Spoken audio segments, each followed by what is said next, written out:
dedicated to the role, qualifications and skills in Ukraine economic transformation. This event is organized by the Skill Alliance for Ukraine in cooperation with the Ministry of Economy of Ukraine. The conference brings together Ukrainian and international experts working to strengthen human capital to advance a modern system of learning, reskilling and upskilling.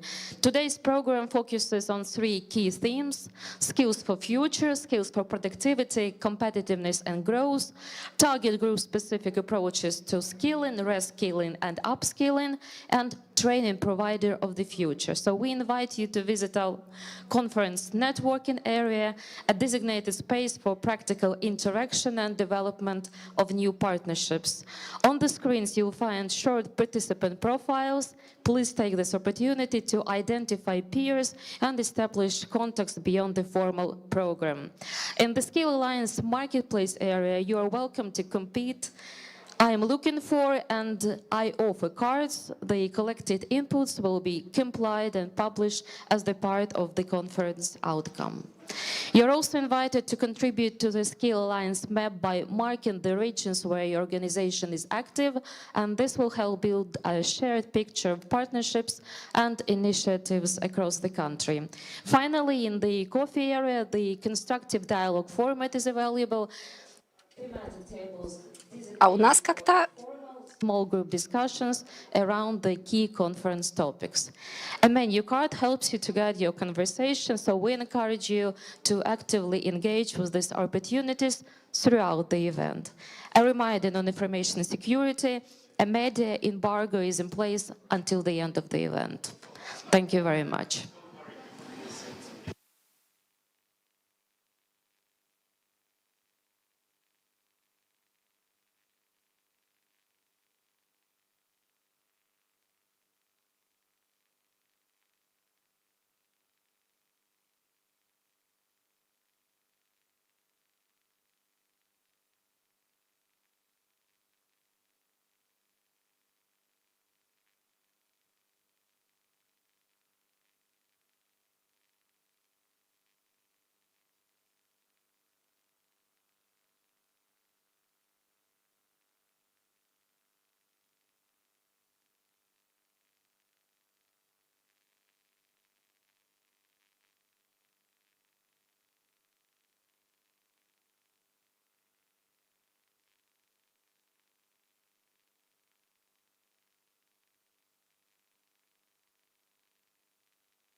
Пані та панове, доброго ранку.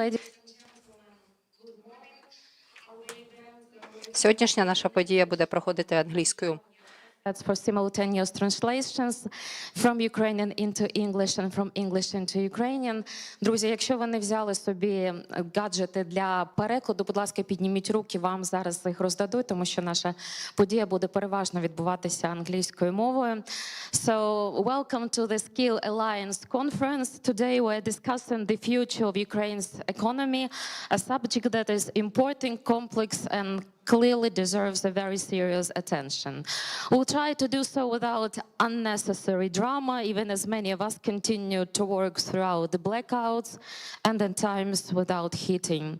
And while the number of challenges might still tempt even writers into a 6-episode documentary drama, this morning is also a moment to express sincere gratitude to everyone here, to all stakeholders who continue their work and cooperation despite these conditions and who simply do not give up. We meet at the moment when Ukraine stands at the verge of a major economic transition. The war, as we know, has exhausted our resources. Yes, yet it has also made one fact unmistakable. The primary driver of recovery is people, their motivation, flexibility, and ability to learn faster than the world changes. And that's exactly what we address today, the skills that will matter now and those who will be decisive in the future. How to contribute both to today's economic stabilization and how to contribute to the future growth. How vulnerable groups can be activated throughout targeted training offers, how to train providers themselves, how evolve into modern, future-oriented hubs for learning. Today we have a very intensive program, practical case studies, expert discussions, as well as networking and partnership building activities in the designated network area. And now it's a special moment for all of us, moment of honor and respect, where we thank everyone who is now on the front lines, who is helping us to survive in Ukraine and who do all the best, approaching the moment that we can actually do all our best to recover and to rebuild Ukraine. So please observe the moment of honor and respect.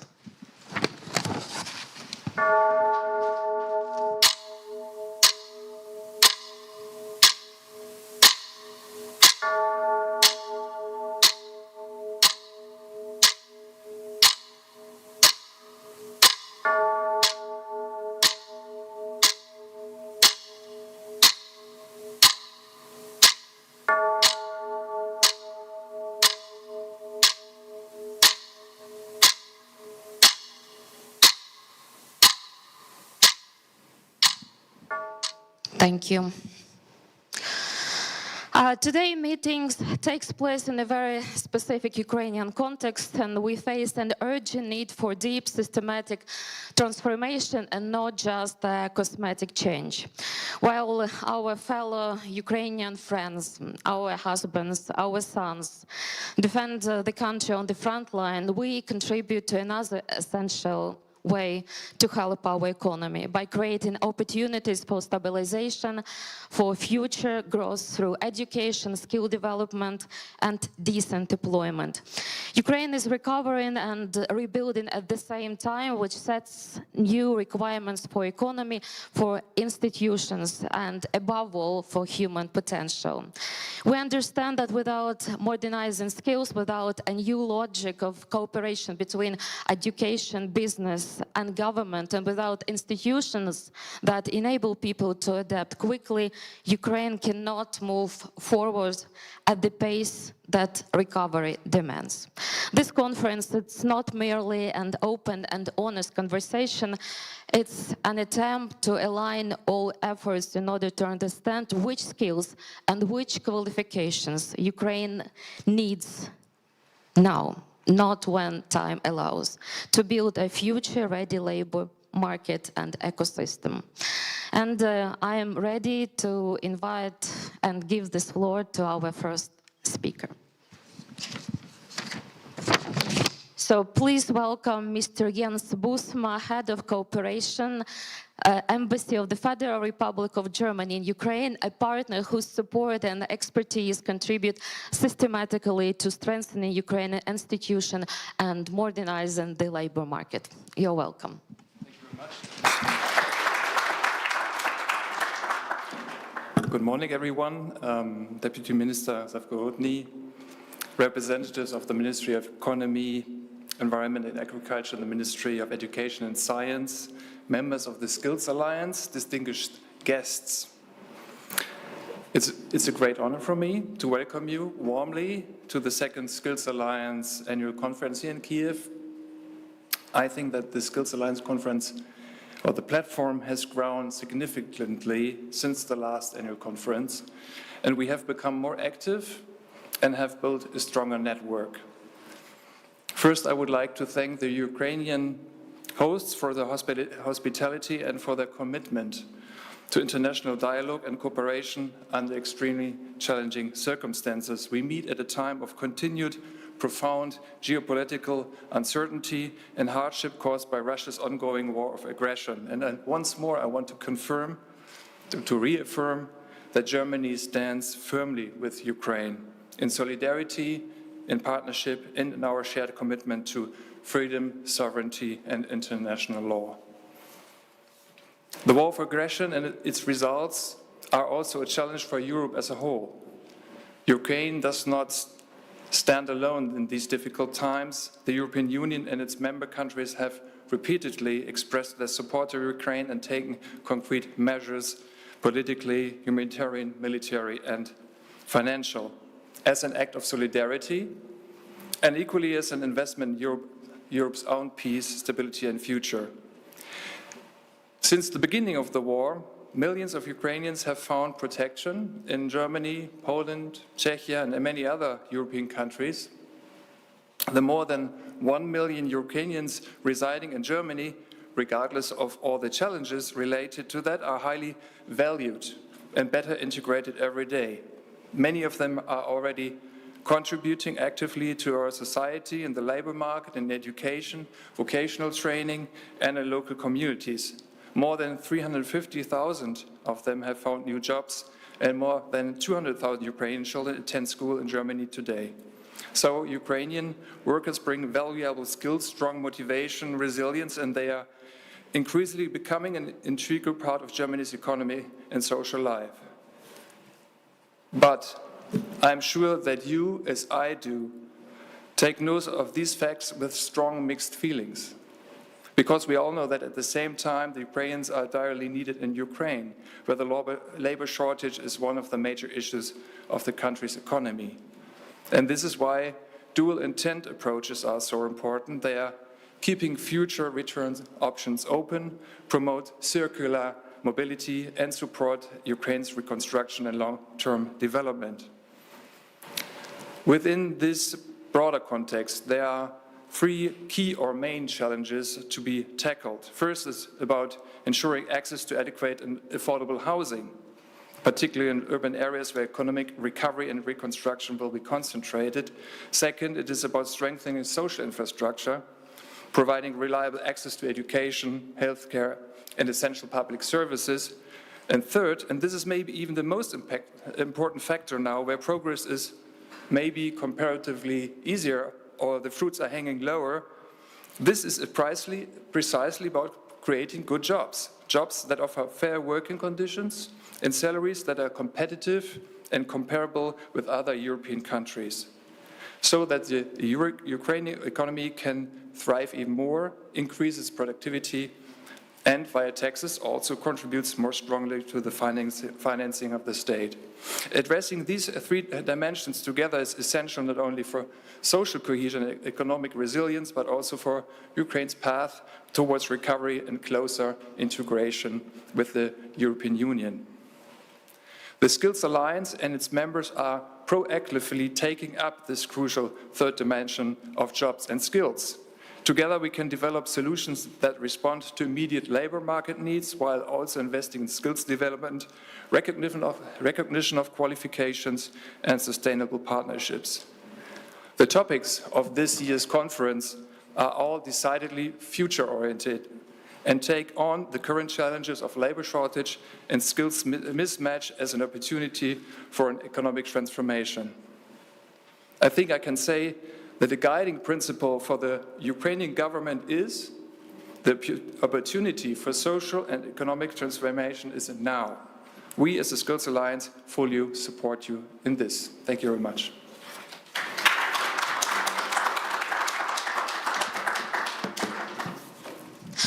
Thank you very much, and we would like to take this moment to thank Germany for all the help it has provided, especially urgent help that we are getting during this energy crisis caused by the Russian attack. So thank you very much to all people of Germany and all German representatives who work here in Ukraine.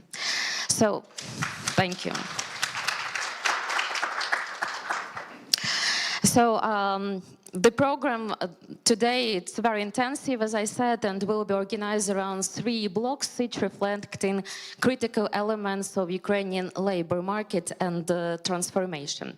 Block 1, skills for the future, skills for productivity, competitiveness and growth. So we'll explore which technical, cross-sectoral and soft skills are essential for priority sectors and how to prepare for changes that are already underway. We'll focus on the link between skill development and measurable improvements in company performance, how teams can remain effective amid instability and structural shifts. Block 2, it's target group-specific approaches to reskilling, upskilling, and skilling. We will focus on approaches that have proven to be successful for active women, for youth, elderly people with disabilities, internally displaced persons, veterans, for skill development and give them a new chance on labor market. Block 3, it's about training providers of the future. We'll discuss the role of centers for vocational excellence, what a modern adult learning institution should look like, and how innovations can be integrated into a system that traditionally changes very slowly. Each block combines 3 elements: a short framing presentation, a practical case, and an expert panel discussion. And this will allow us to move from vision to solution, from solutions to implementation experience. As I said before, we invite you to visit areas which are called I am looking for and I offer, and place your cards. This area is right beside you in the back of our hall. And before we proceed, it's important to state one fundamental point. When we talk about economic development, productivity, and national competitiveness, we're also talking about education, its content, its quality, and its ability to respond to real economic challenges. Ukraine is undergoing profound structural change, and this transformation is impossible without reforming the educational system, especially the part that directly prepares people for employment. That is why vocational education and training is central to discussion on recovery, modernization, and long-term growth. Education is increasingly viewed not only as a social sector, but as a key instrument for human capital development. It must be flexible, practice-oriented, and closely linked to the needs of business and regions. This is particularly true for VET, which can and should help address skill shortages, support reconstruction, and enable technological upgrading across the economy. The mission of modern Ukrainian education is not only to transmit knowledge, but to build people's capacity to adapt, people's capacity to reskill, learn throughout life, and remain very competitive in a rapidly changing labor market. So it's precisely the intersection of educational policy, economic policy, that the decisions shaping Ukraine's labor market future are being made. That's why that's time to invite Dmytro Zavgorodny, Deputy Minister of Education and Science of Ukraine, to present the role of education, especially vocational education training. You're very welcome. Якщо можна.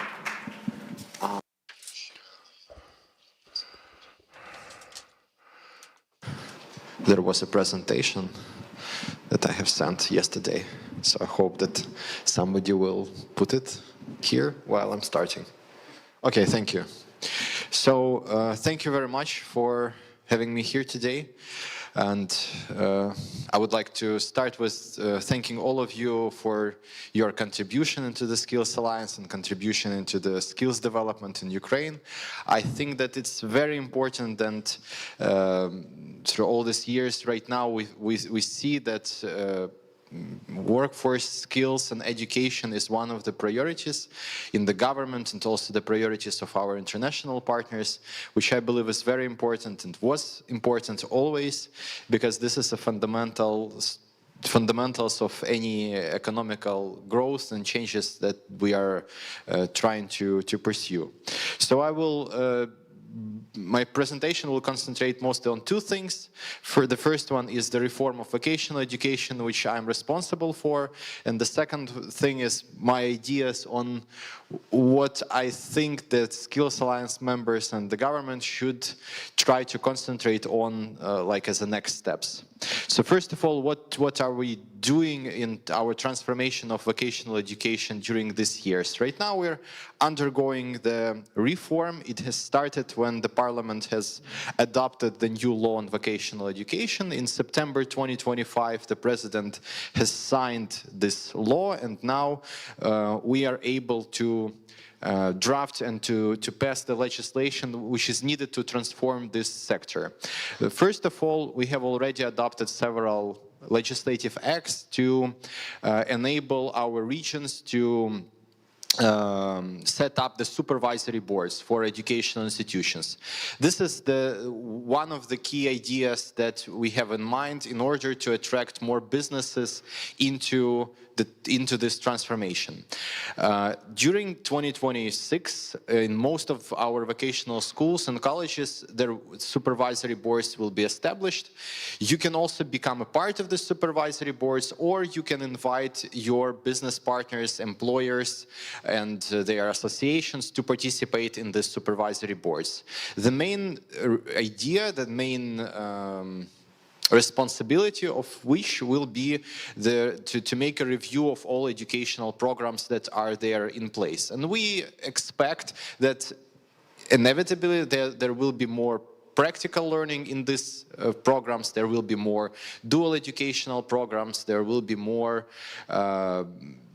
practical experience and learning that is linked to and suitable for those employers that will participate in this.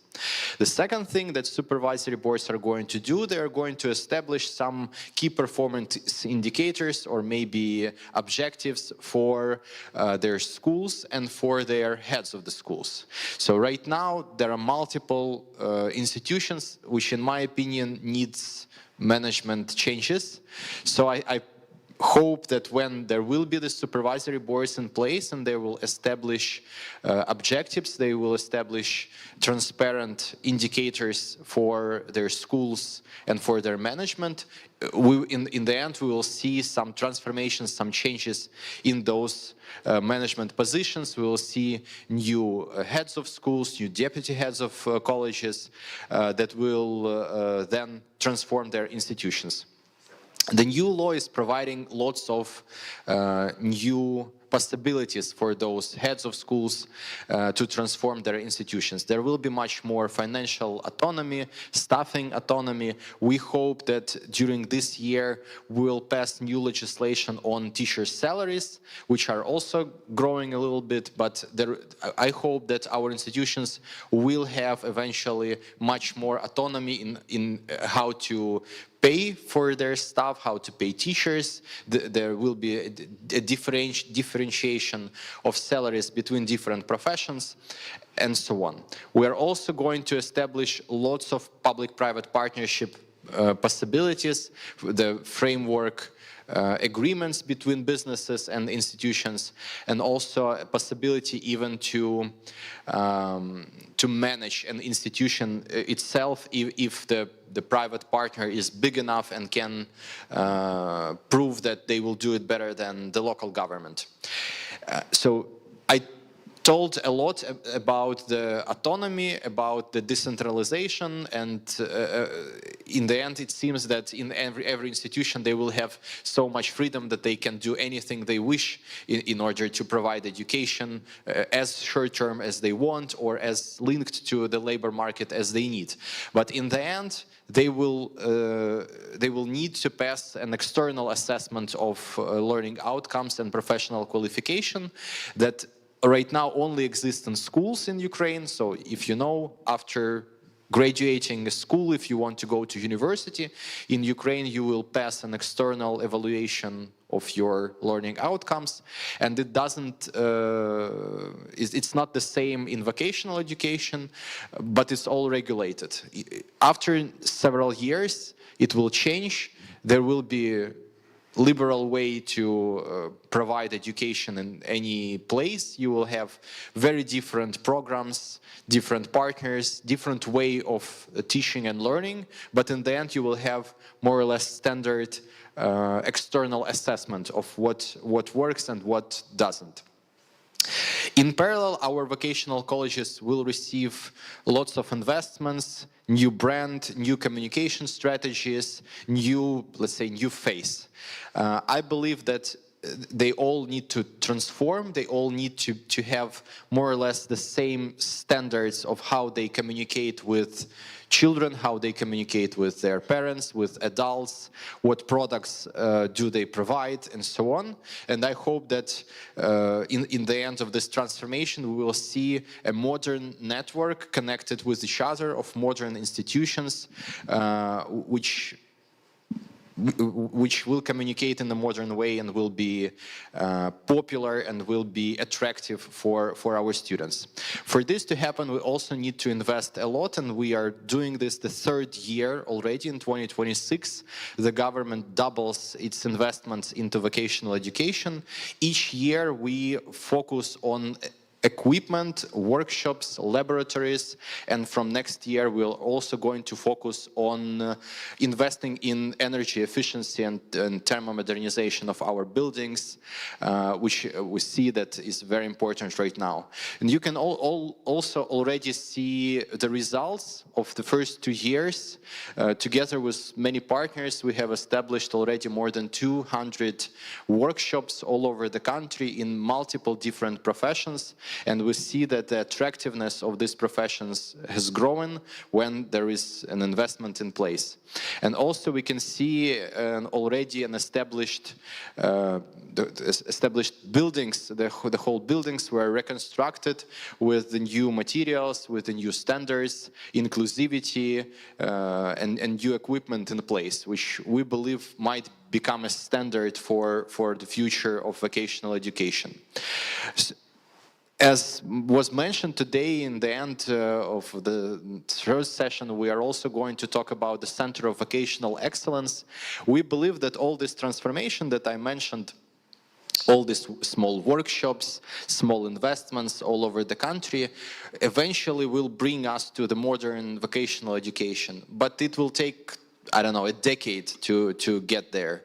So in parallel, we decided that we need to get this exceptional, finalized vocational colleges in each region before the decade will pass. So we need to show our citizens, and we need to show teachers and management that it is possible to transform an educational institution, and it's not only, they do not need only to travel abroad to see what is the Center of Vocational Excellence. They need to see an example somewhere here in Ukraine. So together with KfW, together with Enable, together with the European Investment Bank and many other partners, we have chosen lots of institutions all over the country. Right now we're trying to choose one in each region of Ukraine to transform it into the Center of Vocational Excellence, which will become a provider of teacher trainings, which will become a center for adults education, which will become an example of like exceptional vocational education for all the region, and will hopefully popularize the vocational education and transform it as well. So the second part of my presentation is only one slide, so don't worry, I will be fast enough. in the Ministry of Education, we mostly work as a divided and separated departments of different levels of education. And I'm personally responsible for vocational education, but I have colleagues who are responsible for higher education, school or science, and so on and so forth. But we do believe that there are links in it, and we need to work together on several priorities as well. What we are trying to do this year is to set up the framework of the ecosystem. And also it is highly linked to what we have talked about on the skills alliances before, and which I believe is very important to concentrate on. So I think my colleagues from the Ministry of Economy previously, on the previous sessions, talked a lot about the demographics in Ukraine. So we have a huge demographical problem, and we can see it already in schools education. The peak of our demographics is now in 9th grades. 9th, 8th grades. These are children of 15 years old, 14 years old. We have like around 400,000 of those in each grade. But on the previous year, we have less than 200,000 children who went to the first grade. This is not only because of the war, this is also because there were so much less children born that year. And in 7 years and 6 years, we'll have much less children go to the first grade as well.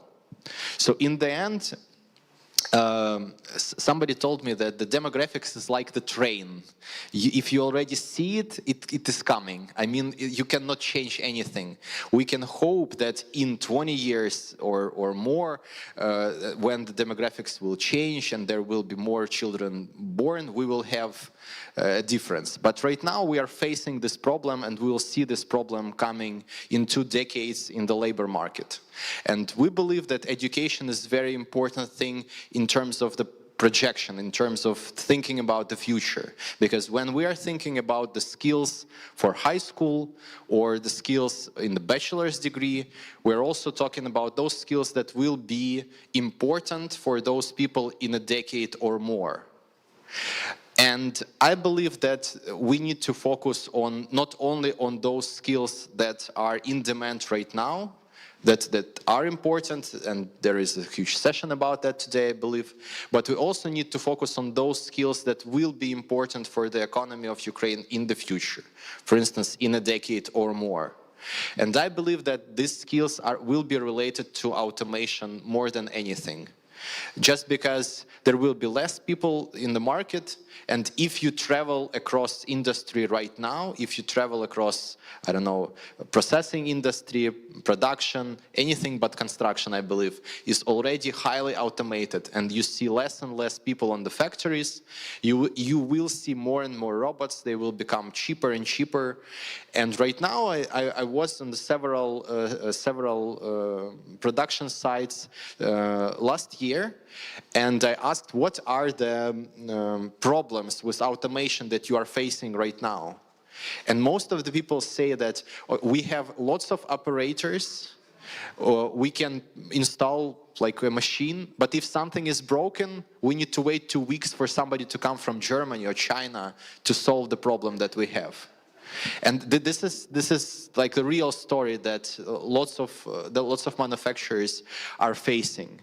And I believe that we need to put more focus into an education for some specific skills and specific professions, and we need to address it in a complex way, not only trying to make something for vocational education or something for adults, but to concentrate on ecosystem, to provide children in schools with information about that professions, to invest in career guidance, to invest in high schools and teachers who are linked to that potential specializations, invest in laboratories and skills in universities, invest in science and innovation in these sectors, bring businesses closer to all these different types of institutions that are focused on robotics, on electronics and engineering. And I believe that this will be like the cornerstone of our efforts for the nearest years. And I will be glad to talk about that after the conference. I think most of you know me or have my contacts, and if you want to contribute into this area and participate in our efforts, we will be very glad to talk about it. Thank you very much, and I hope that you will have nice and fruitful conversations today. Thank you. Дякуємо. Thank you very much. Дякуємо, Дмитру. And now we are being joined by the Deputy Minister of Economy, Daria Marchak, to hear her view on what skills are needed in Ukraine now and will be needed in the future. Daria Marchak is joining us online. Пані Дар'я, ми вас бачимо і чуємо. Запрошуємо вас до слова. And now the floor is yours, Ms. Daria. Yeah, great. Colleagues, I really first thank you very much for giving me an opportunity to make the speech online. I'm really sorry for missing this conference in person. I'm in Davos now, and here is another important assignment, but Skills Alliance and the topic which is covered today is extremely important for us as a ministry and me personally, and I'm really a bit pity that I'm not capable to clone myself yet to be in two parallel venues simultaneously. But I do hope that I'll manage to deliver my messages as we are in deep discussions with our international and Ukrainian partners about how we need to rebuild the reskilling and upskilling system in Ukraine in order to achieve all those very ambitious, but I think very proper goals that we set before ourselves as a government. I think that most of you know that dramatic situation and very difficult situation that we have on Ukrainian labor market, namely the simultaneous existence of the deficit of the skilled and unskilled labor force within our employers, but simultaneously we have several millions of Ukrainians who would like probably to get us a job, but unfortunately they do not. And that leads to a situation when we have that deficit of the labor force and deficit of the job vacancies simultaneously. The major reason for that is obviously the skills mismatch, because as my colleague Dmytro Zavgorodny from the Ministry of Economy, from the Ministry of Education just mentioned, unfortunately for a lengthy period, we didn't have the proper system that allows us to better fix from the very beginning the skills available within all those people who enter the labor market and those needs of Ukrainian economy. So what we are struggling to do and what we aim to do in order to fix that mismatch. The first and most important issue is obviously to deliver the proper understanding of which particular skills and competences are needed on the labor market right now, but both will be needed in like 1, 2, 5, and 10 years perspective.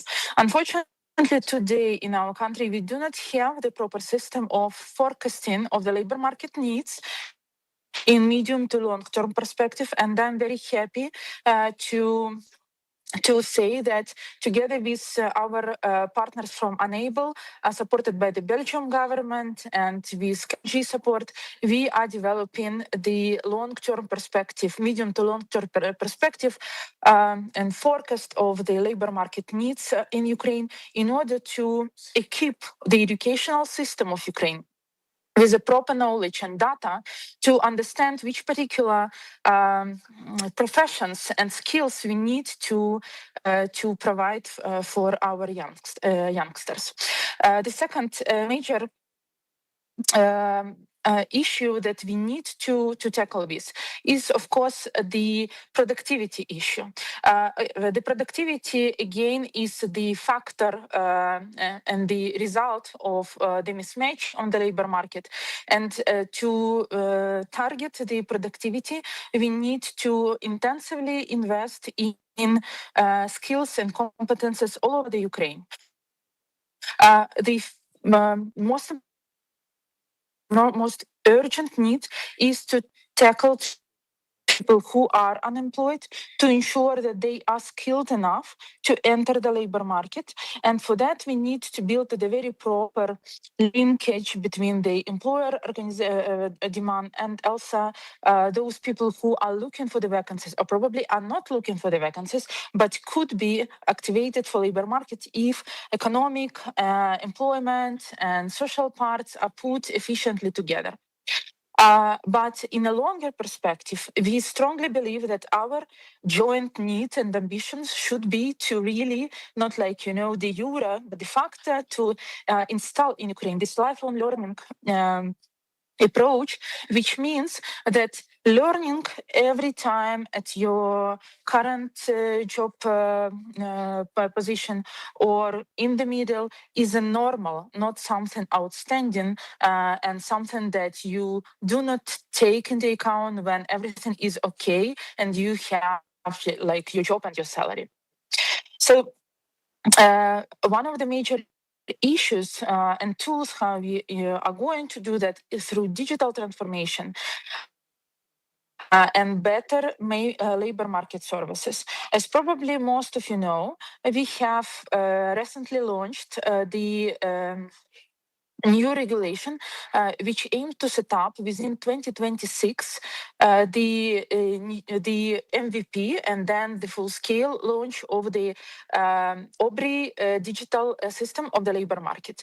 The end game, the final goal of that system when it is launched is to ensure that all major stakeholders of the labor market are put together and the timing needed for interaction between the job seeker, the state employment service, the potential employer, the training provider are this timing is extremely low, and most of the operations are provided by the algorithms, while the human resources like state employment service capacity are used mostly to ensure this last mile contact and approach in cooperation with a person. So another important issue that we would like to focus on is more incentives for inclusive employment for our employers, because obviously, and we need both include and suggest incentives, but also we need to fight with all different types of isms in our country, namely ageism, sexism, people who like very segregative approach to people with disabilities and other forms of isms. Because unfortunately or luckily, as a country, we do not have any right and opportunity anymore to have those forms of segregation of Ukrainians on the labor market. And now, if we go to the second slide, we are already on the third, sorry. So last but not least, last but not least important part of the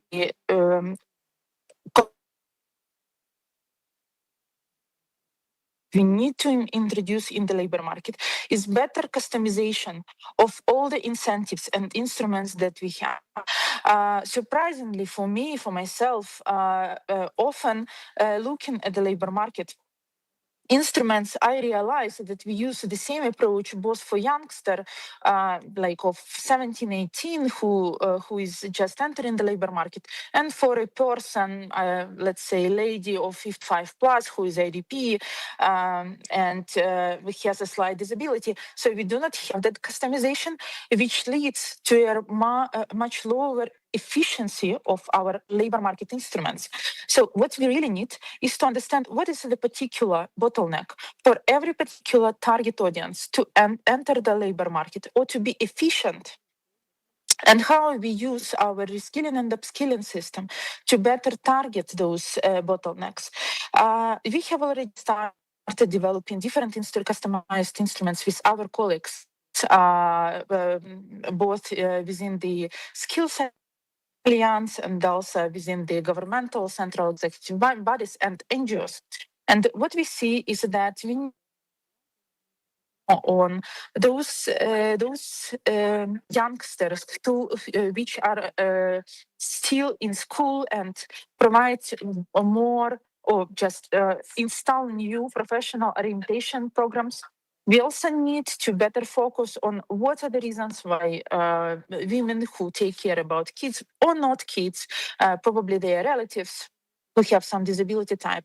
And we need to provide particular social services like care services for them, and also reskilling and upskilling to support them re-entering the labor market.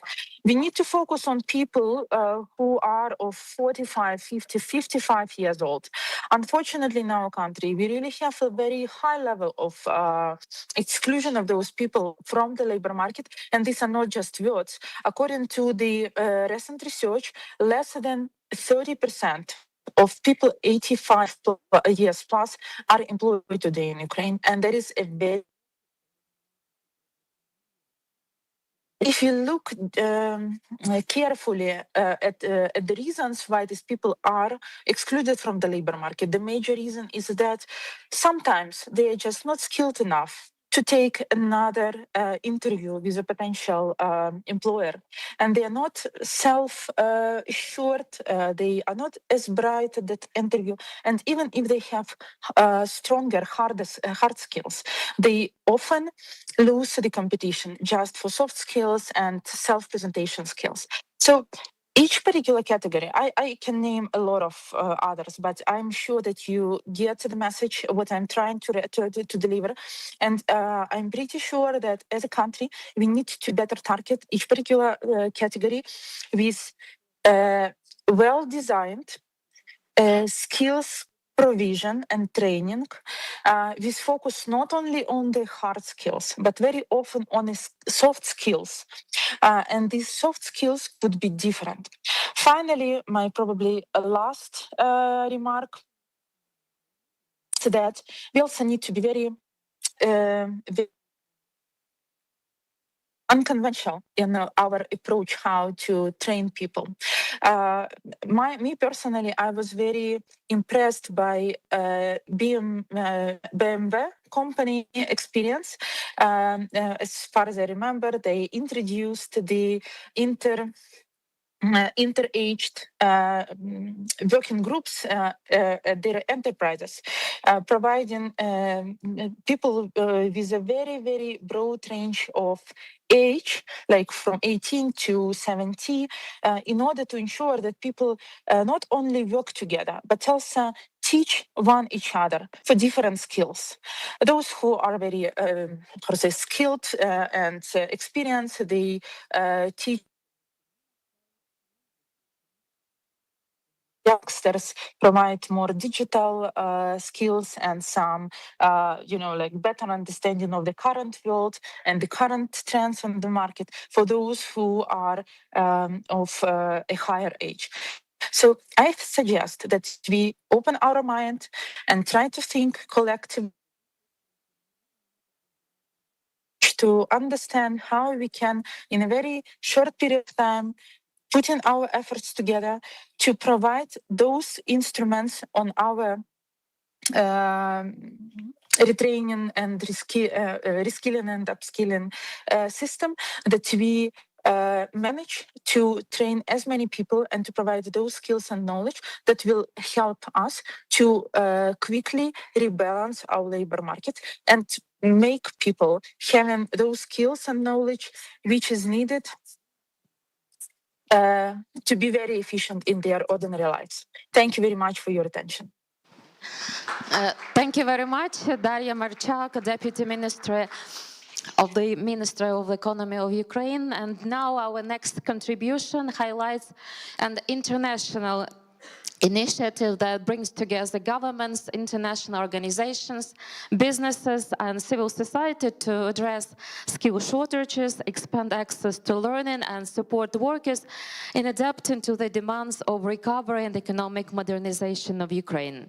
This is the Skill Alliance for Ukraine, a multi-stakeholder alliance launched within Ukraine recovery frameworks. Its members work to strengthen Ukraine's access to new professional and digital skills, support employment, and bridge the gap between training provisions and real labor market demands. The initiative aims to enable reskilling and upskilling to ensure the inclusion of vulnerable groups, support mutual recognition of qualifications in EU countries, and expand access to training both inside and Ukraine and abroad. It aligns government and partners to reduce structural unemployment and develop human capital as a cornerstone of the sustainable recovery. And now it's my honor to invite Ms. Anne Hitzograd from the Federal Ministry of Economic Cooperation and Development of Germany. The floor is yours. You're very welcomed.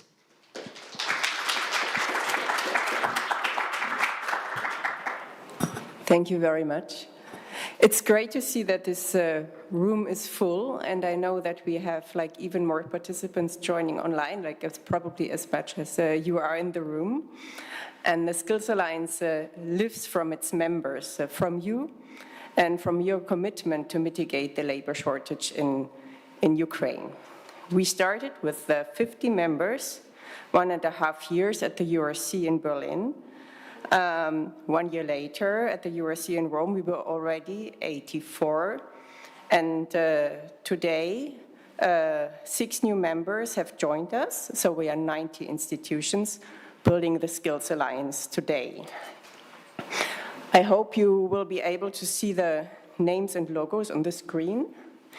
I will read you out, and if you are in the room, I hope some of you, I know some are online, but I think also some of you are in the room, please come to the stage.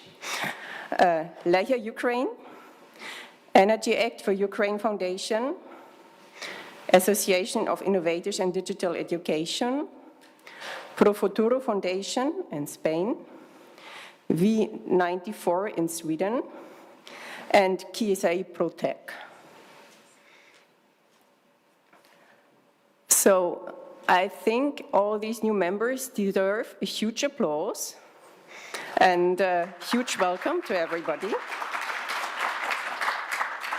Also welcome to everybody who is online and cannot physically be with us. We know you're there. You're not in Ukraine, you're also outside of Ukraine. Thank you very much for all this common effort that we are doing. We really live from your commitments, from your contributions. We couldn't do it alone. And I'll hand over to our partners to introduce the Skills Alliance more in detail. Thank you very much.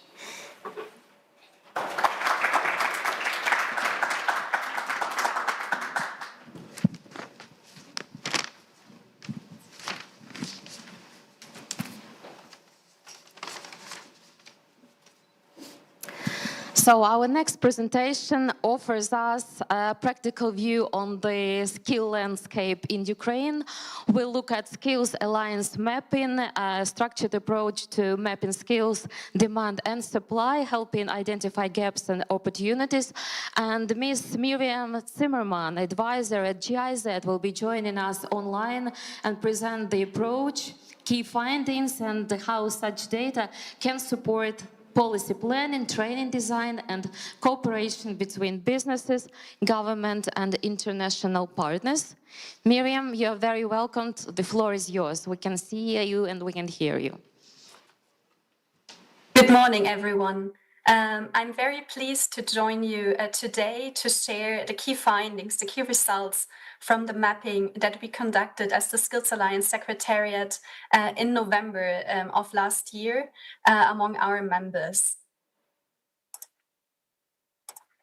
A few words first on the methodology that we applied. We received 53 questionnaires of our members, out of which 46 projects or programs that you implement include a kind of training or upskilling. This is the highest number of responses so far that we received to this mapping exercise that we already implemented a couple of times. So first of all, I would like to say a big thank you to all our members who shared this valuable information with us and enables me to share some findings with you today. The analysis has a few limitations, as not all members, of course, can always respond to our mappings, and sometimes members are not able to provide all the information we ask for, maybe because the monitoring system is defined differently. But I'm very happy to share with you today the newest numbers of Skills Alliance.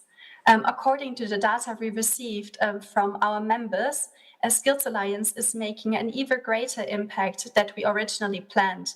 Together, we plan to train 585,000 people until 2027.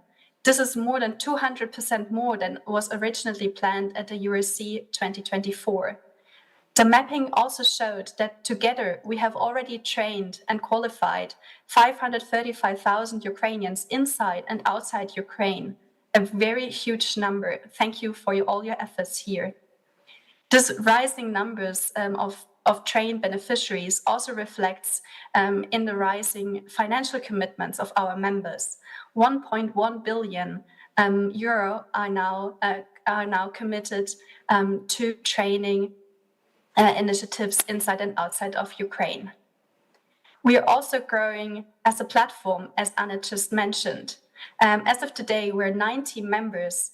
This means that the Skills Alliance, in terms of members, has increased by around 2/3 compared to 2024. I would now like to highlight a few key results with regards to the trainings that are implemented in the scope of the Skills Alliance. Approximately 50% of all beneficiaries of training programs are women. 6 projects that are implemented are having exclusively female beneficiaries. Most of the projects and things that are implemented benefit young people between the age of 15 and 24. And very good news, nearly all projects and programs are designed inclusively. Vulnerable groups are included in 90% of all projects as specific target groups, especially IDPs, people with disabilities, veterans and ex-combatants are focus groups of your interventions. When we regard where trainings are implemented, we can see that Skills Alliance members are active in all over Ukraine. Each dot on this map stands for one project, one training initiative implemented in one oblast. You can see that oblasts where most training initiatives are implemented, meaning that more than 15 projects or programs are active, are Kharkiv, Dnipropetrovsk, Lviv, and Kiev. We have a few oblasts where there are not so many trainings implemented. No or few trainings are implemented in Luhansk, Kherson, Cherkasy, Kirovohrad, Sarkapatia, and Donetsk. But I'm also happy to share with you that Skills Alliance members are not only training Ukrainians inside of Ukraine, but also are implementing training programs outside of Ukraine. Here we have namely initiatives in Poland, Czechia, Finland, Italy, Slovakia, and Germany. And as of this and next year, we will add Romania, Moldova, and Bulgaria to countries where Skills Alliance members are implementing training initiatives for Ukrainians. When we look at what is the content of training that our members provide, we can see that trainings focus on some key sectors. Sectors where 10 or more training initiatives are implemented are construction and infrastructure, manufacturing, healthcare and social services, electricity and water, information and communication, hospitality and tourism, commerce and administration. When we regard the training modalities, we can observe that 2/3 of all trainings are part-time, only 1/3 are implemented in full-time. Also, most trainings are short-term trainings. Around 80% have a duration of 6 months or less. Most trainings are classroom-based or blended learning formats, but also around half of them are work-based and offer online training to keep learners engaged.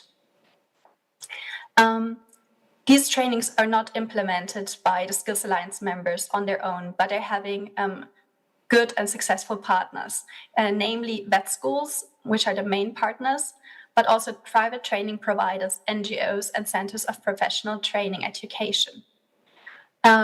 Partners that are less common are tertiary education providers and private sector training centers with which less than 10 projects interact.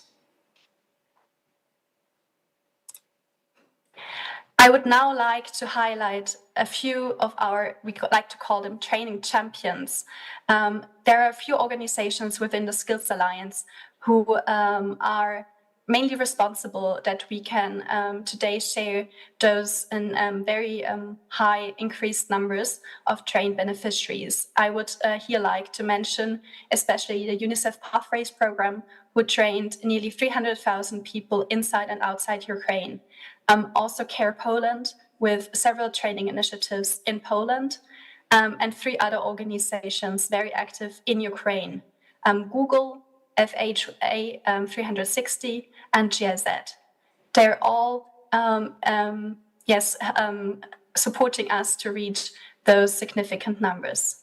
But now I would like to have a look not only at numbers, but also more on the qualitative information provided by our members in this mapping exercise.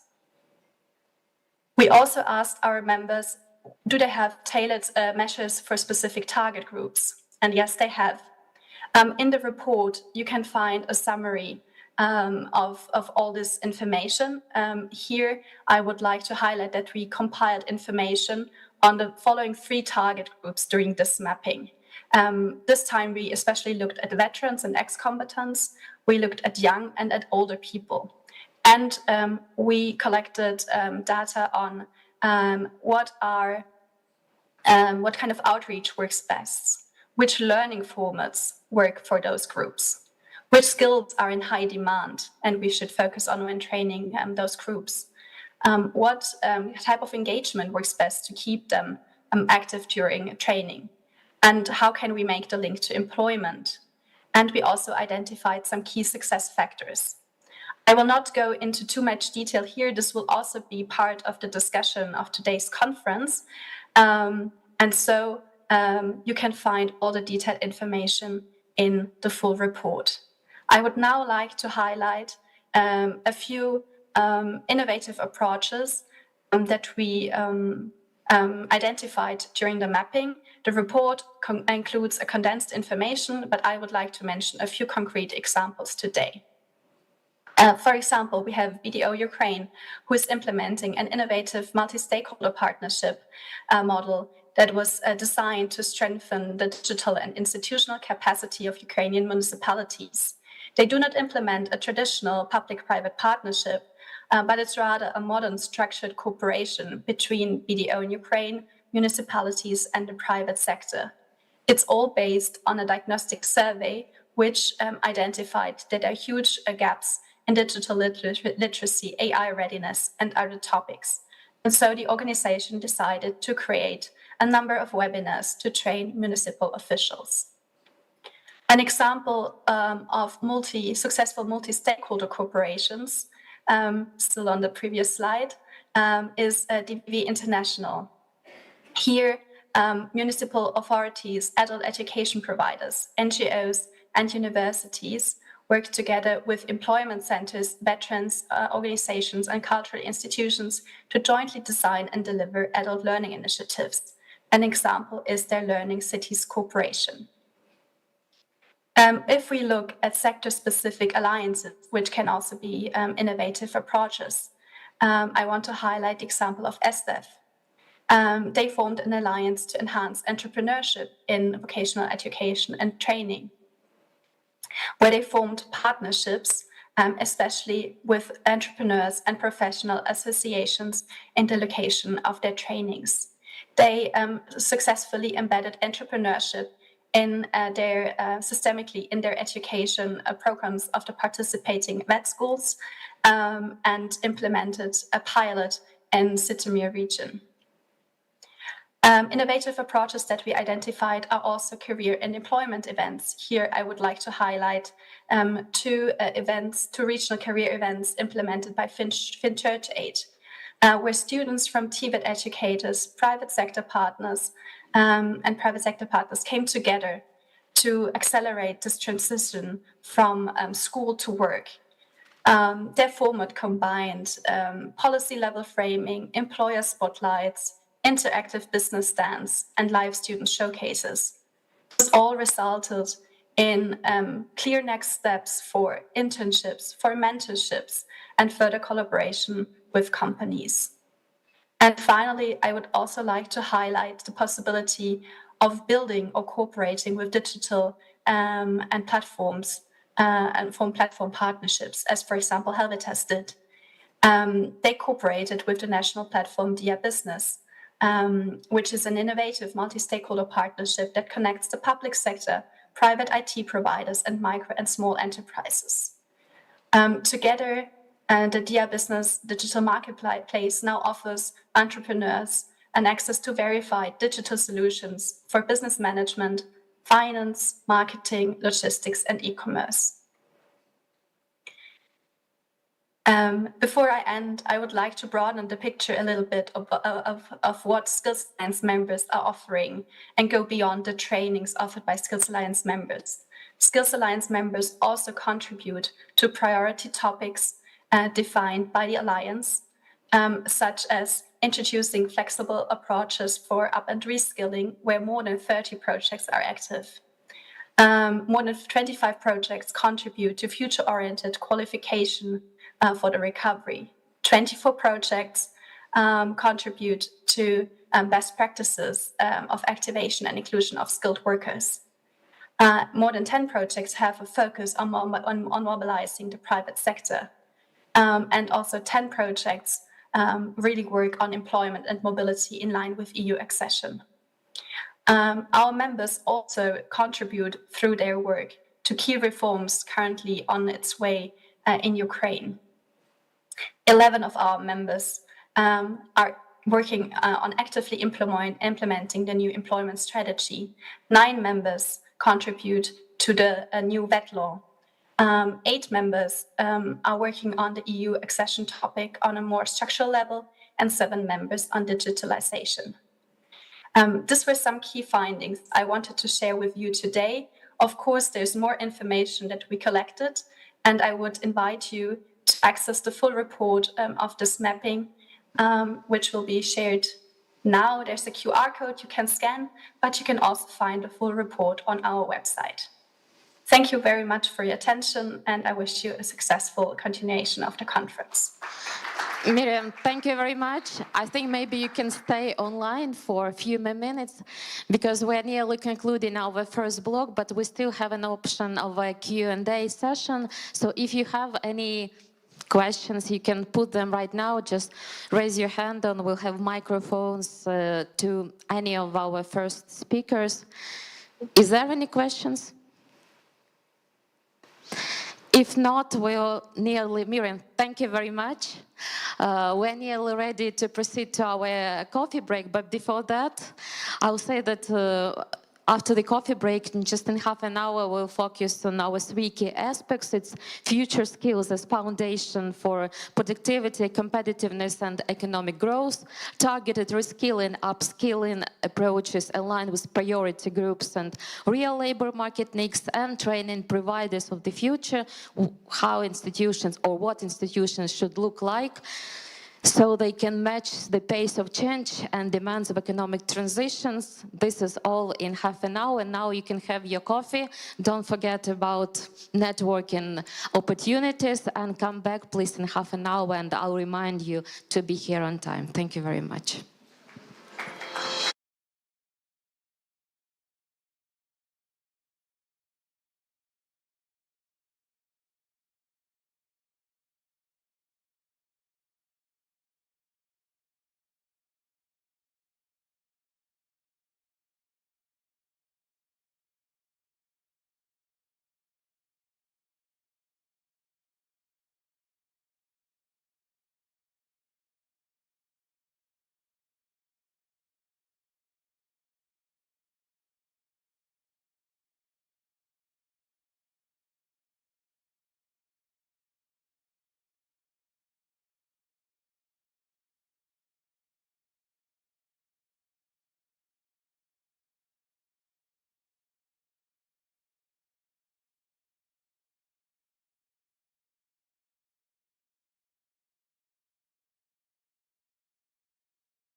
And welcome back.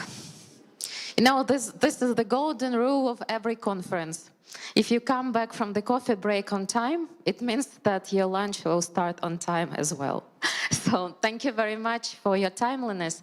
I understand that maybe the first time in this week we are enjoying human temperatures. So let's enjoy it during the rest of our conference. Now we begin our first block dedicated to future skills. This is where there is always the temptation to compile a long list of competences that everyone will need. Today we'll try to be more practical. So we'll discuss which technical, interdisciplinary and soft skills will truly matter for Ukraine's economy, and equally important, how reskilling and upskilling can help companies and employers not only cope with change, but strengthen their competitiveness. So this block combines both analysis and practice, and you'll see focused presentation and real cases showing how skill development works in specific sectors and specific organizations. And we'll begin with data, because data helps distinguish trends from evidence-based decisions. So I invite our first presenter, Labor Market Analysis in Ukraine 2025, and it's presented by Ms. Anastasia Baklan, Project and Partnership Manager, presenting Helvetas. Anastasia, you're welcome. Good afternoon, dear colleagues. Thank you very much for being here today despite all challenges in our country. The presentation summarizes the key findings from the labor market assessment conducted by Helvetas, State Employment Service, and the Federation of Employers. This year, organized within the project supporting the recovery of social and financial resilience of communities affected by the war, funded by the German Federal Ministry for Economic Cooperation and Development, BMZ, and implemented by Helvetas in partnership with GERO. Today, at the request of the Skills Alliance, we mostly focus on the skills development, but firstly, I would especially want to highlight our gratitude to the excellent work of the State Employment Service and its regional offices in conducting the field work and direct communication with the business communities. Previous slide, please. Thank you so much. So, the purpose of the study is to regularly monitor changes in Ukraine's labor market and identify key trends in employers' needs. The fieldwork was conducted during September-October 2025, and thanks to the amazing work of the State Employment Service, we managed to gather responses from 61,000 of enterprises, which represent 4.4 million employees all over the country. The sample is representative at oblast and district levels and covers all sectors and company sizes. Enterprises from defense sector, as well as from territories not under Ukrainian control at this stage, were excluded. So this makes the study a reliable source for understanding current labor market dynamics in Ukraine. The data shows that, despite extremely difficult conditions, the Ukrainian labor market is holding up. Most enterprises report stable production volumes, and fewer expect decline in 2026. However, it is important to clarify what you can see at the right side of the slide, that 8.2% of enterprises affected by the war damage represent only those who survived, because we need to understand that many other businesses that suffered severe damage from the war and from the full-scale invasion are not active anymore and were not included in the sample. The main drivers of growth are increased demand, expansion of sales market, and modernization. And even so, as you can see, only 11.4% mention modernization in the current high-risk as well as low-investment environment. This is still a significant figure. Overall, the market is not collapsing. It is under enormous pressure, but it is surviving thanks to resilience, adaptation, and strong efforts by both businesses and the state. So, as you can see from the next slide, only 1/3 of enterprises organize formal training, but most learning still happens directly at the workplace. This confirms that practical on-the-job training remain the dominant model in Ukraine today. At the same time, almost 60% of enterprises say that formal certificates are important.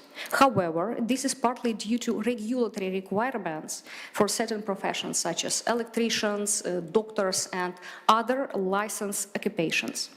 In many other cases, certificates are required more out of tradition than the real necessity. An important trend is growing recognition of qualification validation centers. Around 1/3 of employers already trust fast-track skill validation mechanisms. This shows a shift toward more flexible and practical ways of recognizing skills, especially for adults. The next slide, please. Thank you. Demand is now concentrated in technical and vocational professions: drivers, welders, machine operators, mechanics, and teachers. Although Ukraine has thousands of occupations, 70% of all vacancies are concentrated in just 105 professions.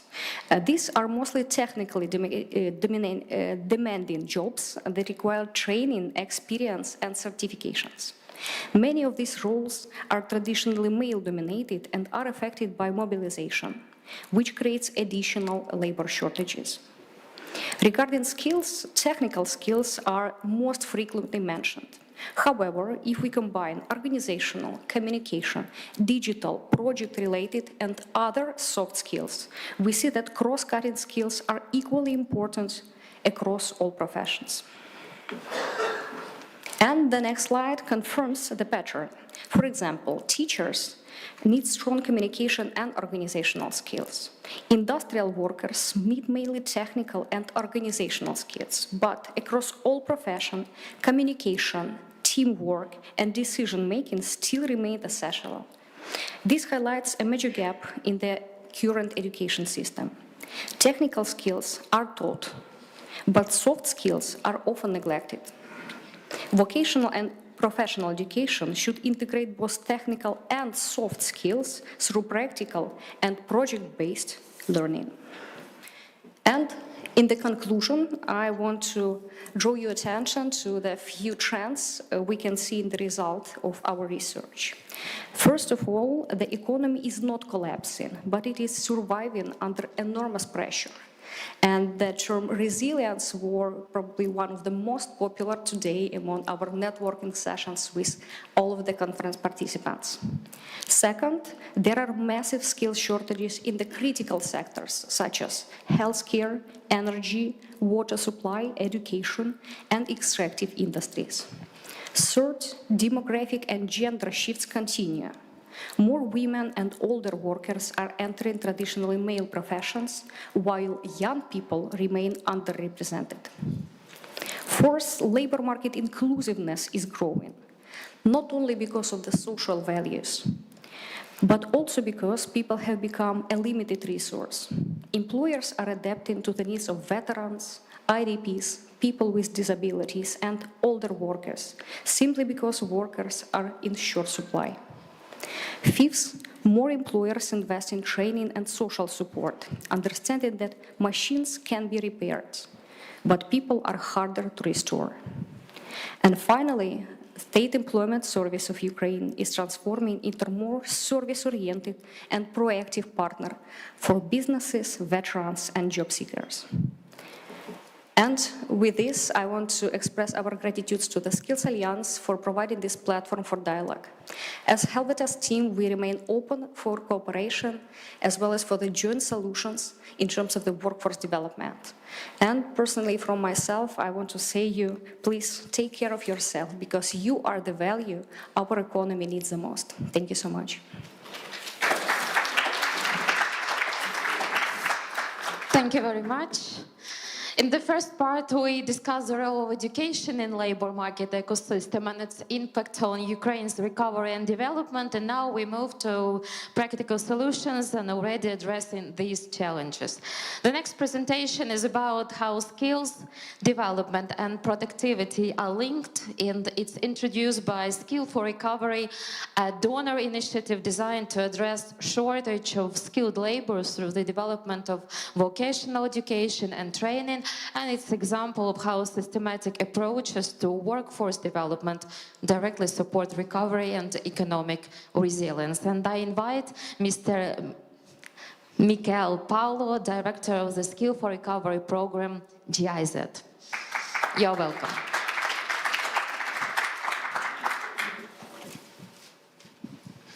Good afternoon. It's always hard to continue. Is it? Okay, awesome. I would like to connect one point from her. She said something really important. The Ukrainian economy is continuing to stabilize itself, and it's also growing. And what we recognize in our work is, particularly in the area of sectoral dialogue, that all companies are reporting that there is a shortage of labor. In our program, we are conducting dialogue forums with business associations together. And each company is saying, I need 50 drivers, I need 30 welders, I need 10 construction workers. And this demand is summing up. Overall, there is currently the situation in Ukraine that 2.5 million skilled workers are missing, mostly on the technical level. And if you look a little bit into each of the sector, you recognize that there's a huge deficit piling up. We have roughly 35% in construction missing, 15% of workers are missing in the area of manufacturing, and 11% in the area of transport and logistics. I think we in the Skills Alliance, we are continuously discussing on how to bring more people into the labor market. And I think in the last year, we had mostly two approaches discussed here. One approach is how to activate people who are currently unemployed, who are inactive in the labor market, or who are vulnerable. Yeah, you look on such people, of course, like unemployed women to activate them for the labor market. It's IDP, internally displaced person, but also ex-combatants in the future. This was a huge discussion in our forums and in our events we had. The second topic, which is usually coming up, is about bringing Ukrainians back. Ukrainians living abroad in EU member states with better qualification which they received in the EU. Of course, another possibility is to bring foreign workers into Ukraine, and this of course requires recognition. So this was mostly the two areas on which we discussed. I would like to tell you or discuss or propose another topic. This is enhancing productivity. Of course, it is clear if every person is more productive, you need to have less workforce. And this would be a little bit the starting point for my presentation. Labor productivity is a complicated topic. I don't want to dig that deep into definitions here. I think what is always important is to consider productivity means what is the economic output by a worker. And there are different points of measuring it. You can divide GDP by the number of workers. And of course, you can look in a sector or in a company, what is the economic output of one employee or of the whole employees there. When it comes to productivity, Ukraine is in a challenging position. It is more in the lower area when comparing it to EU member states. Yeah, the top is Luxembourg, for example. Yeah, one employee is contributing with roughly $260,000 to the economy. And if you look the comparison between the East European peers, you see that Czechia is quite doing well with 96,000, and Ukraine is there only at half, roughly. There are also countries even with lower productivity, which is, for example, Moldova, but also Albania. So for Ukraine to really cope with the shortage of workforce, it means that Ukraine needs to be more productive. So it really needs to go up the ladder there. Low productivity is also a barrier, really, for growth overall, for growth of companies, the economy, but also important for the population there. Because when a company is more productive, it earns more, profit is going up, you have budget available to innovate. There are also other possibilities because with higher productivity, salaries are increasing, jobs are getting better, the whole economy is growing and it becomes more competitive. So productivity is really a key issue for the whole Ukrainian economy to provide opportunities for Ukrainians coming back as well as for ex-combatants reintegrating into society. What are the reasons? Why does Ukraine have a low productivity? Of course, it has to do with its economic structure, with the old inherited Soviet structure here. We have a lot of raw material production, agriculture, mining. There is less value addition in these sectors, and that's why the productivity is also low. Of course, Ukraine developed out of a state-driven economy, so there is still a strong public sector in the economy with a lot of inefficiencies. The productivity also got massively decreased due to the war. It got decreased by roughly 25% alone in 2022, and since then it has been trying to catch up with pre-war levels. The reason is, of course, that there was a shock in the economy, the output went down, and of course you have a lot of destruction of physical and human assets. We are currently conducting as a program to look more into this topic of productivity, a qualitative study with the Center of Economic Strategy together. And I would like to start with a pitch now, my presentation, or what we have found out so far. The pitch is a little bit, there is a lack of workforce. People are saying there are 2.5 million people lacking in the economy. These 2.5 million people, even through activation, you will not find here inside of Ukraine, and even after the war, the population will be lower. So the only possibility is to increase productivity. And here the key point is to cover 2.5 million workers. We all, or the Ukrainian workers, need to be 25% more productive. And this would equalize a little bit the need, the labor market need here. We conducted so far with the Center of Economic Strategy qualitative interviews with small and medium-sized businesses, and they referred always what is important for them. Point one, the CEO or the owner is the most important person. He or she needs to have a business strategy prioritizing competitiveness and productivity. But of course, this requires investment, and financial capital is currently lacking. What all the respondents also said is we can only get more productive when we adapt to new technology. Yeah, it's about digitalization, automation, but it's also the usage of AI. But not, providing ChatGPT accounts to employees. It needs to be integrated into business processes here. The next point is, of course, operational efficiency. And Anastasia also highlighted this point. It's on how you organize the labor inside the company. It's really important to do this in a more efficient and more productive manner to reach this goal. And last but not least, it's always about people. It's workforce motivation, better salaries, career progression, but also recognition at the working place. So we found out that these are core approaches of SMEs, how they would like to increase productivity to need less people in the end. And the main point for them all was upskilling is the most essential approach. You can only implement business strategies. You can only implement and introduce new technologies. You can only reorganize work when you upskill your own staff. And this was a little bit the key message where also these SME were lacking a little bit a support system, an ecosystem. How can I upskill my staff if I don't have my own training academy? Yeah? If you're, of course, a larger company, you might have this own training academy.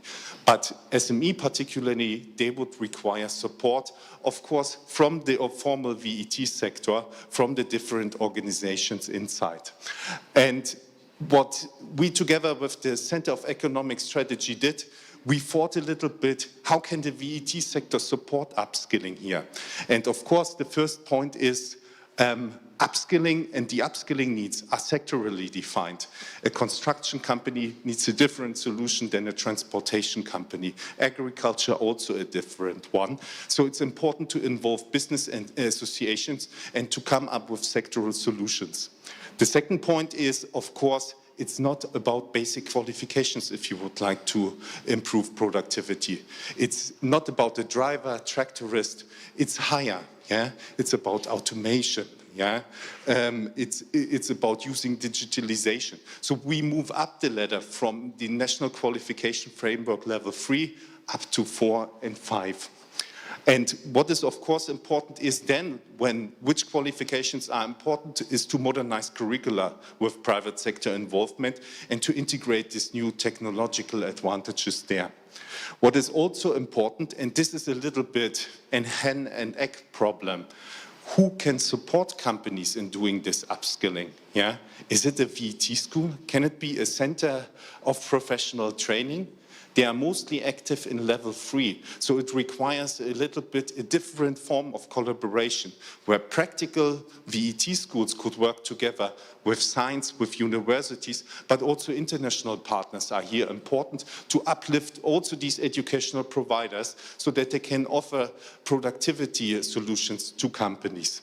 Last but not least, it's not only about upskilling of people. Of course, you need to take care to integrate these new technology, new forms of working into initial and continuous learning. And there it's, of course, important that upskilling is just the beginning. It also needs to be integrated in these education approaches and on the different education levels here. These are just first ideas. I would like to invite you maybe to discuss further on the topic of productivity. The Center of Economic Strategy, we are still continuing with this research and with the repercussion, and we hope to have in May a roundtable with you together to further discuss what does this really mean for the Skills Alliance, but for the overall approach on how we support vocational education and training. Thank you.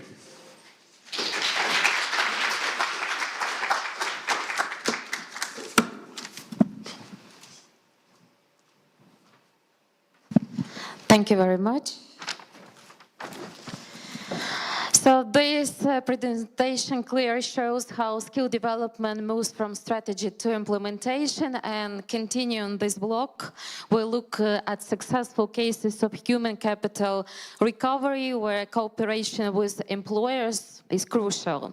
These approaches in which investments in training respond to businesses' needs in real time while supporting inclusive and resilient economic recovery. And I invite the presentation, Demand-Driven Human Capital Recovery in Ukraine, Lessons from the EBRD Employer-Head Approach by Anastasia Lisova, Human Capital Development Specialist representing European Bank for Reconstruction and Development. You're welcome.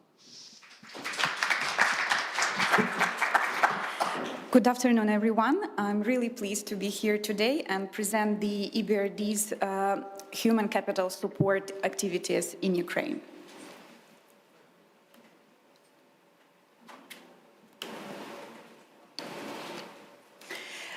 So with over 30 years of engagements in Ukraine, EBRD is one of its largest institutional investors. And since the start of the large-scale war in 2022, EBRD has already invested more than 8.5 billion euros into Ukraine's economy. And we work with some of the largest Ukraine's employers, including leading corporate businesses, state-owned companies, municipalities, and local financial institutions. And we, of course, recognize the vital role of human capital, not only into the recovery of Ukraine, but also of its future economic development. And of course, war continues to impose business-critical challenges to employers, among which is the workforce shortage, skills shortages, and also maybe the most obvious ones is the damage and destruction of workplaces, services, and infrastructure. And that is why EBRD continues to deepen its impact onto the human capital recovery in Ukraine, also by implementing its technical cooperation programs and CAPEX programs, which falls into three main pillars. The first pillar is the broadening opportunities for livelihoods, development of skills programs, which include our training and retraining programs, and the improving access to finance, infrastructure, and services.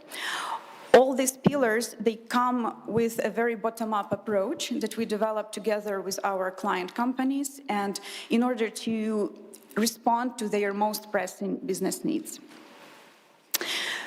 Speaking in more details of each of the pillars, the first one is broadening livelihood opportunities.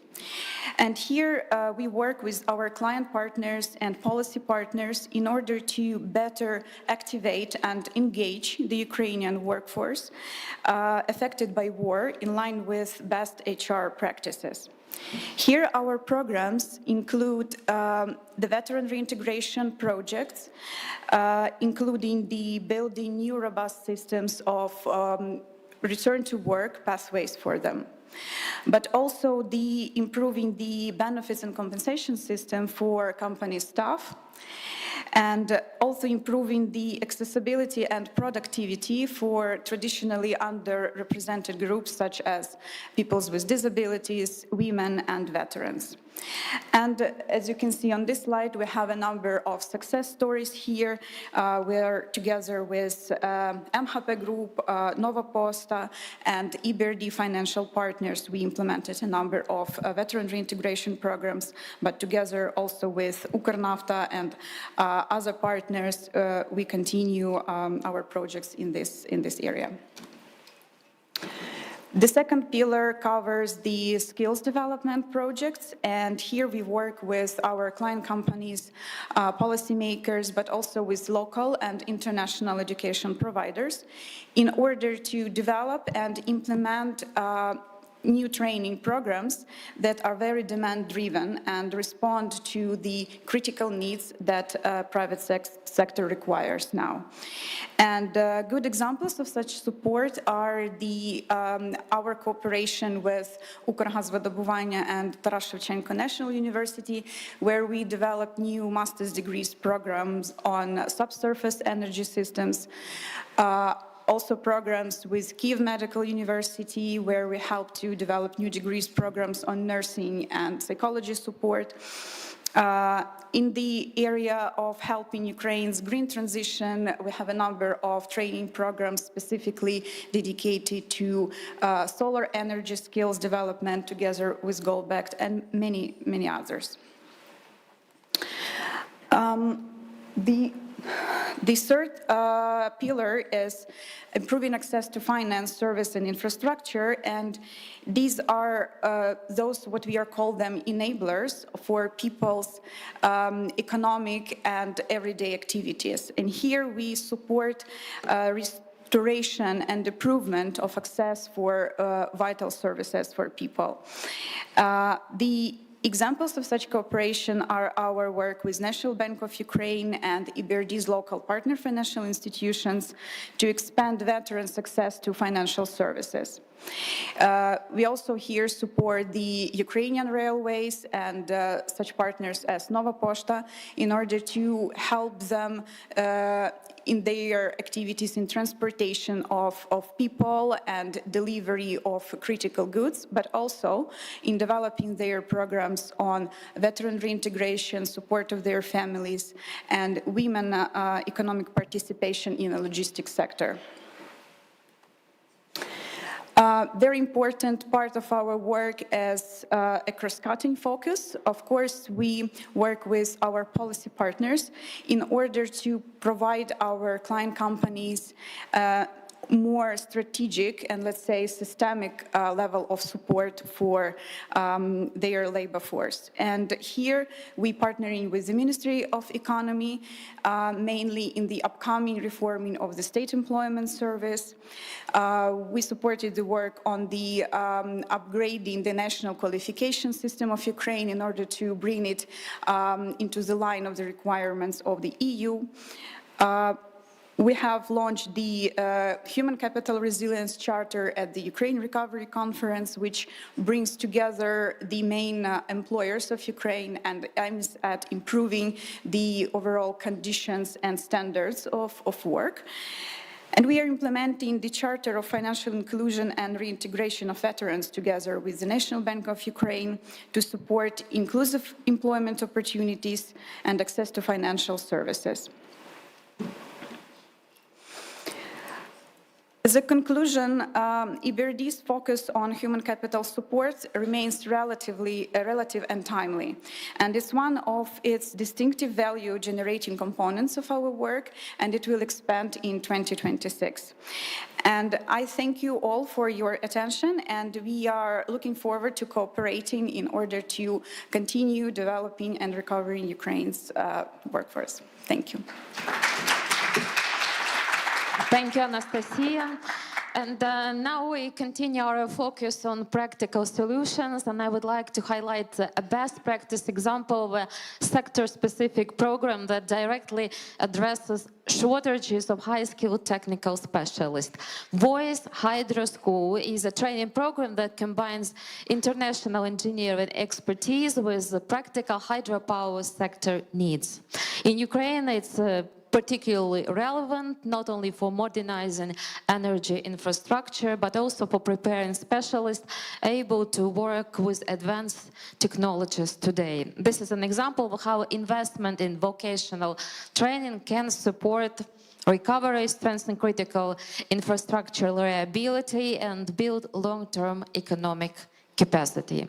And I would like to invite here Yuri Predannikov, Country Manager, Ukraine, representing Voice Hydro School.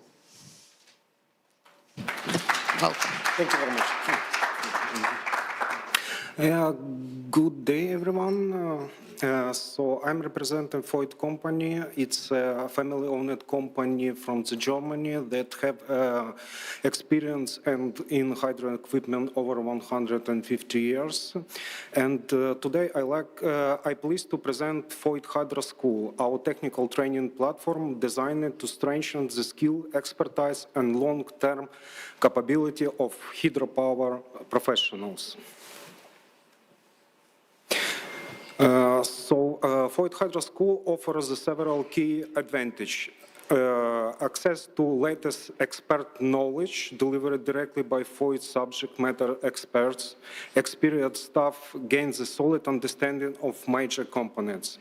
The philosophy and methodology of trusted OEM, which ensure that participants learn aligned with the real world standards and modern hydropower equipment.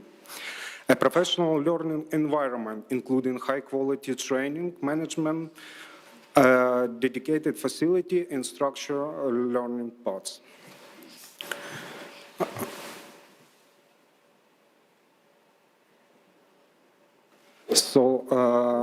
The Hydro School program is carried out several clear and effective steps, like a kickoff meeting to align expectation program and goals, customer-selected training, start with the e-learning models to build up foundational knowledge.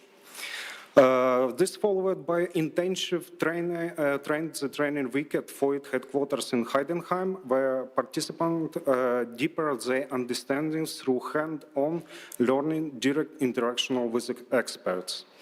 After that, we conduct warm-up meeting to ensure that all courses elements are fully understood and really to be delivered. The program then moves to online training, including both practical and basic and expert level course. And finally, we conclude the evaluation and reporting ensure transparency and continuous improvement.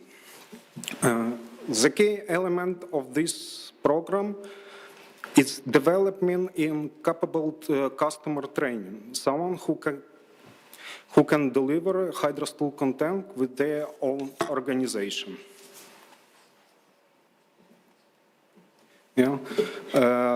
Our online training portfolio is divided on two categories. It's basic courses to improve the skills of foundational knowledge on hydropower, like turbine design, generator operation, and also expert courses. And these courses ensure that our staff can deeply their skills from the foundational knowledge all the way to specialized engineering topic. A successful story that was mentioned before, we have concluded with Ukrhydroenergo scheduled of holding a Hydro School training with the support of EBRD Bank, and our first kick-off meeting to align our assets will start next week. Thank you very much.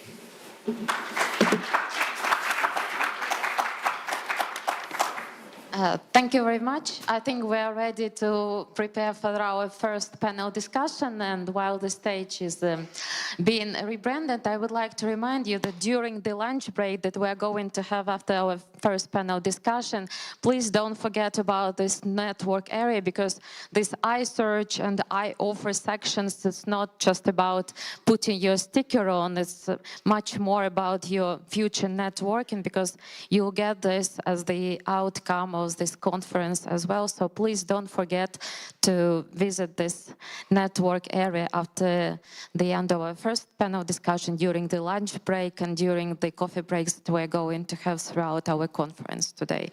So now we're moving on to our first panel discussion on practical ways to use labor market data, how to identify future relevant qualifications for a competitive economy, and how to integrate required competences into education and training programs. This is directly linked to the green and digital transitions, to the Build Back Better agenda, where growth aligns with resilience, inclusions, and innovations. While we almost have all our chairs ready, I would like to start inviting our panelists to the stage, starting with the Богдан Матвійчук, Employment Department from the Ministry of Economy and Agriculture of Ukraine. Пане Богдане, hopefully he is coming. Oh, пане Богдан. Nice to meet you. I'm welcome to the stage Denis Bazilevich, Head of Global Relations and Impact, Nova Poshta. Welcome. Tetiana Karelskaya, Head of HR and CSR, European Business Association.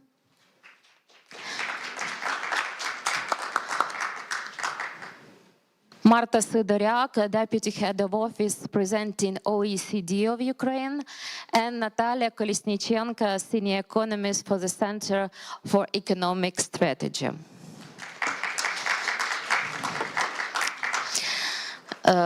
We would like to have a countdown, so we stick to our time limits. We have 45 minutes for our panel discussion, so we don't have our screen on yet, so please could you have our countdown so we can measure ourselves as we continue our first panel discussion. So today we focus on productivity, an essential condition for Ukraine's recovery and growth.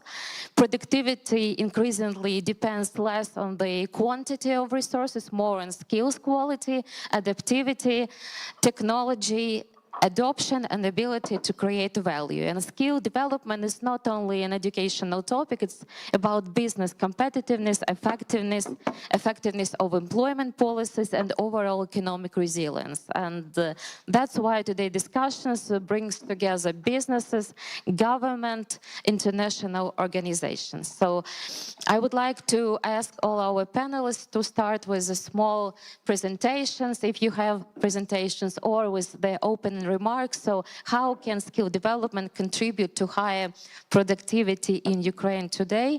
Bogdan, we'll start with you, please. Yes, and presentation. Okay. First of all, thank you very much for your attention to so important topic like education, reskilling. It's very important for us, and maybe one of the motto of our ministry is skill first, productivity is up. And yeah, first slide. Good. Okay. Друзі, в нас немає плейбеку і немає екрану, і спікери не бачать свої презентації відповідно теж. Тому, будь ласка. It's not a so big problem. Okay. With Enable and KPMG, we built a labor market forecast for 2025-2036. It had based optimistic and pessimistic passes. We use official data and we map sectors, occupation, education. This lets, This lets us align the state-funded order, in Ukraine it will be держзамовлення, with real jobs. And by 2036, Ukraine needs 5.1 million new workers, and it's maybe 465,000 per 1 year, and employment reaches 14.7 million. In short, slight fewer university seats, many more wet seats to match jobs and rise productivity. Our bottleneck is maybe wet vocation, education, and training. We are short 137,000 wet entrance each year. And in university entrance, we have 488 per year, and we want in our plan is in 2030 it will be 420,000 in university and 174,000 is wet. Next slide. Okay.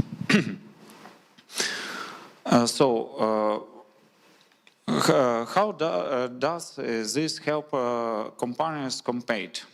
Better skilled people deliver quality, speed, reliability, and safety. This lowers the cost per unit and helps firm export.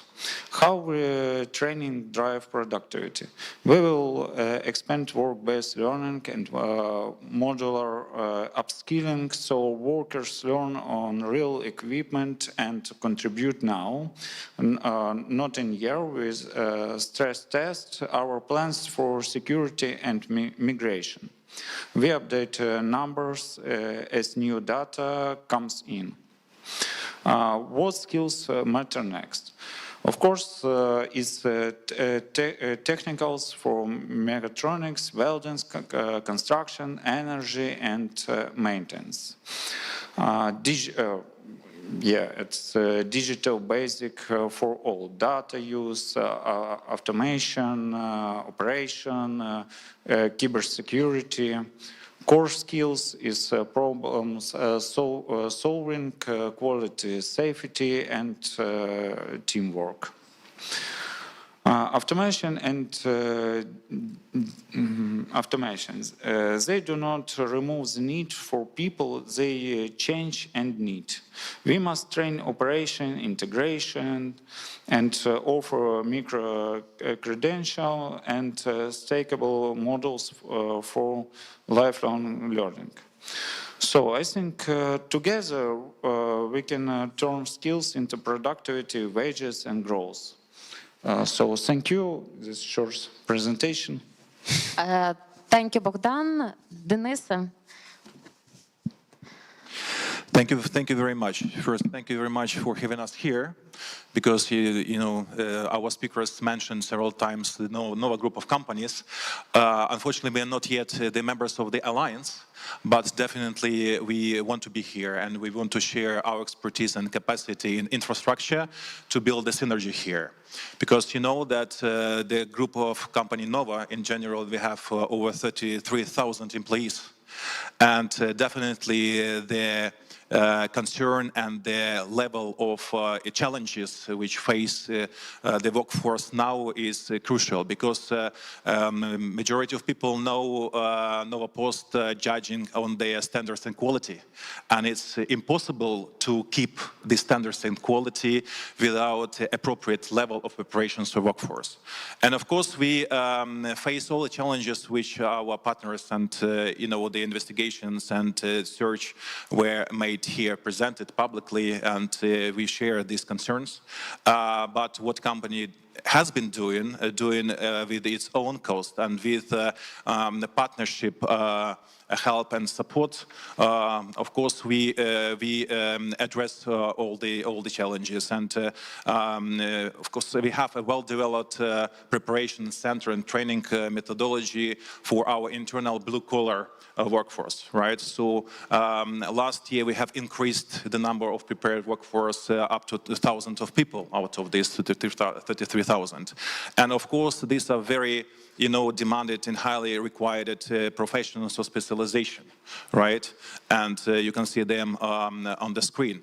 And basically we have been doing this with our own resources, with well-developed training centers, right, which have a combination of different methodological approaches, starting from distant learning to in-person education. We have corporate university to train our staff. Is the second slide, please.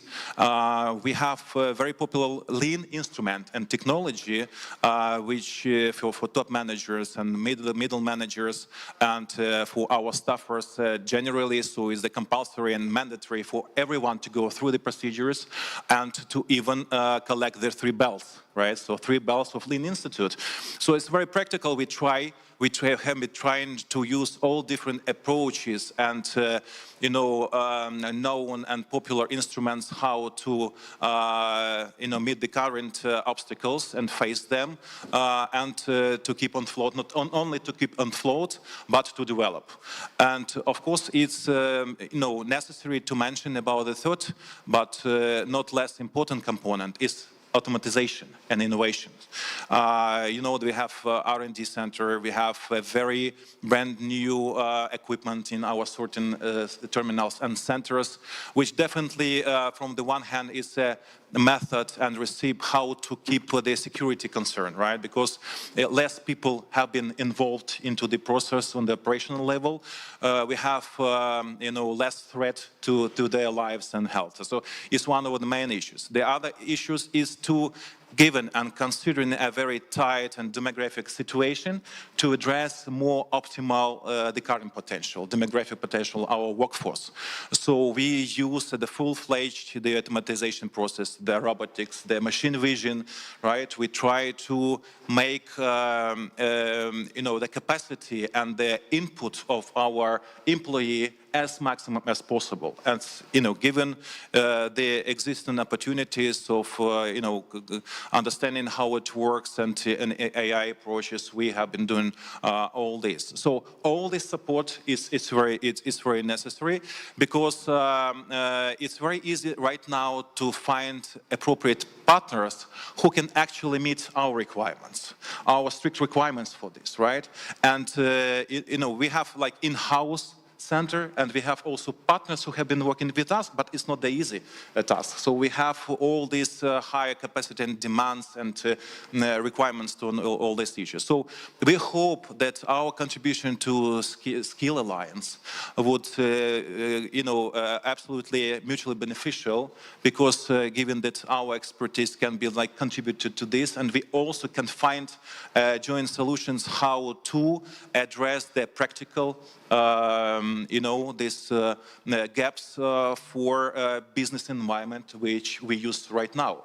And that we are partners of 1,000, even 10,000, hundreds of individual entrepreneurs, micro, medium-sized business. We just follow suit and try to keep in the loop and see what Nova Posta is doing and other companies like Nova Posta to have these milestones and keep on the track for this. Thank you. Thank you. Tetiana. Dear colleagues, good afternoon. I'm really excited to be here and really happy to share the knowledge that we have in the European Business Association. And today I've heard a lot of things that really connected with education and that our business faces the huge demand and focus on reskilling and upskilling. As I represent the biggest union that unites more than 900 EBA members, big international local companies, medium companies, and also we have the platform Unlimited Ukraine that unites more than 10,000 entrepreneurs. We have expertise in education. We launched our Management Development Center 15 years ago. We have our career development platform that focuses on education and helping students to have the networking with business audience. And also we have coaching teen programs really useful for the kids of 12, 16 years who are looking for their future and career path. From one side, it's just easy to tell about learning, reskilling and upskilling, having huge data, but to be honest, that's really challenging for me because the snapshot is totally different. We have the best market leaders in learning and development in EBA, and we have those who are only at the beginning of the stage. But definitely we need to identify that the focus and the defense of the business system should be the top priority and KPI of every organization. And those companies who are cutting the budget on education, they are buying the ticket to the past. I've prepared a little presentation that consists of 3 slides. Dear colleagues, please help me with demonstration of this presentation. Thank you. Okay. The green one? Yeah? Okay, thank you. Today we have an ongoing survey among HR community members, so this is preliminary data, but I suppose that at the end, when the survey ends, the statistics will be the same. You could see the major skills to stay competitive in the market today, what our HR audience thinks and what they say. Adaptability and resilience, emotional intelligence, critical and analytical thinking, effective leadership, creativity and solving complex problems, language proficiency, data science, lifelong learning, and of course, artificial intelligence. The next slide was top 3 skills, most popular topics in business education. You could see these 5 popular topics that our audience wanted to participate previous year: AI, critical thinking, public speaking, effective meetings, and emotional intelligence. By the way, the number of people who participated and registered to our Management Development Center educational programs was approximately 35,000. And okay, and there was one slide more? No slide. So I would like also to add the information from my side, from HR side, that we in HR community, we face, of course, the high level of stress, the high level of burnout among professionals. So mental health programs and energy saving, we have to think about that, and that should be in the strategy of the company and the strategy of business education in every sector. Thank you. Thank you, Tatiana. Marta.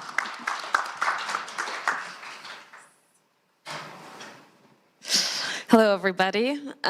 We at the OECD have been working on vocational education and training for many years with all OECD member countries, but also non-members, partners, including Ukraine. So a core strength of our work is comparative analysis. We look at what works, why it works, and under which conditions could good practices be applied to different national contexts. Across OECD countries, nearly 1/3 of young adults hold a VET qualification. We also see its growing importance for strategic transformations, including the green transition. 1 in 4 young upper secondary VET graduates across OECD countries work in green occupations. A key element here is employer engagement, particularly through apprenticeships. So countries organize apprenticeships in different ways. English-speaking countries, apprentices are usually employees, and the apprenticeships sit largely outside the formal educational system. In contrast, countries such as Germany, Switzerland, or Denmark, apprenticeships are tightly integrated into the education system. Training content is tightly regulated and often co-designed with employers. In newer apprenticeship systems, where employer capacity is still developing, vet institutions often take a stronger coordinating role, which is probably the role that the method that we're seeing in Ukraine right now. Vet institutions themselves are also productivity actors. Beyond delivering training, they can help update qualifications, support teacher training, and work with local firms to identify emerging skills needs. In Denmark, for example, vet institutions are actively supporting the green transition by developing new curricula, experimenting with innovative teaching methods, and helping teachers and companies adapt to new technologies. And these international experiences are all highly relevant for Ukraine, which is currently reforming its vet system to strengthen its link with employers, but also to grant greater autonomy to vet institutions.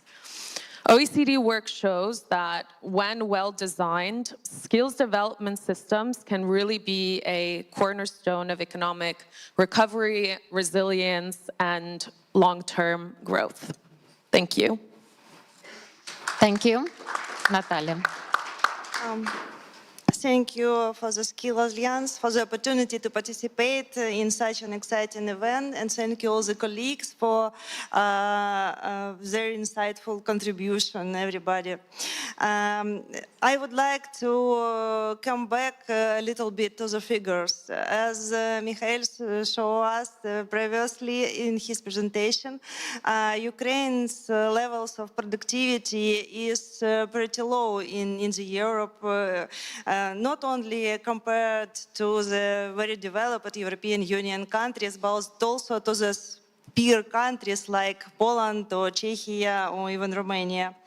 And there are little bit, there is some additional reasons why Ukraine is less productive than other European countries.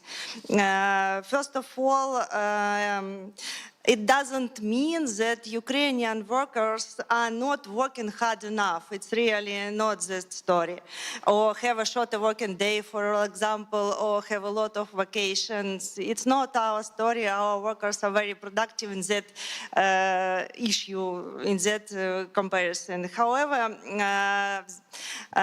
Ukraine, among latest decades, Ukraine's productivity grew essentially because of transformation of the economy and transition to the market economy. But it's not enough because we have some reasons under it. First of all, we have a prevalence of labor-intensive and low-value industries like agriculture and mining. We have a large public sectors which operates not fully effective, as we understood, and the influence of war, for sure, because during the first year of the full-scale invasion, labor productivity in Ukraine sharply fell, and the next year, as we recover a little bit, our productivity also grew. And last but not least, a very important reason why Ukraine productivity is not so high like in our peer countries. There is the issue that we have very low capital stock in Ukraine due to low investment and as well as internal investment and other and foreign direct investment. As a result, it means that labor does not combine very effectively with other production input like machinery, equipment, infrastructure, knowledges, and so on. So my first point, how to increase productivity in Ukraine is to invest. Let's start from investments. Thank you. Okay. Okay, thank you very much. Now it's time for me to put you some questions. Bogdan, I would like to start with you because everybody mentioned the productivity. So if we talk about the ministry, how do you see this first step of increasing our productivity? Because, you know, for some people, older people, even people of my age, you know, this increase of productivity has some, you know, some Soviet sounding. So how we define this productivity increase in our era during Ukraine's transformation, and how we can measure it, whether it's working or not? Okay, our priority categories is IDP people, it's veterans, it's older people, and youth. And for all of them, we do the strategy for employers.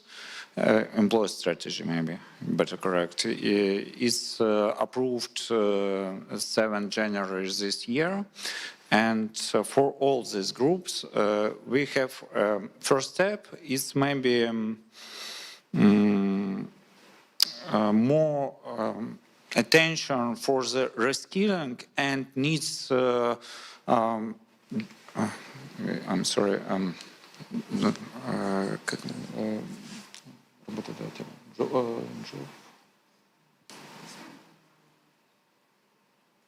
Employers. Yeah, and employers, what needs employers? So when we match this, I think it's better reskilling and we're more understanding what needs to help this. And in strategy, we description this point. Okay, my next question to both, I think, Denise and Tatiana. Tatiana, I will need your opinion as an HR person, but I will start with Denise, you know, because you're a person who here represent a big company with big staff, and now you entered a few years ago European market and have many Ukrainian clients. But if we talk about productivity,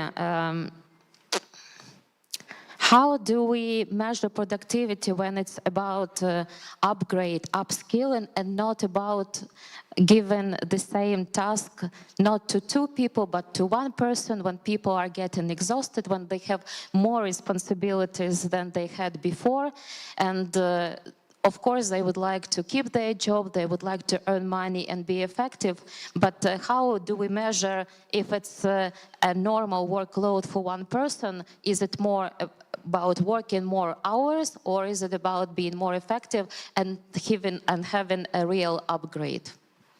Great question, thank you so much. You know, if you are forced, you have to be innovative, right?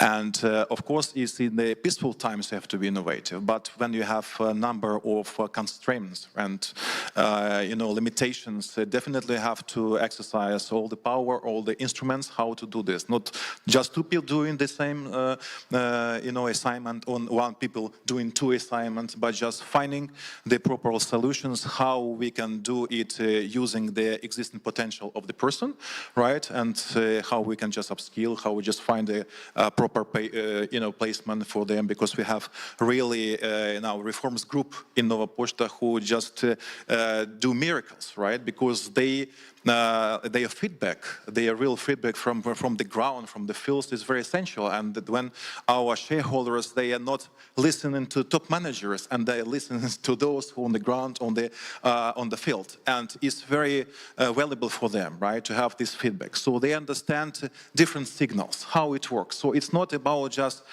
you know, implementing or exercising some innovations. You have to understand how it works through all the way, right? How it affects on the security and safety of the person there. How it can help to extend the functionality and the competencies of the current workload. So is the combination of factors, and it requires investments, right? It requires partnership, and it requires synergy. Yeah. So, for example, we had a wonderful women's project when we just taught them how to drive their trucks. but it didn't work, right? Because we were alone. It was like our initiative. Now this initiative supported by BRD and others. But Skill Alliance, right? It helps to integrate into this. It helps to, with the same number of resources to cover a broader picture, to build a broader picture which can be very beneficial and useful for all the stakeholders, not for Nova Poshta, but for all who can enjoy and exercise this opportunity. So it's not like a very simple answer to this. Of course, you have to be innovative, right? You have to, and to be innovative as Ukrainians is really, it's a miracle right now. But you also have to follow these signals and be very open to these signals on the ground.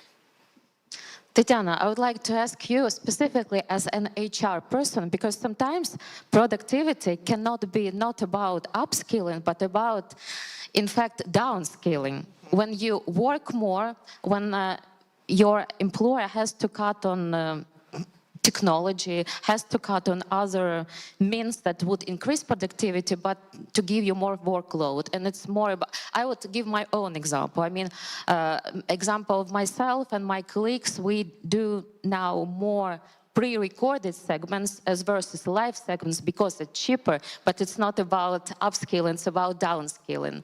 And it's about more workload and so and so. Thank you so much. Absolutely agree with you. That's about upskilling and demotivation.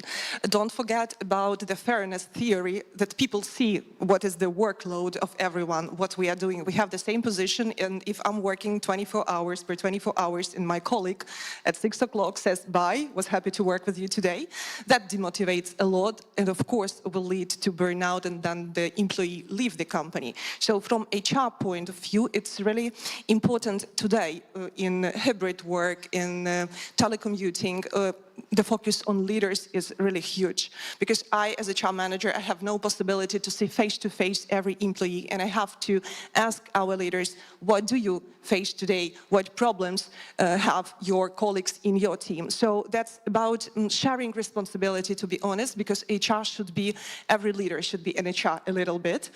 And to the productivity, what works in our organization, for example, autonomy, flexibility, trust, and creativity. Our employees, when they have really huge workload, they are too creative to think how to apply automation or AI technologies in order to decrease the volume, and then we have new metrics that could show that the performance is really better. So it's the combination of lots of factors, but the role of people, first of all, and leaders is a key role today. If you do a yearly assessment of your employees, what is the main or the most important question for you, or the answer to this question when you assess their productivity? A question about productivity. How could we help? It may not be necessarily a question about their productivity, but I mean, what are the signals that productivity is rising, and what are the signals that they're about to quit? Thank you. Yeah, I've got the main point. We are talking about listening and seeing what we are facing. Our employees are ready to share what they face today, what problems they have, and if they are really in a complicated situation, they ask for help. And when we listen, we together decide and solving their problems. And of course, that could help upskill, and that could help increase the productivity of the employee, but we do not know the level of stress that the person has. Because in stressful situation, and today in full-scale war, we are all in stress, that is also a factor that should be in consideration of HR, and it influences a lot the productivity. Denise, I would like to ask you, how do you motivate people to be more productive, to work more? Because, you know, you set such high standards in your sector, and your employers not only work 24 hours a day, I mean, by shifts, but they also are under Russian attacks, and we're sorry for you losing 4 people recently due to Russian strike in Kharkiv. How do you still motivate people to work? Yeah, absolutely. You know, these really broad sectors and services provided to them, and not just listening is the first and more important, right? The psychological support, so we can, all our employees can use this, right? They can use the peer-to-peer support. They can use support during the, in their surroundings. They can get support from the centers, from the different sources and area. They can have the support, and of course they have. They have understanding what's going on in the company, right? How the company addresses the challenges. So we have the open way of communication, domestic communication, right? We have, for example, chat group with thousands of people in, and they can ask whatever, and we have shareholders in this group. So we have thousands of messages per day, but they just select what is really important, and they try to react. That's what I said about the signals which come in from the ground. So it means that you have to be involved. You have not to be, since the company is big in terms of management, coordination, all the regions, right? So they have understanding that I'm very close. It's just one message and you can be heard. We have internal digests, right? Even bi-weekly, and I'm not sure about it, but they have, what are the main ideas, achievements, triggers, and losses, because we lost people, right? We try to commemorate and, just to respect all the names, and it's the matter of our shareholders to provide those who died on the front line with the support, with the material support, even for their kids, for children up to 18 years, right? And even provide education for them when they. So it's like one of the signals how the company can be responsible for this. And generally, like in combination of different approaches and a lot of things that I know, because I'm a GR, not HR, but I'm GR here, right? But it means that it's a huge platform and a number of messages how to treat it and how to provide efficiency. And of course, if there are signals that something wrong, something doesn't work, or there is a delay, because we just follow the delays and the number of delays in the parcels, and even here I just read two messages where on Facebook when I was mentioned about delay. So people just have a delay one day and just have understanding that you have mentioned their shareholders, some from the top management, it will work. So is there a different like social media engagement, and to be transparent as much as we can is one of the remedies and receipts how to make it develop, right? Sometimes when you set such high standards, you have very high expectations from your clients, and sometimes it's very difficult when you're expected to be perfect. Absolutely. I'm just mentioning about working in Ukraine. I'm not just talking saying about working outside Ukraine, because we just have activities in 16, 17 countries, EU countries, which has very different, principles, dimensions, supports, requirements, and standards. So it's very hard to, go with your standards and to keep up your standards in other territories, in the regions. But of course, we have to listen to what's going on there, to build partnerships and to develop the ecosystems. Actually, we'll come back to this question because I wanted to ask Marta, if we talk about Ukraine's productivity and Ukraine's inspiration to join the European Union and to be at the European market, how can this increase our productivity standards? Because I don't remember whether it was you or Natalia who said that Ukraine's productivity is less than in European countries. So how would European accession of European integration and European standards can help?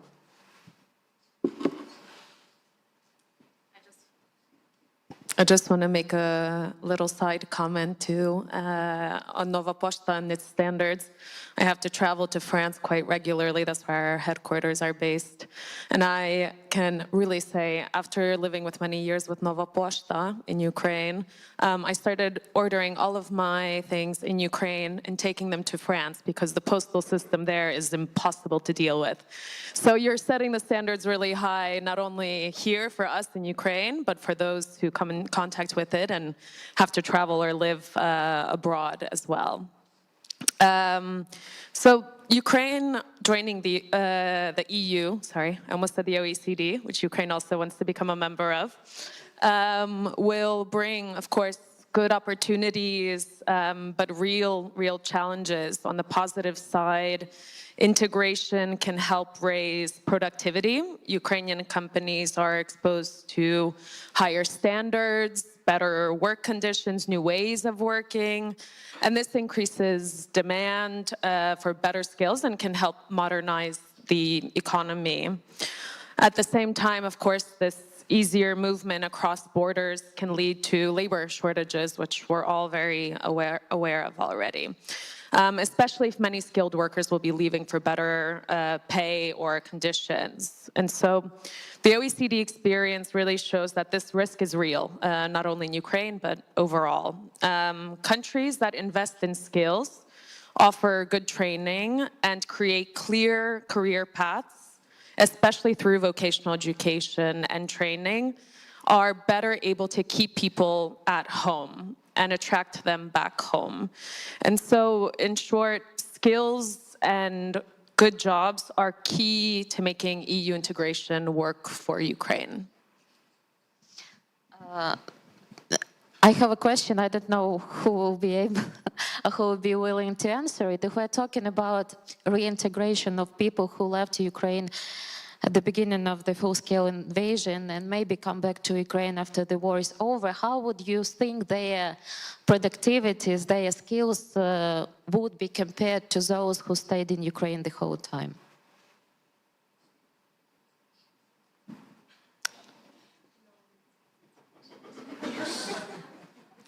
Of course, if we had a German representative at this panel, I would ask them this question because they have a lot of Ukrainian workforce on the market. But Natalia, maybe you can pick up this question.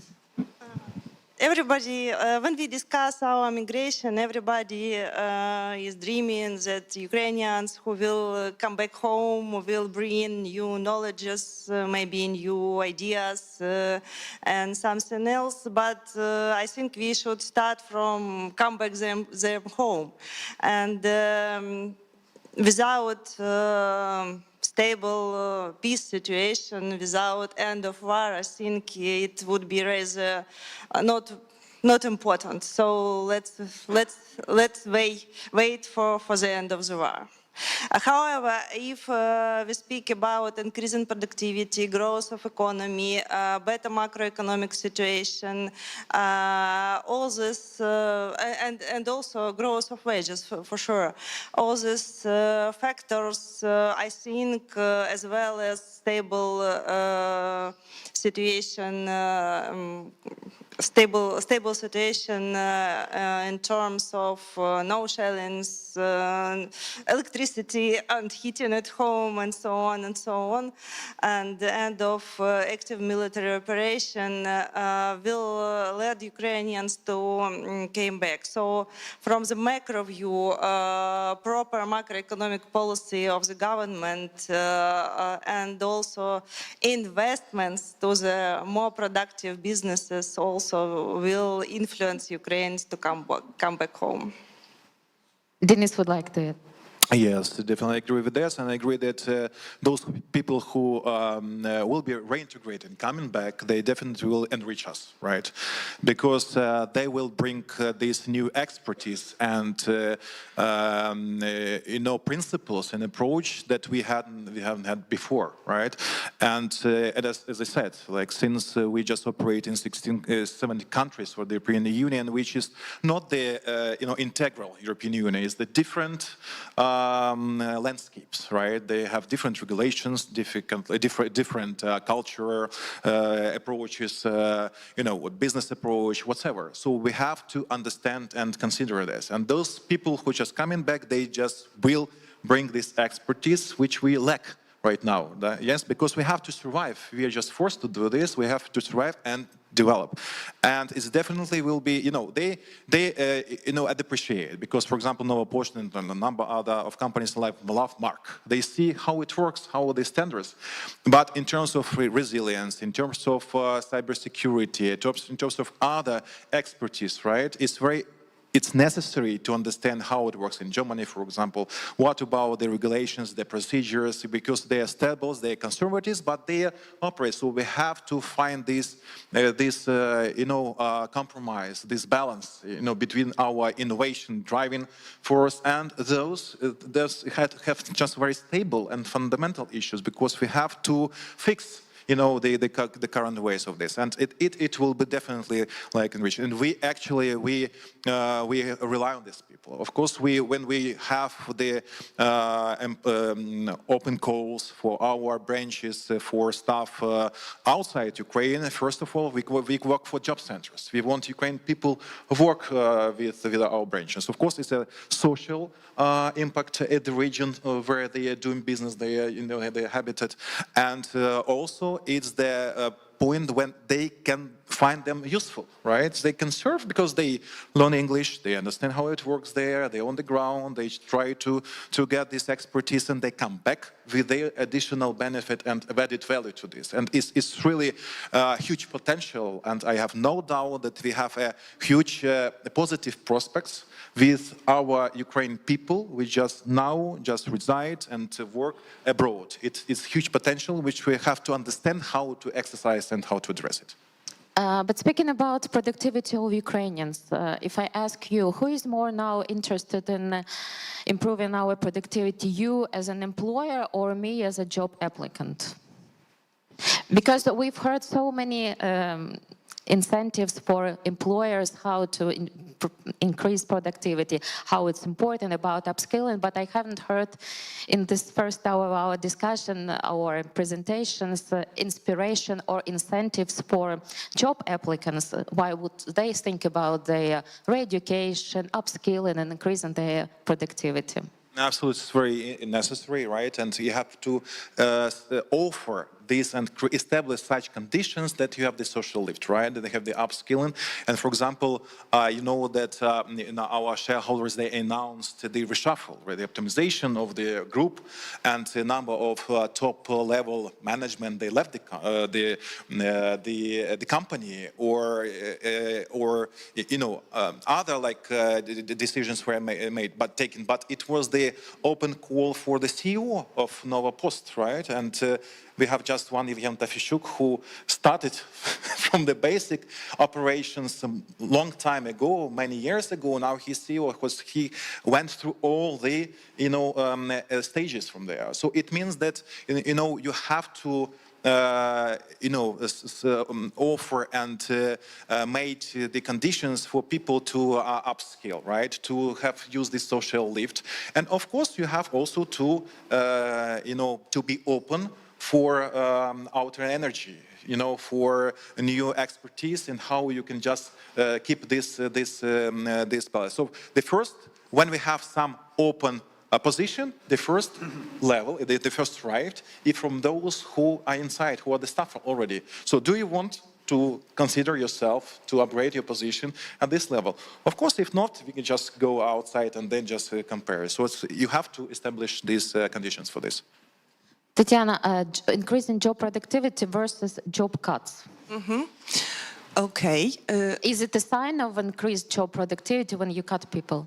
When you cut people, you have to cut some activities, because or apply AI or apply new technologies, because that will lead to decrease of motivation, and people will have no solution and probably will change their job. So cutting, it should be really necessary for an employer.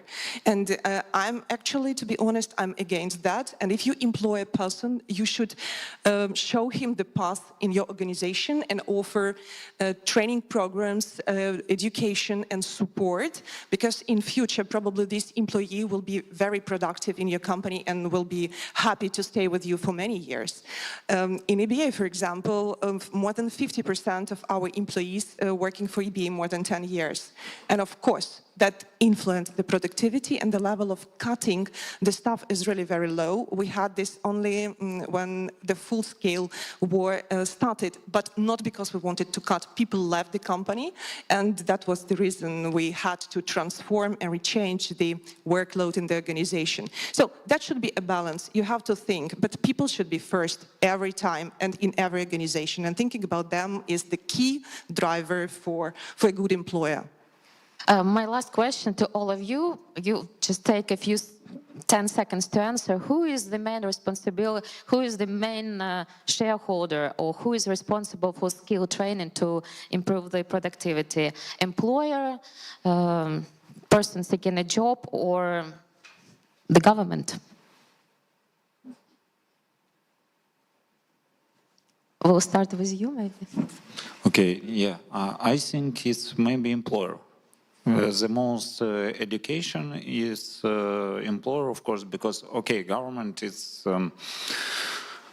basic education maybe, but більш такі тонкі, як сказати, більш так, вузькопрофільні. More specific education is only employer. I think that everyone should be a shareholder in this situation.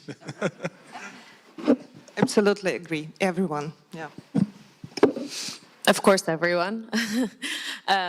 But I'll also stick to employer if I have to choose one. Just even from an incentive perspective, the government, of course, can set the right conditions, but the employer will be incentivized to make sure that they're attractive, that they have the right conditions in place, and they'll know best what skills will be needed. Yes, I am fully agree. All the three parties is interested and will be responsible for increasing productivity and skilling and upskilling also. Thank you very much for this discussion, and thank you very much for perfect timing. Thank you for being our very attentive audience.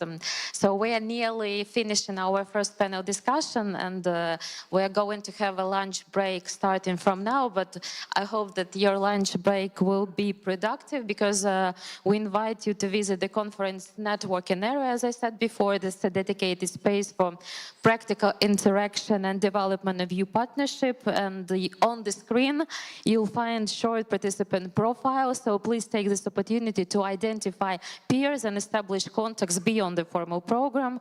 And behind your back, as I mentioned, this networking area where you can put your stickers on iSearch and iOffer area, and the Skill Alliance map, when you can place the region where you're the most active in your operations. So finally, I invite you to take lunch for an hour and be back on time, and I'll remind you how you can return here on time. So thank you very much for your attention, and help yourself. Друзі, дякую дуже.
As I said before, that's the most difficult time at any conference to restart after lunchtime, because our organism now will be more concerned about what we ate rather than what we're listening to, but hopefully we'll be much more attentive and do our best to have a fruitful presentations and interesting panel discussions. So returning to our conference context, the war has disrupted production, investment and trade. Businesses face high uncertainty and productivity remains low in many sectors. So in these conditions, the path forward is not only about rebuilding infrastructure, but above all about strengthening Ukraine's human capital. People, which means their skills, adaptivity, and ability to work with new technologies are the decisive resources for economic transformation. So in the first half of the day, we discussed the labor market transformation model, future qualifications, and how upskilling can increase productivity. So now we focus on crucial question: how can we activate vulnerable groups to address skill shortages in Ukraine labor market? And this is about practical approaches that combine inclusion with economic effectiveness. And now I invite Taras Tarasenko, Deputy Chairman of the Verkhovna Rada Committee on Social Policy and Protection of Veteran Rights. Taras, the stage is yours. Would you like трибуна чи мікрофон?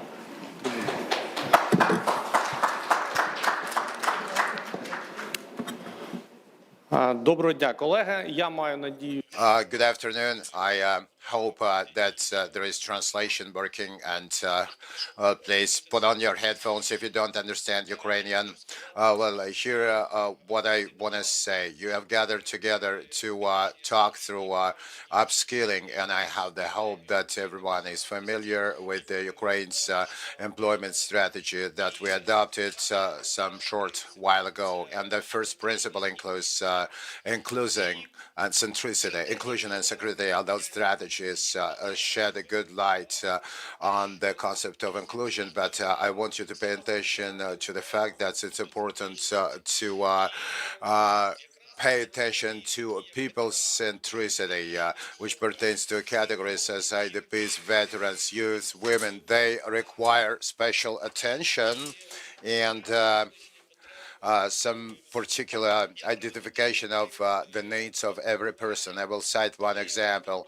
When I was working on developing, drafting the law on entrepreneurship in veterans, and now I'm engaged in employing veterans and providing them with employment. So we surveyed a lot of businesses, sole entrepreneurs, small and mid-size, and we need to understand that the Ukrainian business realities are facing not actually a lack of HR, human resources, because most veterans that return to their former jobs after the war, they will first of all face a lack of understanding of the work team, and number two, they have changed their life values and purposes. So the HRs of those enterprises should be able and work hard to see a human being with their clearly stated needs.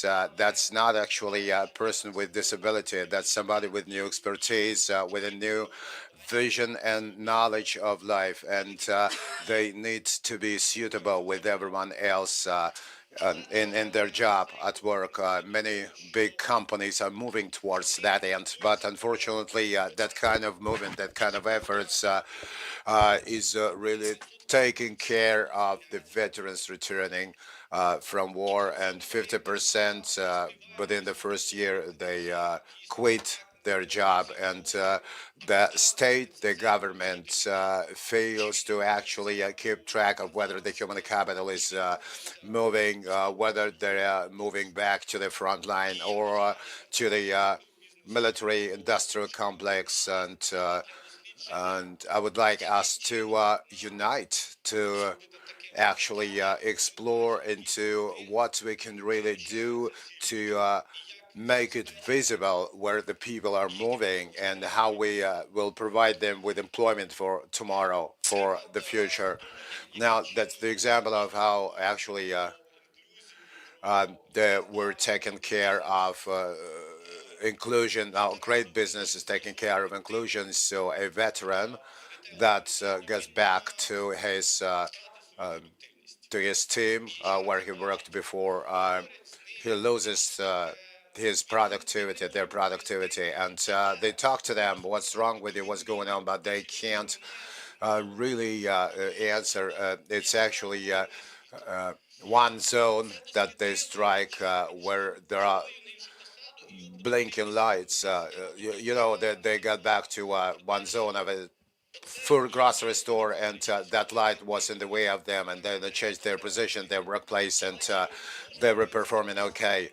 Then we need to look into the individual needs of an individual, and can it be part of regulatory documents? I don't think. We'd rather create such a culture whereby people that were in the war would now have some human-centered approach, and the people dealing with them should know what their needs they can provide for, and what kind of problems those people might be facing.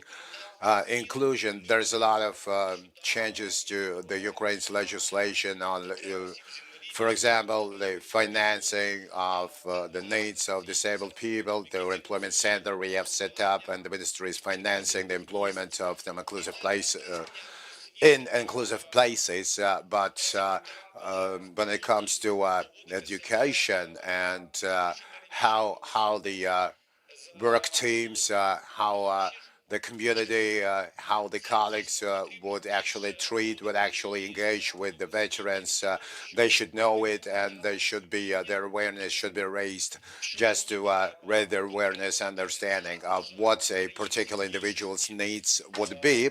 Now, unfortunately, in Ukraine, we are going through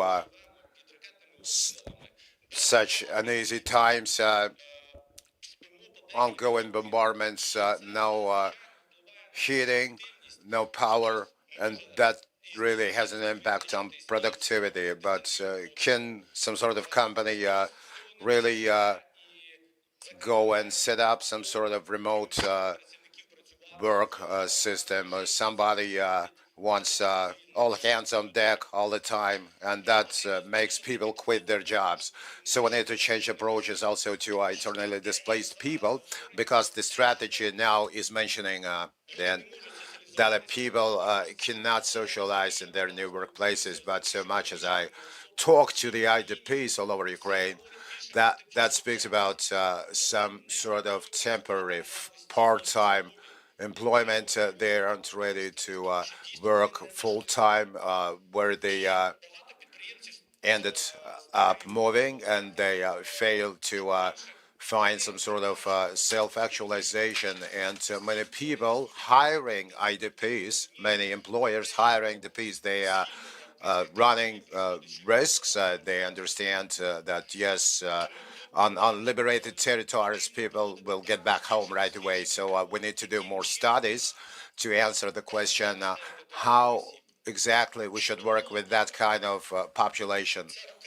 And when it comes to youth, that's a standalone track. And I think that the stakes should be high on our youth, because the youth are energetic, active, and ready to work even without a higher education.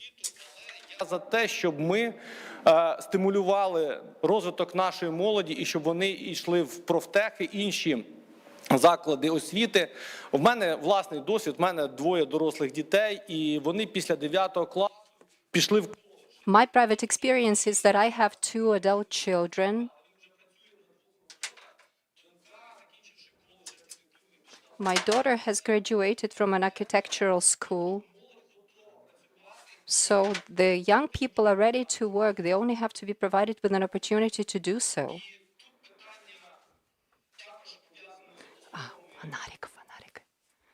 And this is also to do with the people of senior age, elderly people, because they're ready to pass on their experience. But sometimes employers do not see them as mentors in their workstations, in their businesses. In fact, I have encountered that in big state-run enterprises. such as Malyshev plant, tank plant, and other production facilities, large-sized facilities, where sometimes only senior people, elderly people are the carriers of the intellectual expertise that can be passed down to the younger generations. And the main point here is to make sure that the employer, because these are the state-run enterprises, the state has to understand, the government needs to be cognizant of that, of the way how to transform that into a new rule, to make sure that expertise is passed down from one generation to another in the enterprises. So we have the strategy in place, but for that strategy, we also have to do a lot of analytics.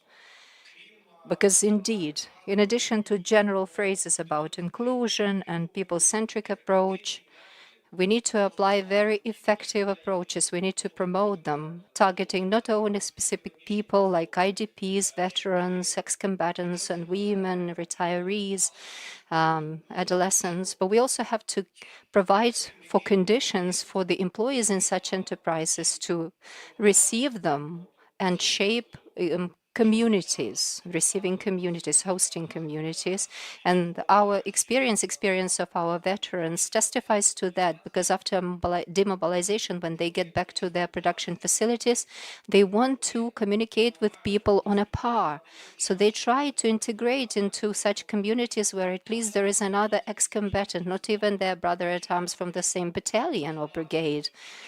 They want to be sure that they can communicate at a peer-to-peer level. Communication with the ex-veterans. Well, at one point when I was talking to them, they said, I didn't used to serve in the army, but they told me, you will never become a brother in arms with us, but you can become a partner for us. So this is what matters. In the country, we have to become helpers to one another and partners for the rest of the people. Thank you. Thank you, Mr. Taras. Now we will look at best practice example, and we'll explore how training programs for women, for veterans, for internally displaced persons can meet business needs while expanding opportunities for people. And I would like to invite to the stage Lyudmila Kryzhanovska from Prilot Foundation, and we're very looking forward to hearing your presentation. So please. Thank you very much.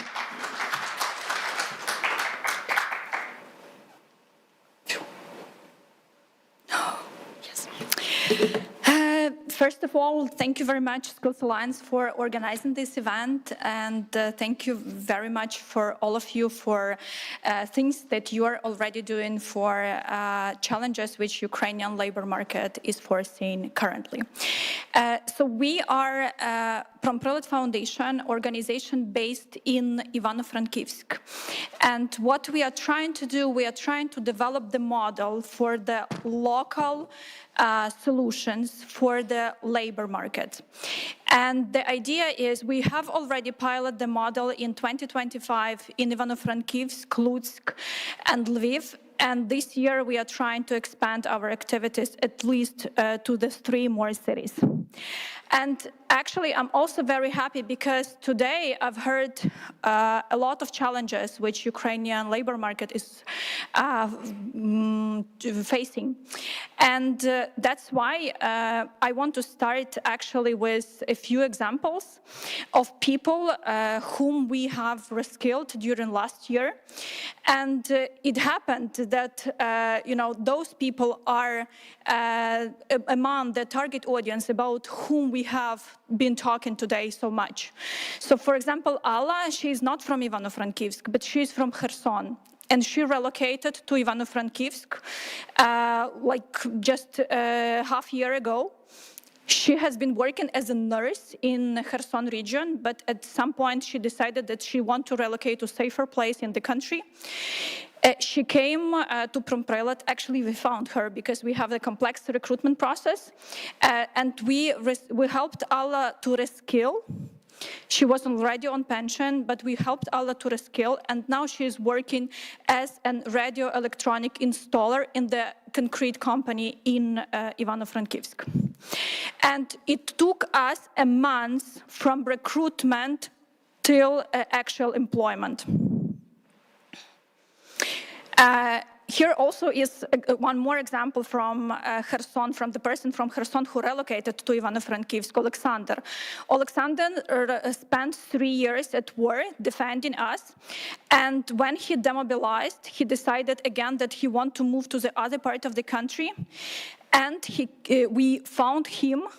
We reskilled him, and it took us from the recruitment process to the actual employment 2 months, again, for the whole process, to reskill, to provide him an internship, and to find him an actual employer. And now he's working for one of the biggest Ukrainian company, which is selling their products through marketplaces to Europe and to US and Canada mostly.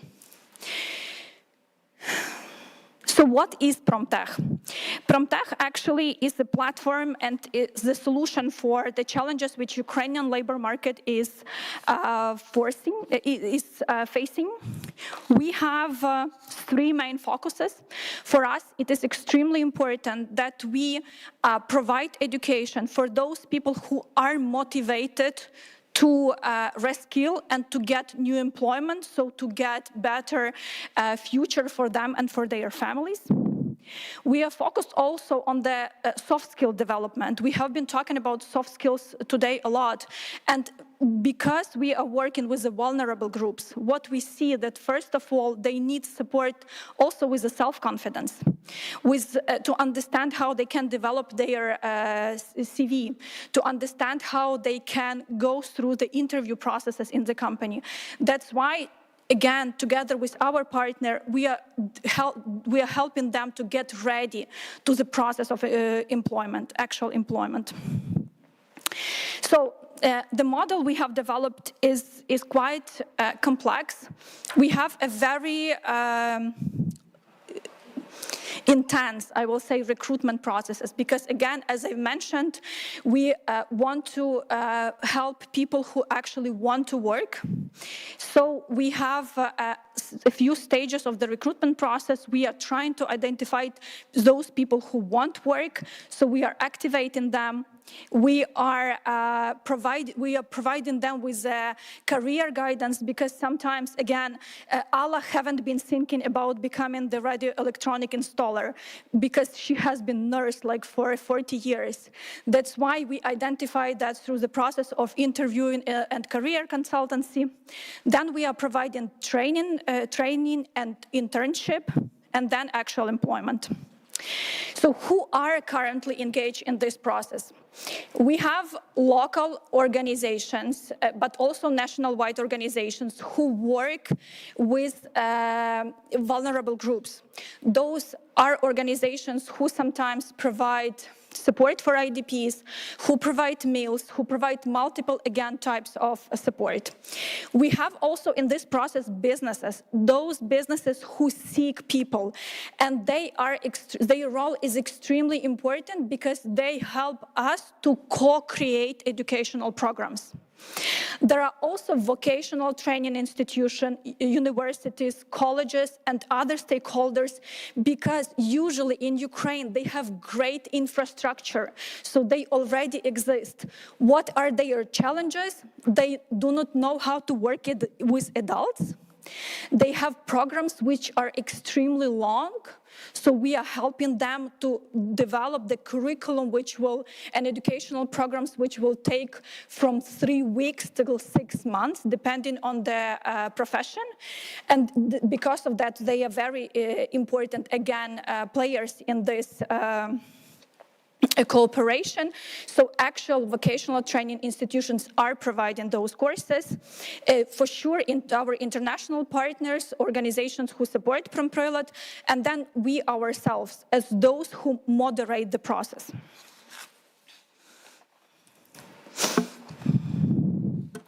So we have already the model. It is tested already in Ivano-Frankivsk. Last year, we provided courses for almost 200 people. But what is important that we received 1,000 applications. So all 1,000 people, they have gone through the interviewing process. For some of them, we suggested that they will think, or they may stay at the jobs which they are doing now, because they were not motivated to change jobs.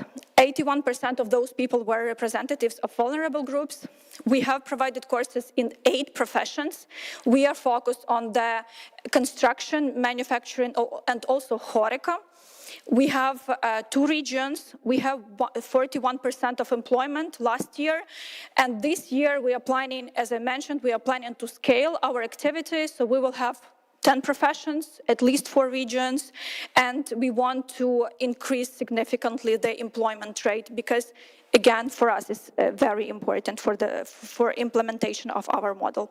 So we have a model, we have a proof that it works, we have partners who are engaged in this process, and I have to say that it's one of the probably most interesting component to bring these people together in one room, because sometimes, especially working in the region, we see that vocational training institutions and businesses, they are not used to talk the same languages. So that's why we are trying them to understand each other much more better. So to reach 600 people, to find the next Alas and Alexandras, we need to expand our collaboration also. So because reskilling, it's not just about the labor market. Reskilling, it's about dignity of people.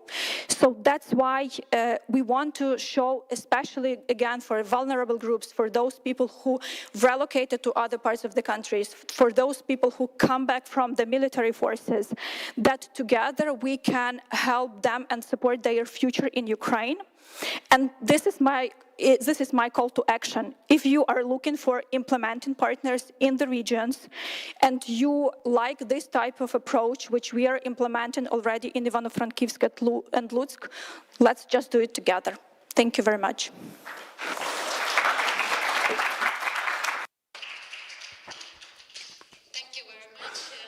Ready to prepare for our second panel discussion of the day, approaches to activate vulnerable groups of people. We already heard some presentation about involvement of veterans who come back from war, internally displaced persons.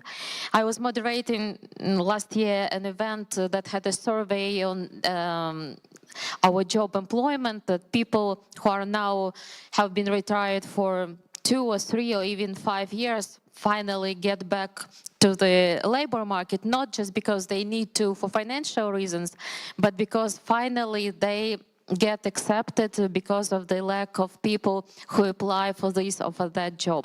But at the same time, what kind of training they need, upskilling, and what soft skills they are lacking.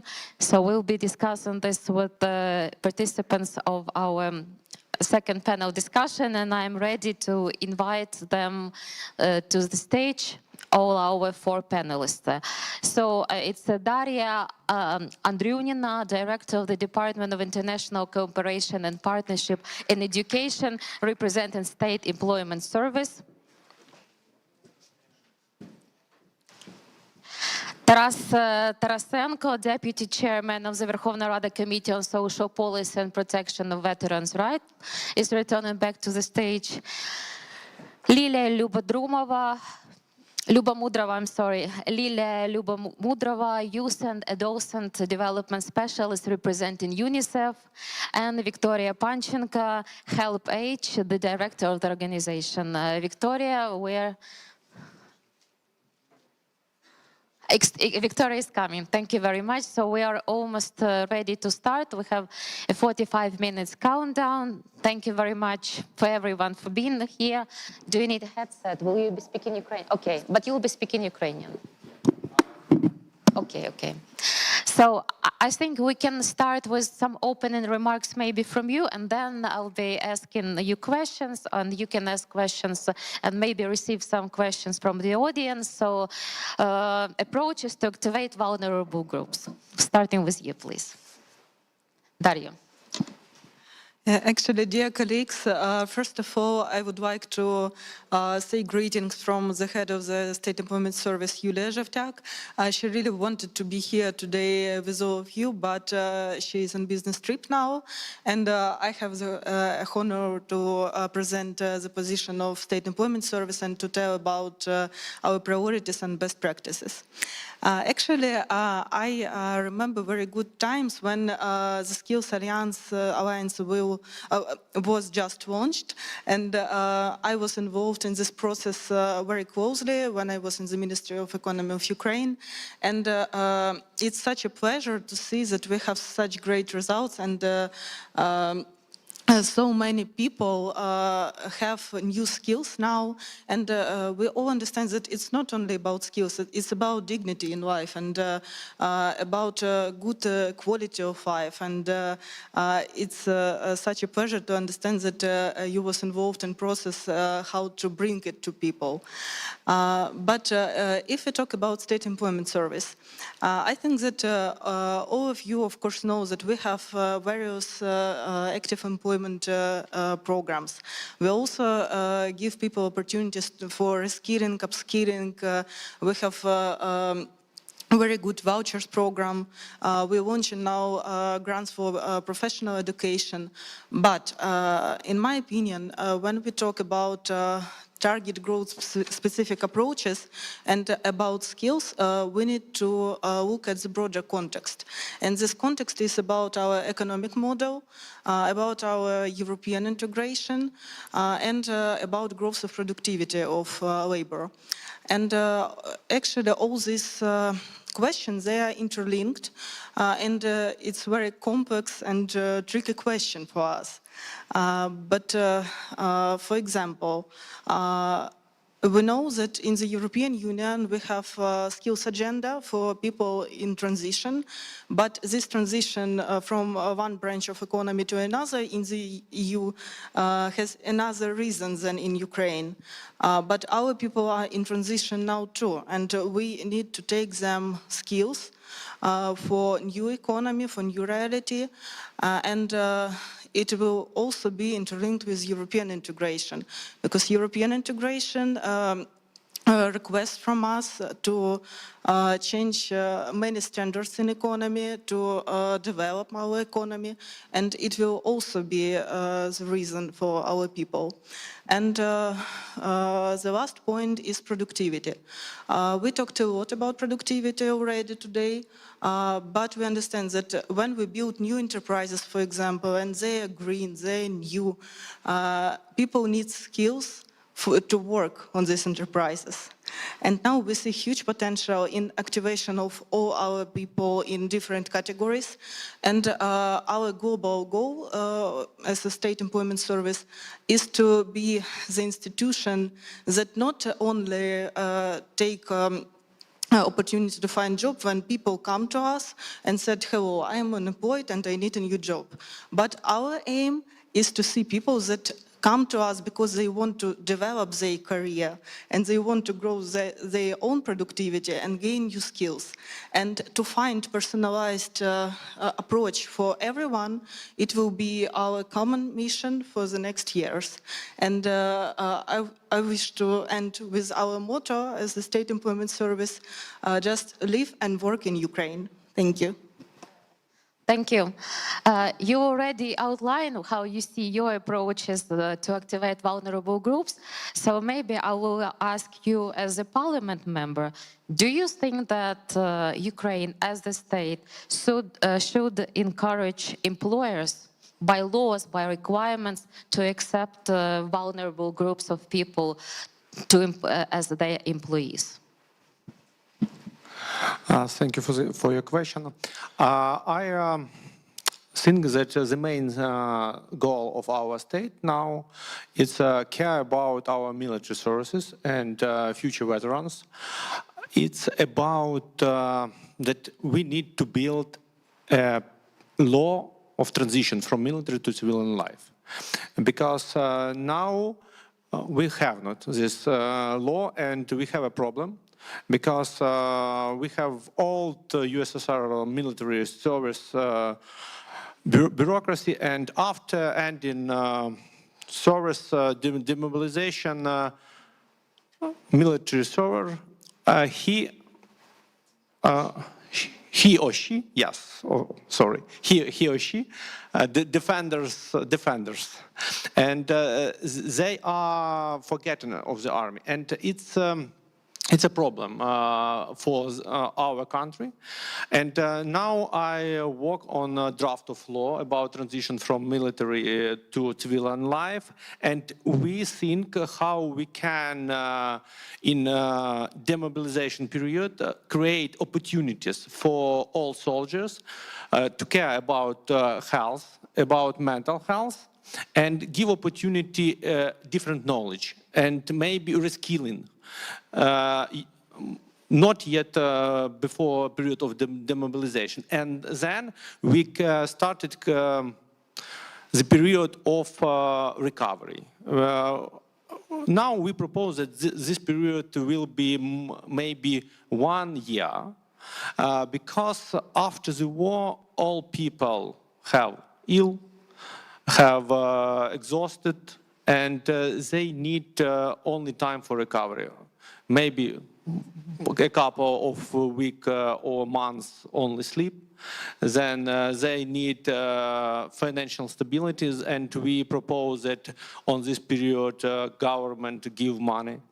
And of course, in this period, care about the family, because unfortunately we have a problem with a lot of family broken, and all our warriors say that families and wife the best helpers for them, and we need to care about families to become as one potential одиниця, one potential unit, one potential. Thank you. One potential unit, because it will be the strongest side of our country. And I think we need now create such big system and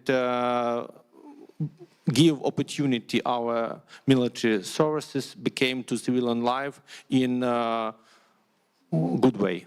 Дякую. I have a question. Thank you very much for your initiative.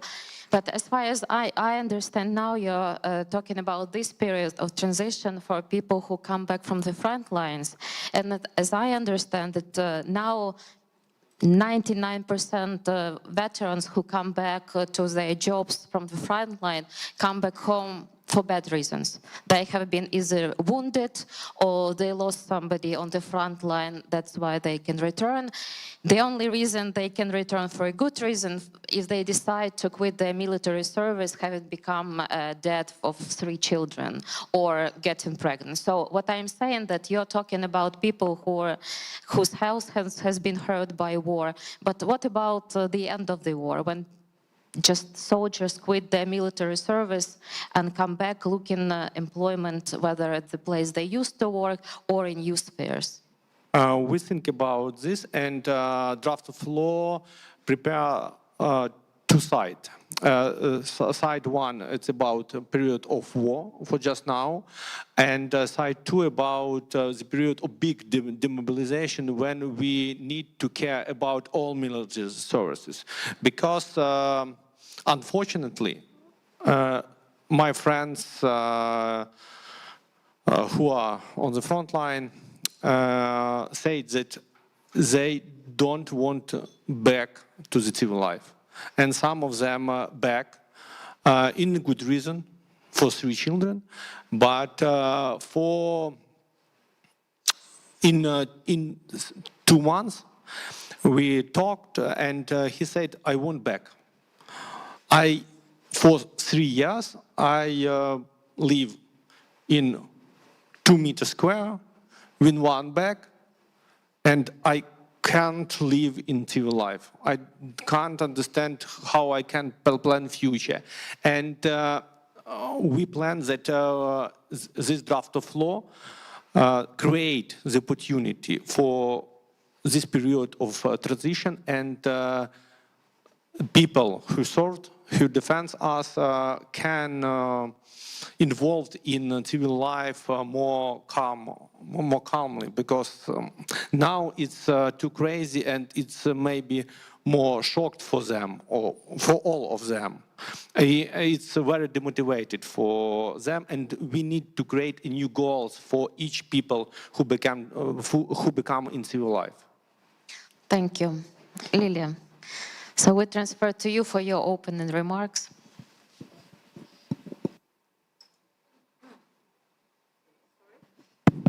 Thanks so much. UNICEF is happy to be part of Skills Alliance. As Mr. Tarasenko already said, young people bring the new energy to employers and economy sector, of course. But at the same time, it's not a secret that the migration potential of young people is increasing. So more and more young people are leaving countries and are going to leave after the war ends.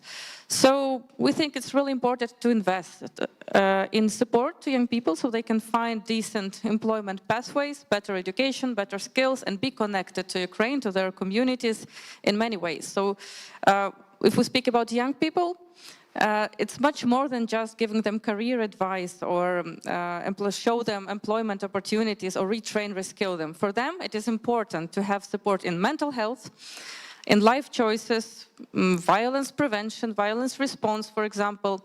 So they have a lot of needs which are extra, and if these needs are not addressed, new barriers are created for them to benefit from good employment pathways. That's why we think that focusing on young people is really important. Thank you. Oh, thank you. Victoria.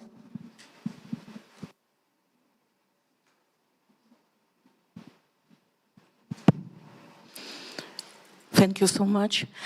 Hello, everyone. First of all, I want to say a big thank you to be here, because I can share experience HelpAge International and Voice of Older People. As mentioned, speakers from the Ministry of Economy, Ministry of Social Policy, Unity and Family, and Mr. Taras, we need more evidence base, we need some research to understand how we can support different vulnerable groups to be employment. So I also work with some data and can show to you the figures, and we have PowerPoint presentation which can add a value to my speech. When we're talking about skills of development and employment older people in Ukraine, they are usually often left out of the focus. According to data from the Ministry of Social Policy, there are currently 9 million older people, represented a quarter of population. This is very big numbers. At the same time, Institute of Demography and Social Research show that over 6 million people aged 55-70, nearly half of the currently. Для чого? А я не зможу одночасно перемикати. Маріна, чи можете ви допомогти? Дякую.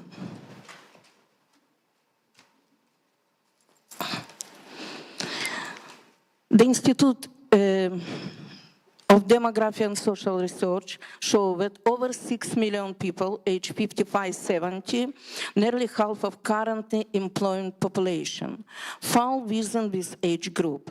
At the same time, the economy faced a severe labor shortage of ground 4.5 million workers, with over 70% of enterprises reporting staff shortage. This is data from Ministry of Economy. Despite this, only 13.2% of Ukrainians aged 60 plus 60 till 70, are economically active, compared to around 37% in Organization for Economic Cooperation and Development countries. This gap is not only by age.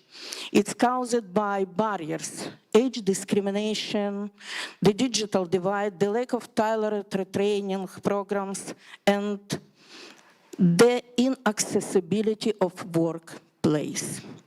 According again to Ministry of Social Policy, up to 3.5 million people aged 55 could be engaged in work of enable condition were created. The experience of HelpAge International also confirm this. Older people are not inactive. They are excluded from the system. HelpAge has been present in Ukraine since 2014, providing multi-sectoral humanitarian response to over 100,000 older people. We are not big organization. If we compare with figures which were presented today from the ministries, it's about millions. But I suggest we need to start from small first step if we are talking about older people. If we plan working with older people and engage them to the labor market. What we are doing, we implement this approach through the community safe space, which created for the mobile and active older people. Because in the humanitarian response, we try to work with the homebound older people and provide them psychosocial support, information support, delivery humanitarian aid. But if you see to the information in the slide, last year, for example, we had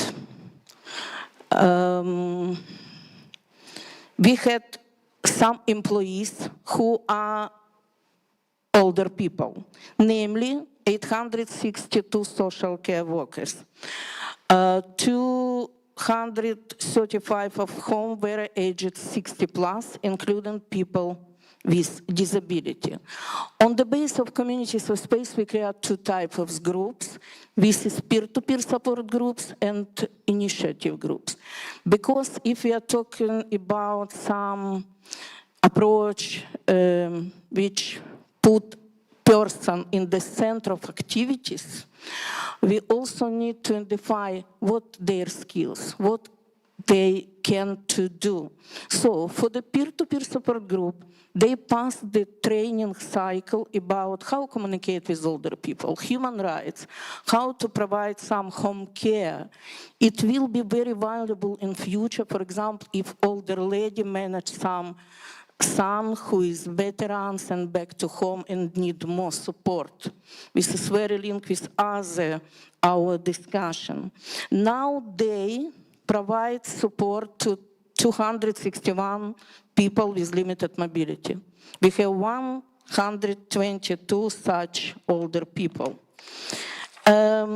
Additionally, 350 caregivers to get training how to support people with disability, how recognize gender-based violence, how managing stress.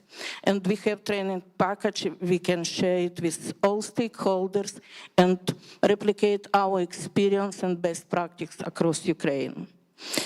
A lot of figures I mentioned in my speech, but it's not about just figures. This is a real human face and stories.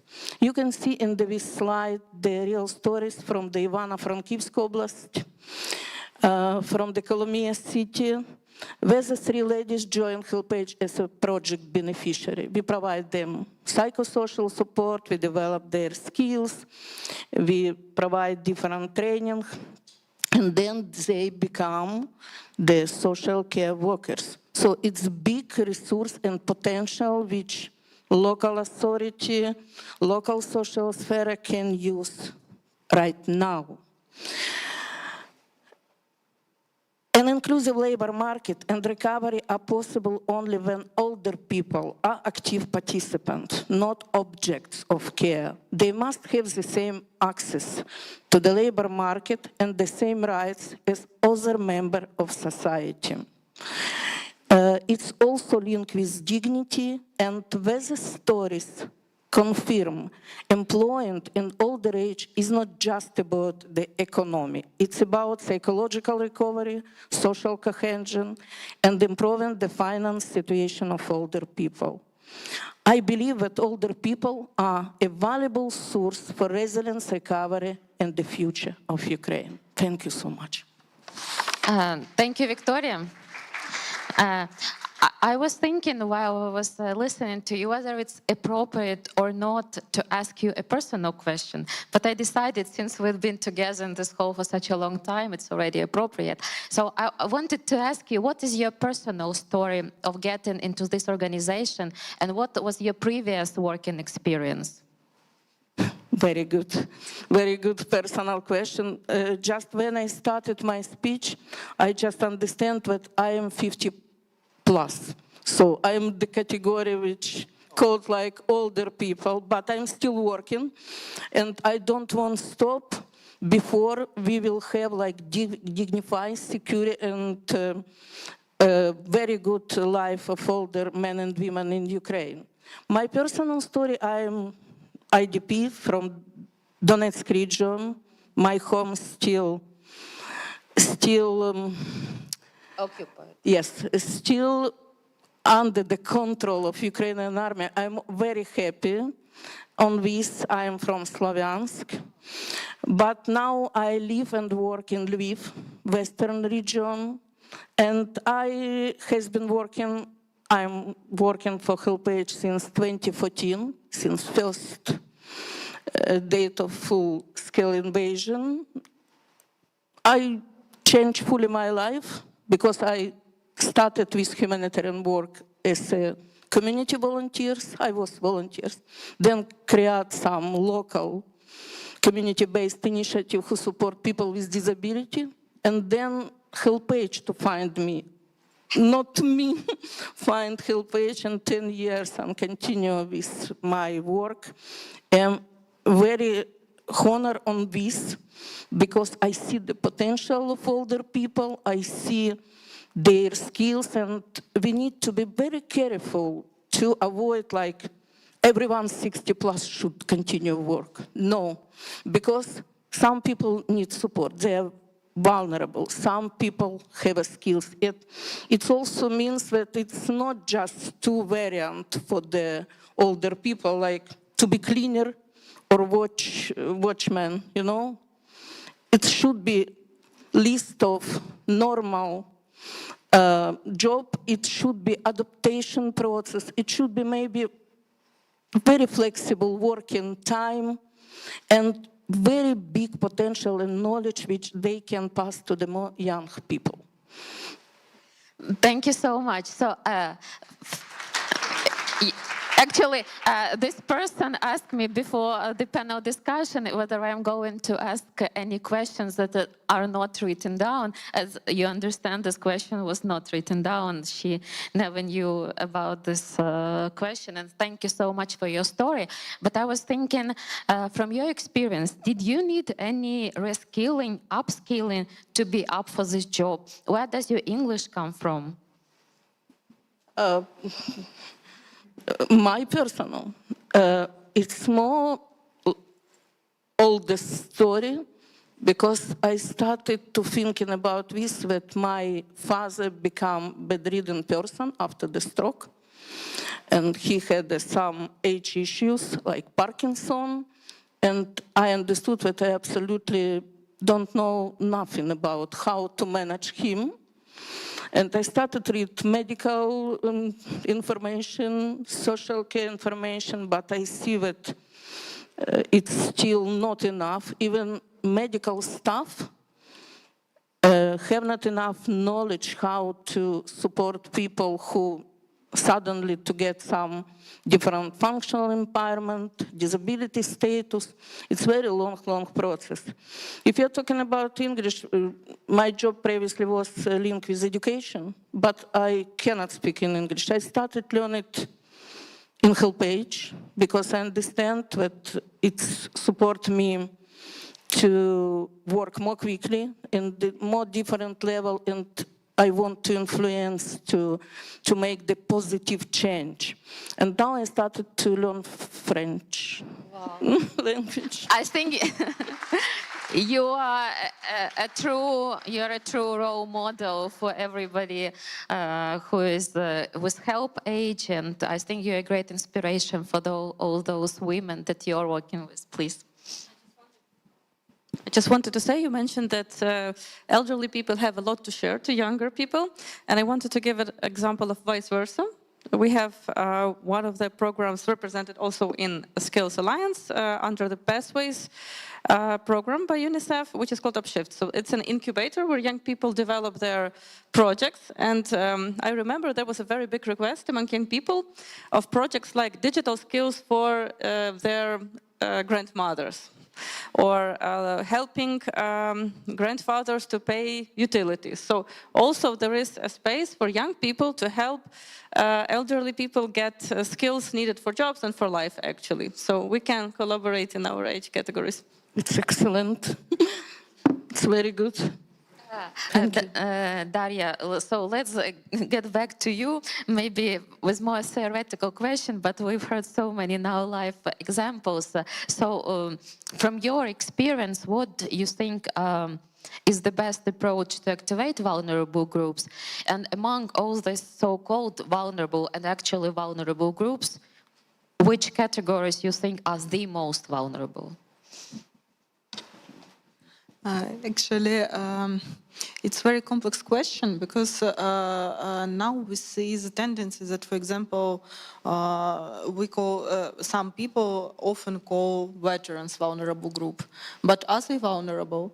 I think no, because they are strong, they have skills, they just need support to transfer to civil life, and Mr. Tarasenko emphasized on it. Also, when we talk about single women that are with children, are they vulnerable? I think now they are mainly called not single women, but independent women. Yeah, so it's a very interesting question whom we can call vulnerable. But when we talk about reskilling, upskilling, we need to understand that to make people find job, it's not only matching skills, it's also about barriers, how to go to work, because I mentioned women and I mentioned veterans, and we understand that they have different barriers. For example, if women are single and have child, but they have no kindergarten nearby, what can they do?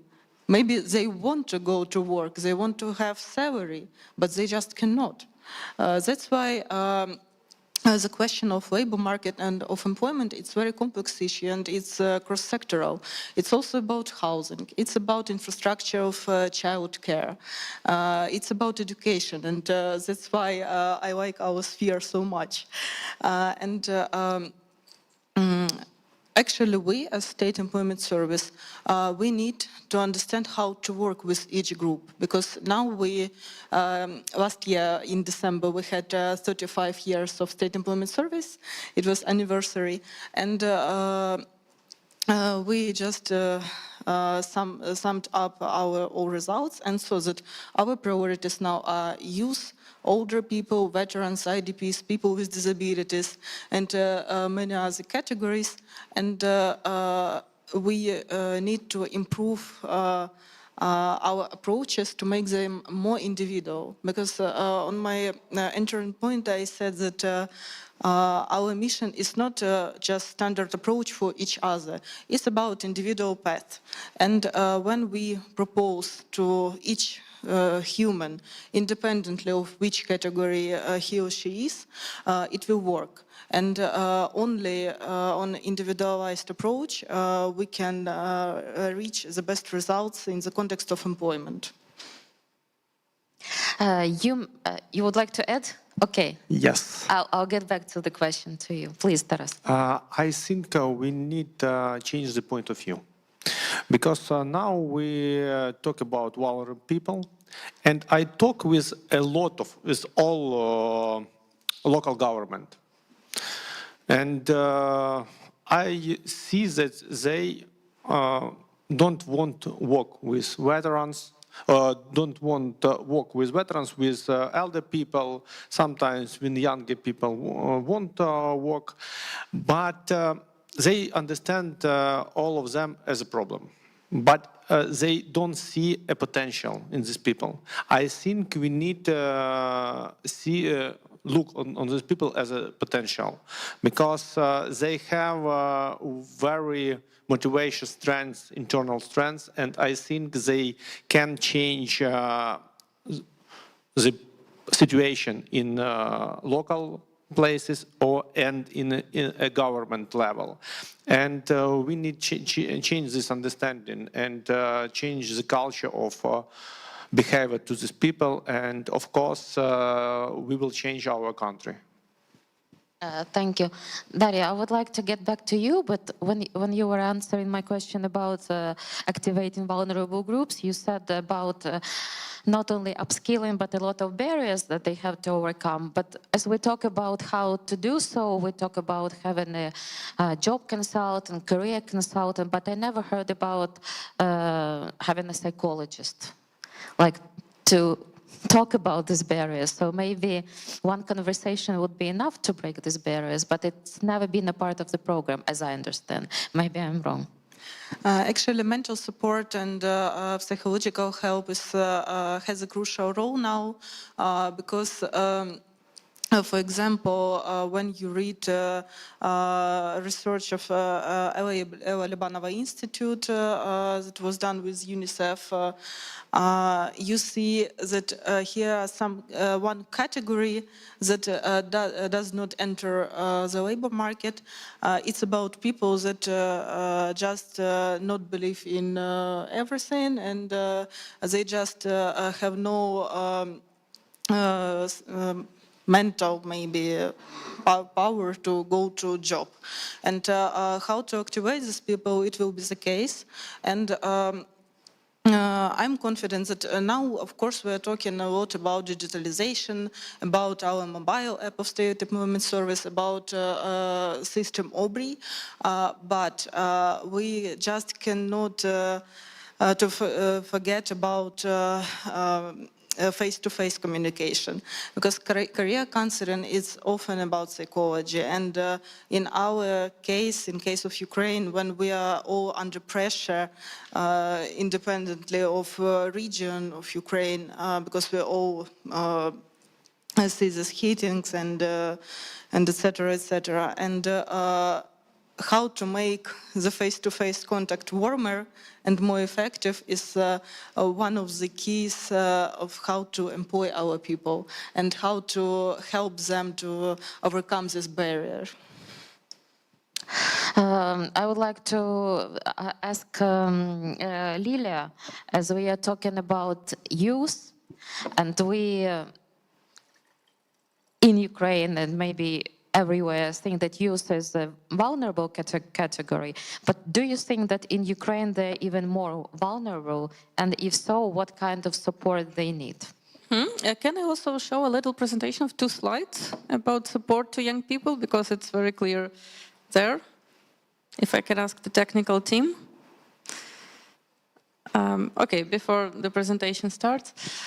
So yes, young people is not really a vulnerable category, but young people have certain barriers, and it's a little bit more complicated for young people to reach opportunities because of their experience, which is yet quite little. So in Skills Alliance, UNICEF is involved through a program called Pathways, in Ukrainian Trajektorie or Шляхи, which focuses on 3 key needs of young people. Speaking of vulnerability, so these needs actually show why young people need extra support. So 3 key pillars are secondary and technical education, then first job opportunities. I think everybody knows this situation from our youth, for example, when you want to find a job, but you don't have experience, but where do you get experience if you cannot find a job? So first job experience and also flexible learning, upskilling in the spaces which are friendly to young people. So we work with all of the stakeholders, governmental, NGOs, private sector, to bring these opportunities to young people. Our program exists for young people in Ukraine and also in European countries beyond Ukraine. In total, it has reached 300,000 young people with employment opportunities and 500,000 with other kinds of support, mental health, protection, counseling, and other many things which Daria has already mentioned. So, yeah, thank you for the second slide. So, how to support young people, considering their vulnerabilities and bridging them with the opportunities, helping them to do it easier. We can categorize these activities by certain by these 5 categories. So first, we need to research. Thank you, Daria, for mentioning the research on young women. So we are currently running a big research of young people not in education, employment, or training up to 24 years old. So this will be ready later. But at present, we have researched the young women, and we see that there are 4 main reasons why young women lack access to labor market. First, care responsibilities. Second, mental health, which Daria mentioned. Third, labor market demand, like skills mismatch. And okay, so it disappeared, but okay, I will tell. So another program that we can suggest to young people is one-stop shop centers. We do it in Ukraine through youth centers or working together with employment services. One-stop shop is a space where young people can get anything they need. So they just can come, say, I need this, and they can be referred to something and offered. In the European countries, as an example, it offers career advice together with mental health counseling, together with skills and flexible learning opportunities, links with vocational. In Ukraine, we have a big network of youth centers with whom we are developing together with Ministry of Youth and Sport. And these centers are able to provide young people with all of the opportunities necessary for their employment. To sum up, I would say that we cannot name young people as vulnerable category, but at the same time, we need to understand that youth age is vulnerable. Adolescents face crucial changes in their life, adolescents up to 19 years old, and young people, when they graduate from education, when they start their employment pathway, they need extra support, they need mental health, they need protection, and they need guidance. If we do not give all of this to young people, they are prone to find opportunities beyond Ukraine. Thanks. Do you think that those who are getting education now beyond Ukraine in other countries will have job opportunities in Ukraine after the war is over? We have a couple of surveys that, as UNICEF, we run in other countries, and we see that majority of young people are eager to return. But they are very confident that they would find opportunities because many of them, they didn't live for 3 years in their country, so they don't really know the landscape. But from previous presentations that we saw today, we see that there is a lack of workforce in many areas. So for us, the task is to link young people with those opportunities which exist. And I think the pathway to this is career guidance, upskilling, reskilling where possible, promotion of vocational training rather than higher education, as Mr. Tarasenko has mentioned. Not all people have to go to higher education, as an example. And also, I think there's a lot to say about identity. So young people also need to be active citizens and understand that our country needs this. The economy needs these skills, for example. So they should be motivated not only by economical, but also by civic reasons. This is what we're working on in UNICEF. Do you have any idea how to promote vocational education among youth who are brought up in the families where a degree is very important? Just to put this in the frame on the wall. Yes, most of the families, according to surveys, most of young people want higher education. And why? Because parents told them so. So as one of the solutions, which also UNICEF is supporting with Ministry of Education and Science, is early career guidance in schools, where young people receive service from career education counselors.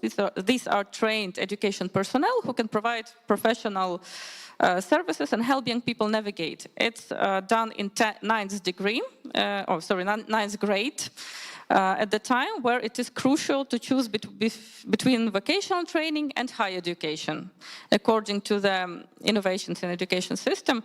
So we hope that this program will help young people to understand their strengths, have their own roadmaps, so individualized plans of development.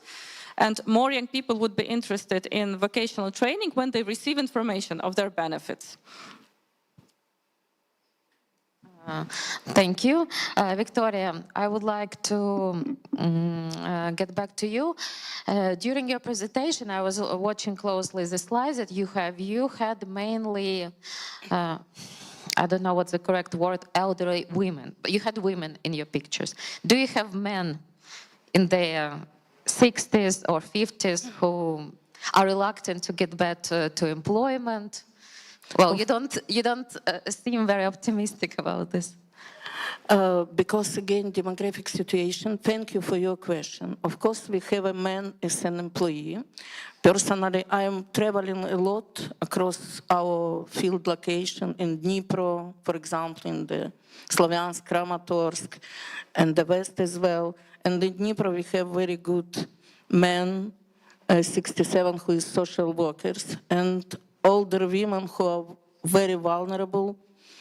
Every time wait for him because they started to be more younger, to feel that we need to be prepared for the visit. It's very good impact. But if we're back to demographic situation, again, it seems to me the Ministry of Social Policy in 2020 did like analysis of life expectancy for the women and men.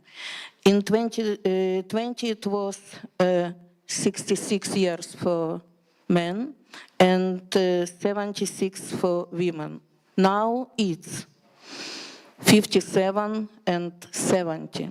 So due to work condition, due to long stress, shelling, so the life expectation more lower. We need also take into account when we build our strategy, when the government will be strategy and all NGO or UN agency will plan something.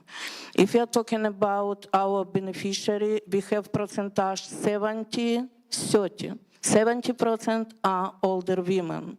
And among our social workers, mostly we have older women. So it's also gender aspect should be taken into account.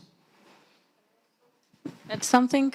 So just to reflect on what you mentioned, from our experience of communicating with employment centers in the field, especially in small towns, so employers are eager to take young men up to 25 years old, obviously without experience, rather than an experienced man who is around 50. And yeah, we were surprised to learn that now the priorities have shifted towards unexperienced, unqualified, but young people rather than very experienced. And I remember one case of one employee. And how do they explain this? Due to military reasons, and for them, they say it's more cost efficient to hire a young person, train him, if we talk about men, rather than have an experienced person, maybe with health issues or with the possibility to be conscripted if it's 50 plus.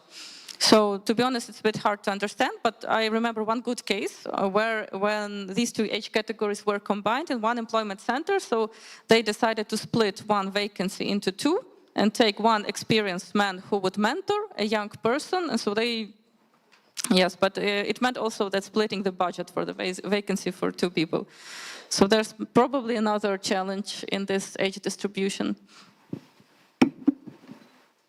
Okay, we are out of time, but thank you very much for your stories. Thank you very much for your data, for your experience, for our life story. And thank you for this very interesting discussion. Please give this a big round of applause to our panelists. So we will now take a joint picture of all of us, take a short break for a coffee break. Don't please forget about networking, exchanging contacts, putting stickers, I search and I offer. And we come back here in 20 minutes, please. Thank you.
Okay, welcome back. So I hope the break was refreshing and you had enough of tea, coffee and cookies and could refresh yourself, and that you're enjoying being at this conference in normal air conditioning and human temperatures. So we proceed to the third part, and in this part of the conference we'll focus on another key element of labor market transformation: centers for vocational excellence. These institutions can play a decisive role in stimulating innovation, strengthening competitiveness, and helping Ukraine's economy adapt during its economic transition.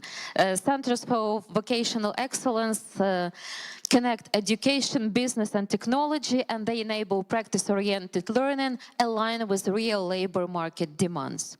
So now I would like to invite Alexandra Borodenko for the opening presentation, Where Learning Meets Excellence. Alexandra, you're welcome.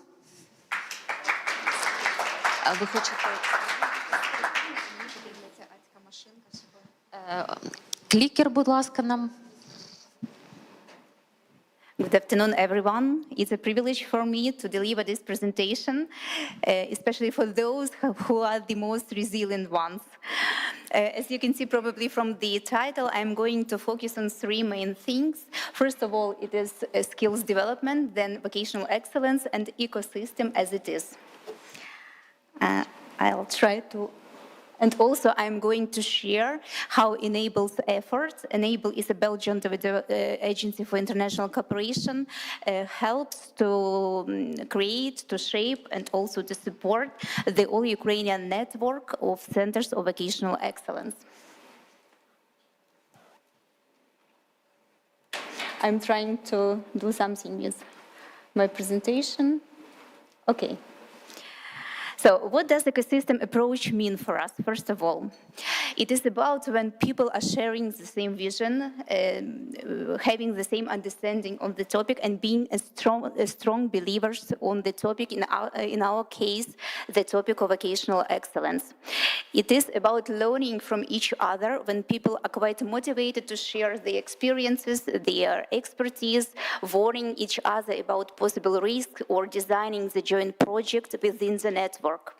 It is also about contribution to each other's development, both individual and finally to the institutional capacity building. So we are focused on these three main things, talking about ecosystem of centers of vocational excellence in Ukraine. Talking about the concept of vocational excellence, I must say that it is quite sufficiently shaped within the European community and led by both European Commission and European Training Foundation. And it stands for three main things. It is about highly quality training and education. It is very precise relevance to the current and future needs of the labor market. And it is also vocational excellence, which is very attractive both for students and employers. So what do we do? And what is the Center of Vocational Excellence and how it differs from the regular or maybe even strong vocational institution?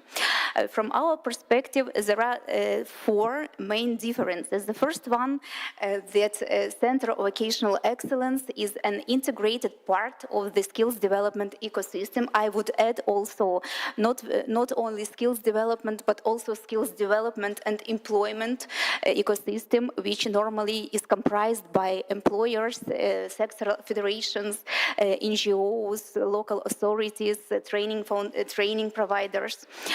So Center of Vocational Excellence play a crucial role in this ecosystem. Then Center of Vocational Excellence is a part of so-called knowledge triangle, not only consuming but also producing knowledge and sharing knowledge, producing cutting-edge research together with research community and also mostly applied research, but anyway.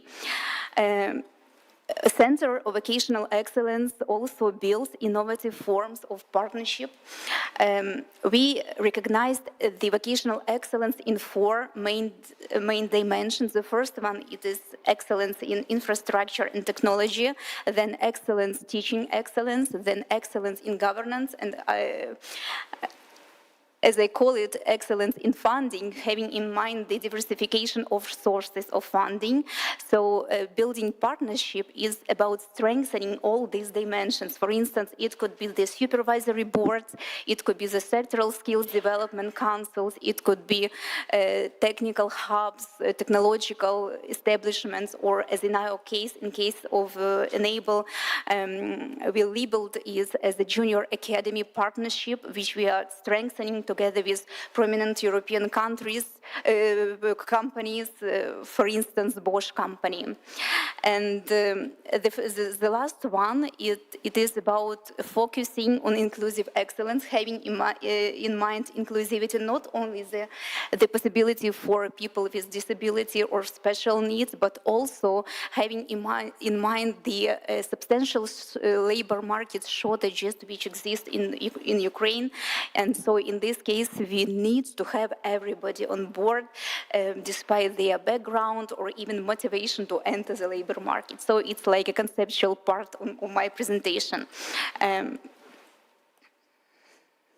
Here you can see some vocational institutions who are currently being supported by different international organizations.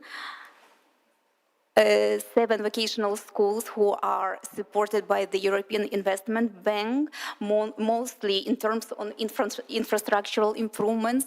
Then 4 vocational institutions which are currently supported by the KfW Bank in terms of infrastructure and also strategic development. I must say that all these vocational schools were pre-selected by the Ministry of Education as prospective centers of vocational excellence. And there are also 11 vocational schools we are supported by us as Enable in terms of infrastructural improvements, also technology, creating cutting-edge labs, capacity building, and also creating the regional ecosystems on skills development and employment. So here you can see the geographical distribution of those vocational schools who are... Why are you laughing, Mikhail? Sorry.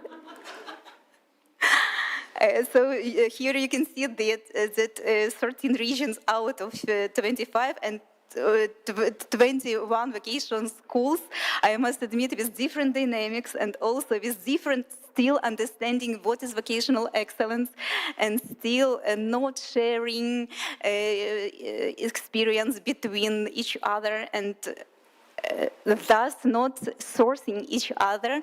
And we at Enable asked ourselves, why not to create the all-Ukrainian network of centers of vocational excellence? Wouldn't it be beneficial both for centers of vocational excellence themselves and also for the Ministry of Education and finally for the regional economies? So we decided to support those vocational schools in this direction. And first and foremost, we took all these 21 schools on board, despite that the majority of them is out of our geographical scope. So what we propose and what do we do to create, shape, and to support this all-Ukrainian network of centers of vocational excellence? First of all, last week, on the 16th of January, we conducted, together with the Ministry of Education, the strategic session inviting all these vocational schools for elaborating the common understanding, common vision on how do we move together and what should be done on the national, regional, and institutional levels to strengthen this vocational excellence paradigm, concept, and also process. We were talking about what is Center of Vocational Excellence and what is the difference between center and regular vocational schools. We were talking about the most appropriate model of a Center of Vocational Excellence, which is most relevant for Ukraine. Either it should be, for instance, regional sectoral Center of Vocational Excellence or regional intersectoral center. We were talking also about the criteria and indicators to evaluate centers' vocational excellence and primary action to be done. We also working together with the European Training Foundation to create, elaborate, and it comes to an action soon. In February, we take the principals and team members of those schools to Turin, Italy, for the one-week program, which will cover not only conceptual and practical issues, but also visiting 4 prominent centers of vocational excellence in Piedmont region, which are renowned for this or that dimension of vocational excellence. Then we also preparing so-called capacity building programs focusing on different dimensions of vocational excellence. The first one will be for teachers from vocational school. It will be conducted by the renowned institution in Belgium, University of Applied Sciences, Vives, which is highly ranked as an institution providing cutting-edge training for vocational teachers.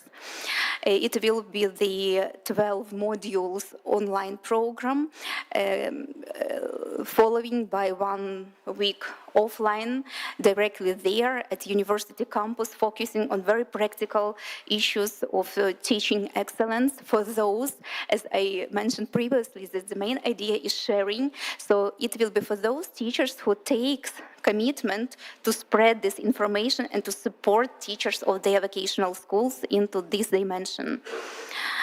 And as for the policy dialogue, we strongly believe that the strategic session and our discussions and further actions and further movement will contribute significantly to the policy dialogue and also development the policies concerning centers vocational excellence, which is aligned with the newly adopted law on vocational education.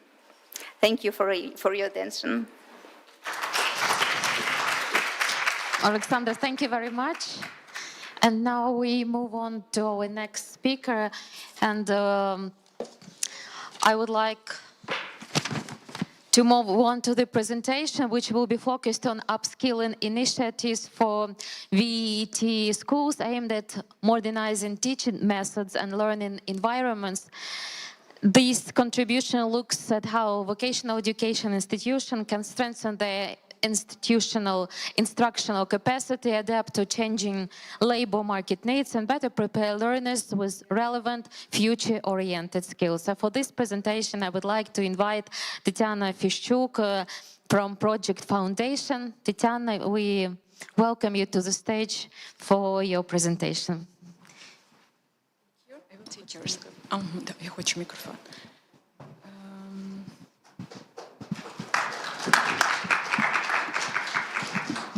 Check. Hi, everyone. I'm really delighted to be here. My name is Tatiana Fishchuk. I'm the CEO of Projector Foundation, and we are a big contributor of Upskilling Alliance, and I love these initiatives. And you know, it's especially honor to give a speech when you have a success story. And I would like to share with you the program we are doing in VET, and actually it is a reform. We are organizing with the Ministry of Education how we transform this education. I need your help. Oh, is that?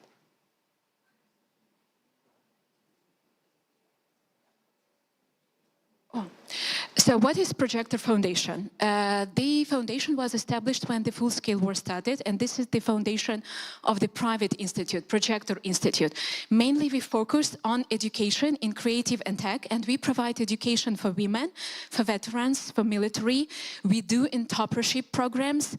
We do the finance literacy programs to do the female economic empowerment, and we are doing the VET reform with the Ministry of Education. Okay, project goal. So we are developing a pilot model reform in the VET for the purpose that this education should be aligned with the market needs, and we help young people to make their career paths when they graduate from their VET. Why this matters? We know that we are facing the democracy issues, and the Ukraine really needs a new generation of professionals who are equipped with the skills needed for reconstruction and support. Young people should acquire the skills to meet their labor market demands, and vocational education must be attractive, must be flexible, and must be high quality. And the main focus is that the education should answer the question for the young students. Why should I learn this? How shall I apply these skills when I get to the labor market? So the key challenges of this industry, because we have been talking a lot that we have to modernize WED, that we have to support WED and stuff like this, but actually what the reality is, so the many programs in the VET system remain outdated and they disconnected with the real market. Students do not see how the theory applies with their actual jobs. Education institutions lack modern digital tools. And actually in 2027 we are facing a big reform in VET, and so we shall be prepared for this reform, and we shall do a pilot project for the scaling. And actually teachers and even the directors lack the support from the market how to pass through this reform. Objectives. So we are actually the foundation and the team who is doing this pilot reform. So we are updating the curricula, we train and support teachers, we equip school with the digital schools, and we prepare the system for the big reform. The regional scope. The pilot is not the whole Ukraine, so we are concentrated in the 4 regions. It is Kharkiv, Chernihiv, Dnipropetrovsk, and Sumy region. The project scale, actually we surpassed our performance here, and within the pilot reform we managed to provide the education for 340 students. We have been working with the 190 teachers. We've been collaborating with the 90 school principals, so we managed to cover 10 VET and 3 colleges. What we have done? We have done 10 modular curricula. We provide the teacher training support for providing this reform. We equip them with the digital tools. We develop the practice-oriented materials for the teachers, and we prepared the pilot for the scale. So the content of scale. When I say you curricula, so you all know, we all were studying in the schools and the universities or colleges. We know that we have the subject, the mathematics, English, literature, science, whatever. And what is the reality was before, and now even now, that the curriculum of the VETs is not aligned with the business needs. So we still teach what is taught, what is used to be taught in schools. What we have done, we have prepared 10,000 pages of a new curricula for 10 subjects, like English, mathematics, physics, civics, whatever. And when I say 10,000, so can you imagine what is 10,000 pages? How many books is it? How many hours? So this is the work of 2 years of our foundation. So 10,000 pages is like this, like this, like this. It's like this. It's about the 2 meters equivalent of the content we have developed with the Ministry of Education in collaboration with the private institute Projector Education, in collaboration with the pedagogic and science staff of the Ministry of Education.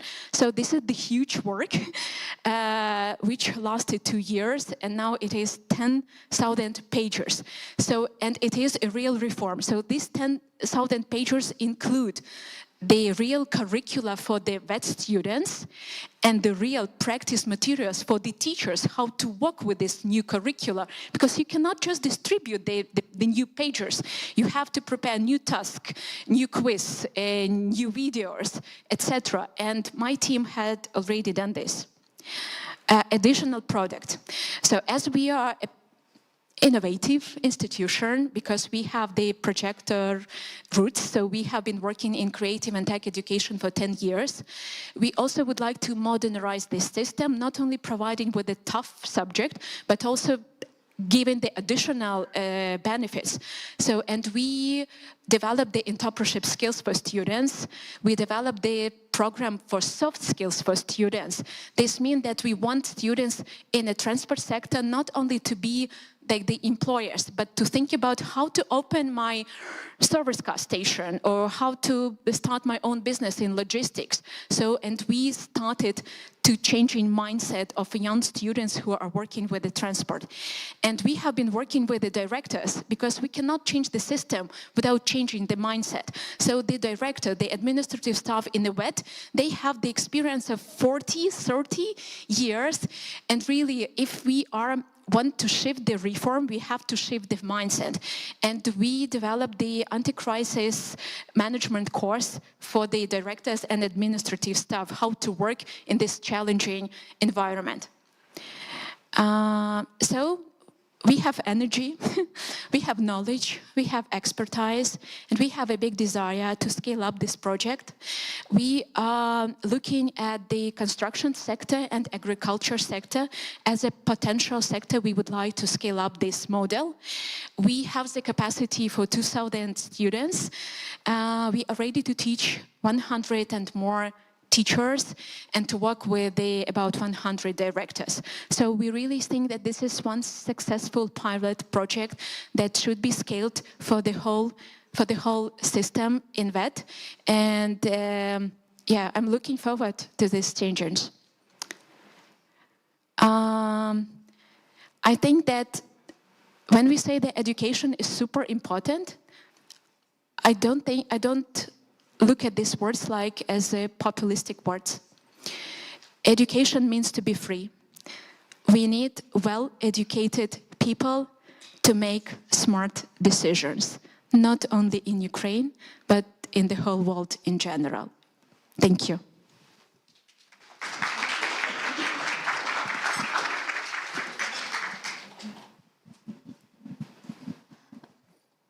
Thank you very much, Tatiana. And now we move on to our third panel discussion, which is called How Does the Modern Training Provider of the Future Look Like?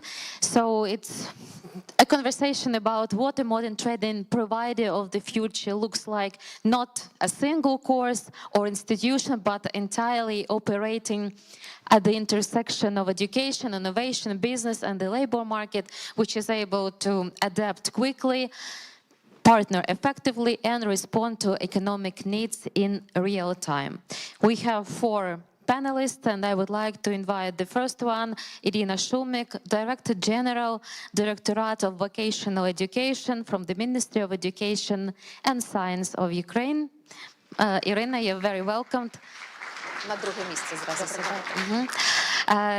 I invite Vitaly Shmeriga, Deputy Director of KFWay, Ukraine. Vitaly, you're welcome. Alexey Oleksiuk, Component Lead representing GIZ.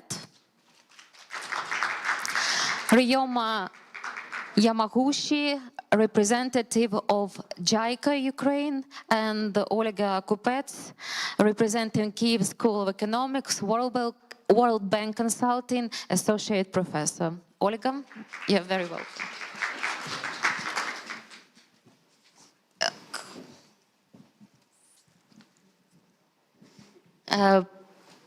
Please run our countdown. We have 50 minutes for our discussion, and let's start with a warm-up. Maybe you take, all of you have microphones, and you take 1 or 3 minutes to give a short outline how does the modern training provider of the future, in your opinion, may look like. Yeah, thanks a lot. In order to answer this question about the training of the future, we need to understand what do we have now and in the past. So I represent the World Bank, and we did the analysis of active labor market policies provided to adult people. I see colleagues from the Ministry of Education who care about young people, and we looked on providing of various programs, including training for the unemployed, and also training vouchers, which are provided to adult people who are not registered in the public employment service. We took the data from the micro-level data from the public employment service and merged this pension fund data on employment and earnings, and try to analyze the effectiveness. Unfortunately, for the program of vouchers, there is no information about training modalities, where these vouchers they're applied, and we just know that there is a list of providers certified by the Ministry of Education, and occupations, the list of occupations approved by the Ministry of Economy. And it's not clear how these critical occupations they are defined, and as I mentioned, there is no information on provider level data.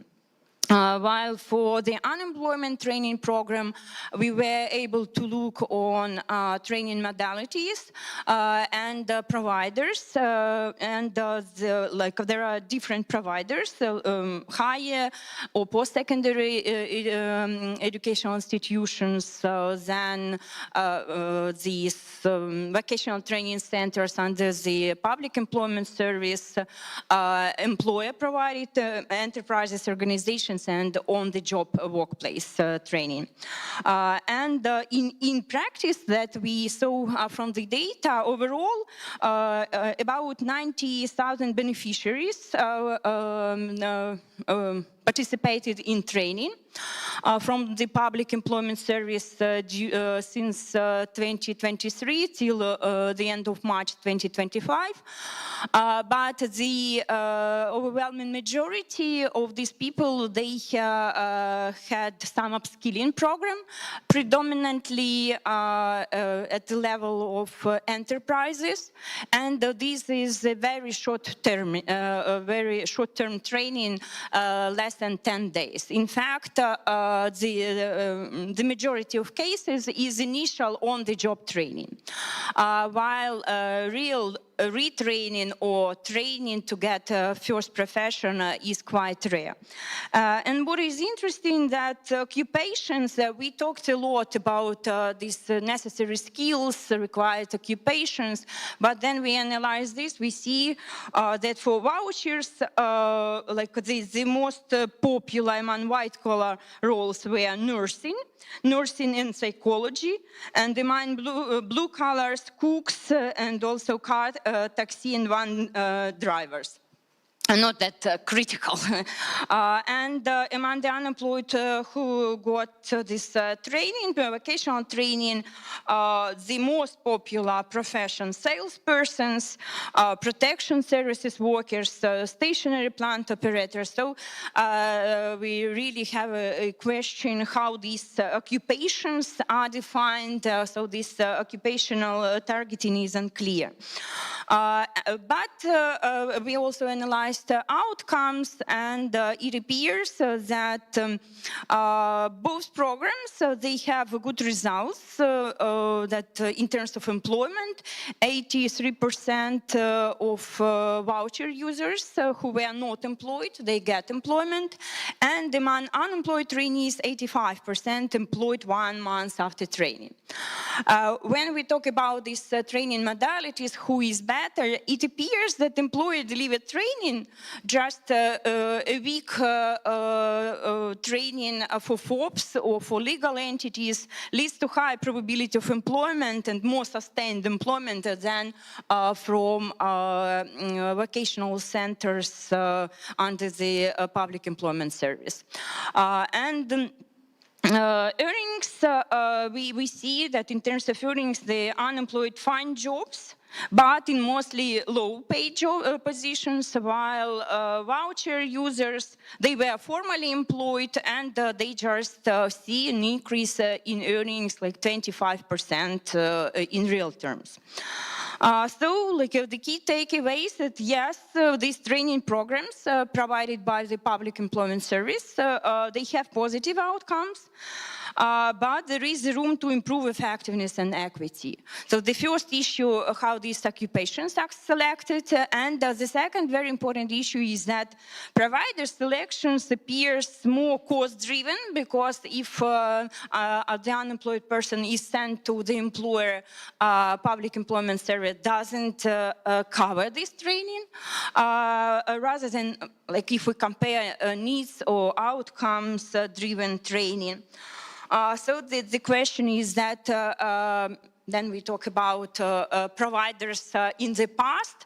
It seems that employer-provided training is the best, and we need to think about dual training. Some theoretical work in training institutions and practical work for the unemployed. But then the question is, who will finance this? And then probably I will answer other questions. Thank you. Thank you very much, Irina. That's a very tricky question, actually, because I remember that 7 years ago we had huge discussions, even arguing with specialists from European Training Foundation about is it will be necessary to have a school building, for example, in the nearest future.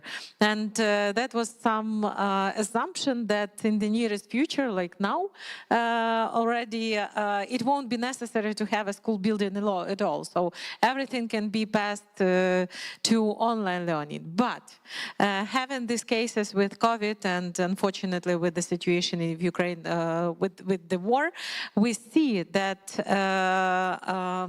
online training at this moment cannot give those quality of education as we thought. So definitely, and especially for vocational education, that's necessary to provide real-life practical training.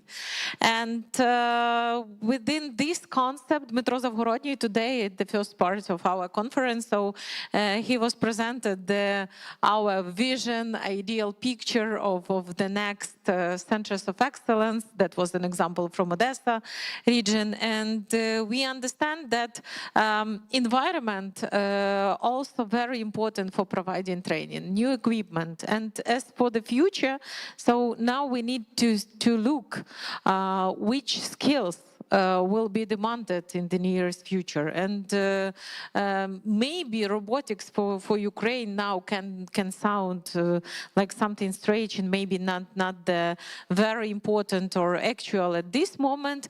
But I think that also, I think that Mikhail also mentioned today about this intensifying of productivity of our workers.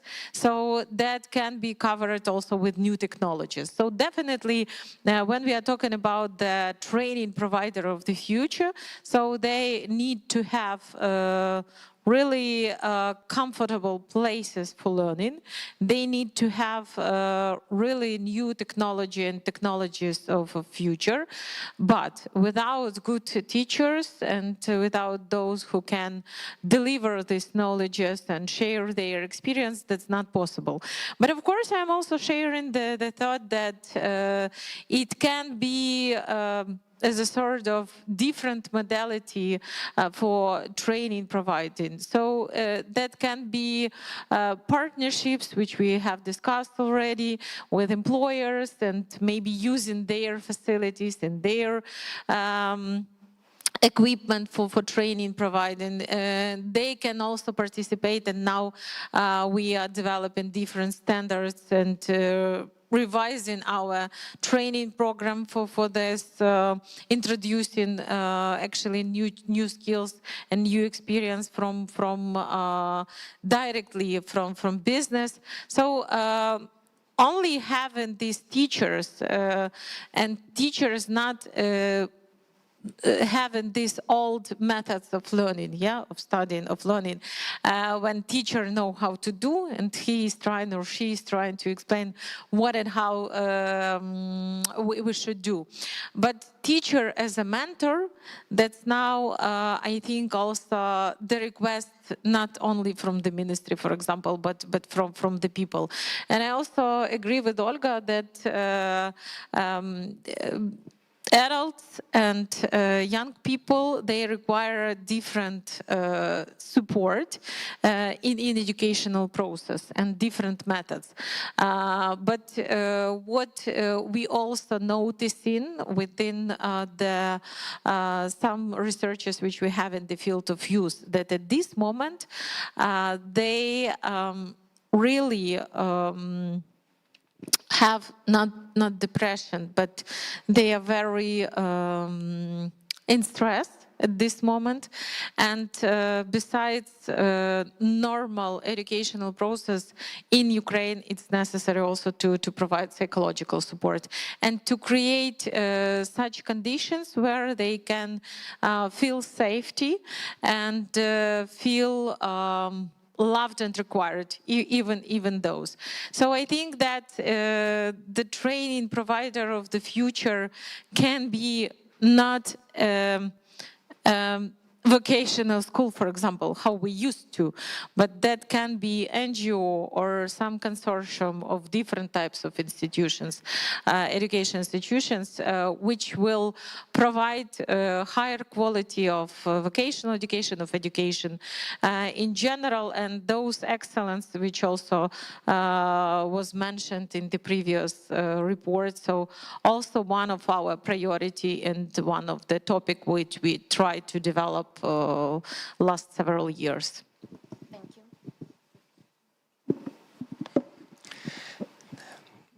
First of all, let me thank the organizers. I think it's very nice in the current conditions in Ukraine to come to a place which is heated, where you have the lights, you have access to hot water and hot food. And as I can see, lots of resilient and resistant people still remain, strongest ones. They're remaining after the lunch break and after the 2 coffee breaks, which is very great. On behalf of the German government, on behalf of the KfW, I would like to say that education has been one of the most important focuses and one of the most important sectors for Germany and for the KfW. A lot of people ask why. Why does Germany support Ukraine? In general, why does Germany invest money into the Ukrainian education sector? And I always answer that development cooperation is a two-way street.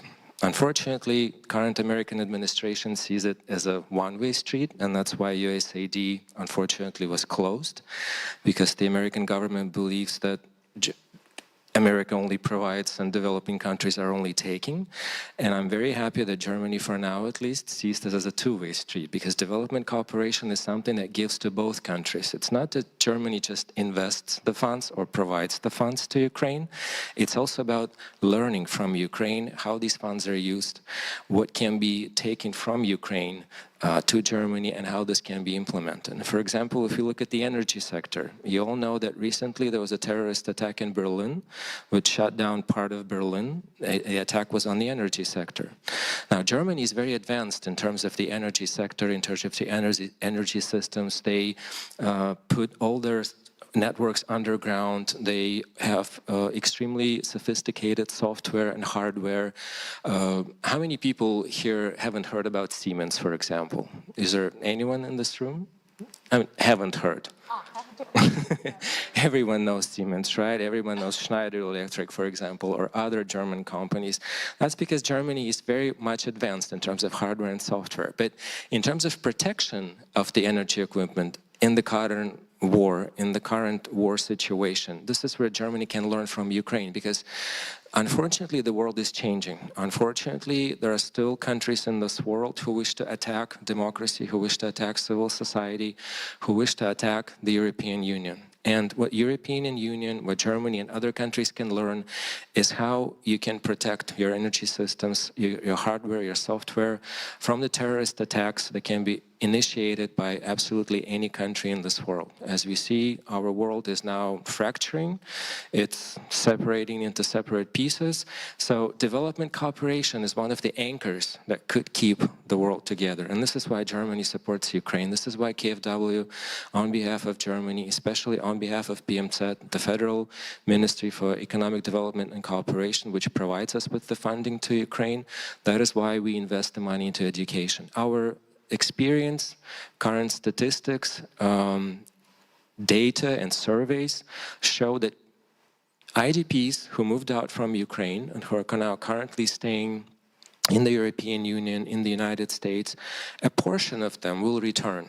Not all of them, we have to be realistic, because the longer the protracted displacement takes place, the more people get integrated into the receiving societies, into foreign countries, and they tend to stand there, their children go to schools, their children go to universities, so they get another anchors, yeah, they choose to stay in that society. But portion of the Ukrainian IDPs will return to Ukraine, and when they will return, they will look for several key pillars. One of them is the security pillar.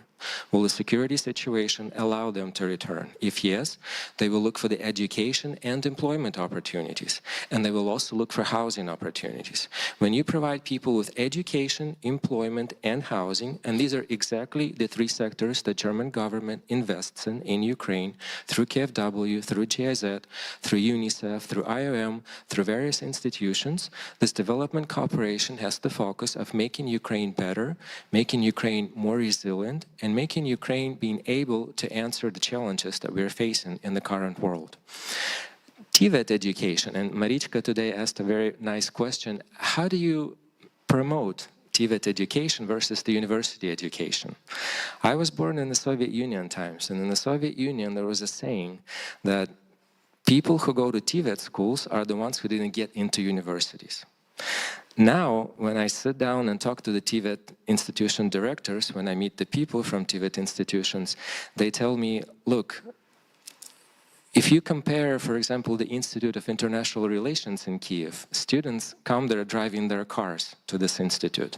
There is also a TVET institution which teaches how to do the electrical work in the housing, how to do the plastering on the walls, how to lay ceramic tiles, and those students also come with their own cars to the TVET institution. But as we say in Odessa, there's a difference.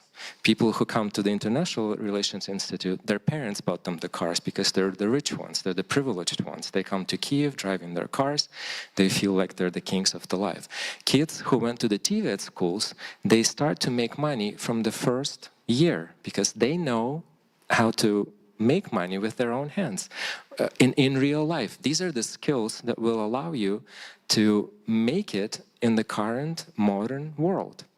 And another example that I want to give you, that I always give at the conference of this kind, when the creator and developer of ChatGPT was asked what kind of profession he would advise for his own kids, what is he telling his kids, his own kids, what profession they need to look at? He says, janitor, or santechnik, plumber, yeah, because this is something that ChatGPT or AI will not be able to take away from you.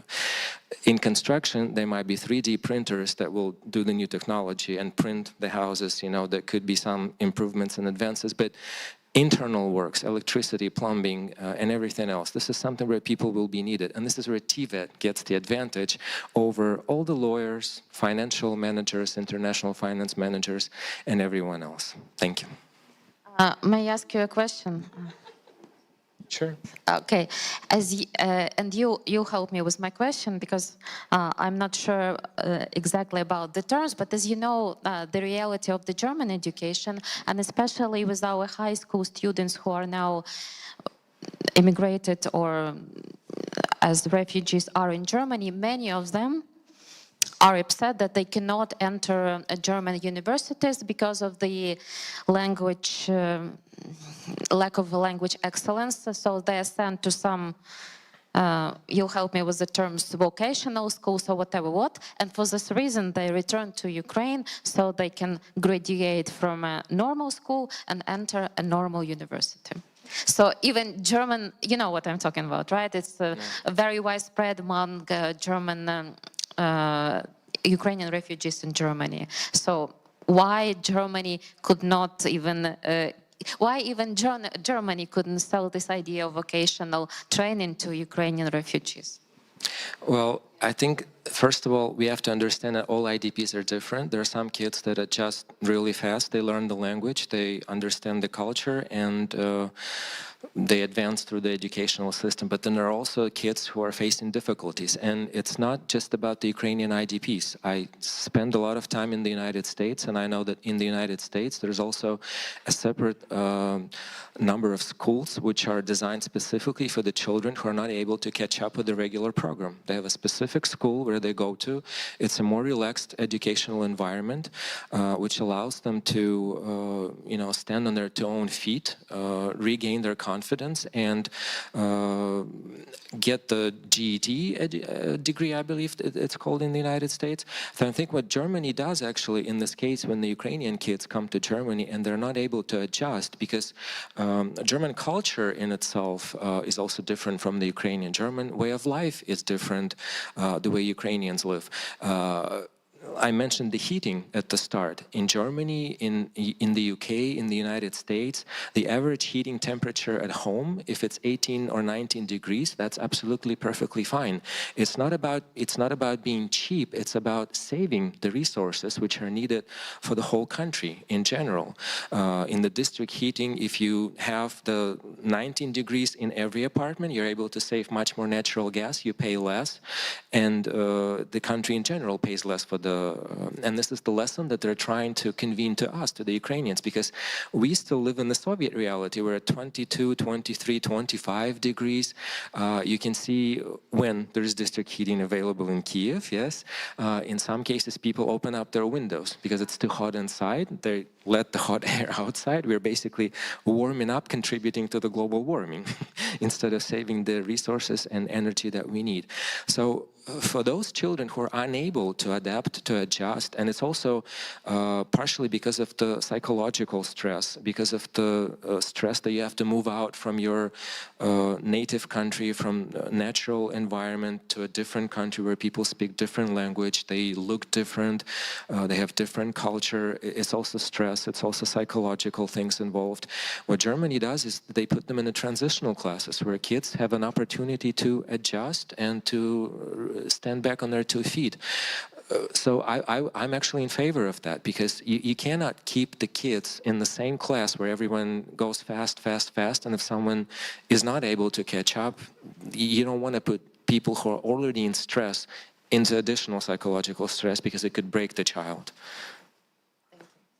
Just a small remark about the attractiveness of vocational education in general. So that's not only Ukrainian problem, that's totally a problem for each country in the European Union and other countries in the world, because now we have Zoomers generation, and all research, they also in studies, they are showing that such kind of young people, they don't like to work with their hands. Usually, they are more in virtual reality, and they like to work only with PC. So that's something what we also need to have in our mind when we are planning our curriculum. And that's why with New Ukrainian School, we are trying to introduce everything what is connected with career guidance from the beginning, from the first class. Thank you for your remark, Alexei. Yes, thank you. I'm representing here the GIZ, Skills for Recovery program, and basically coming back to the question about the training provider of the future.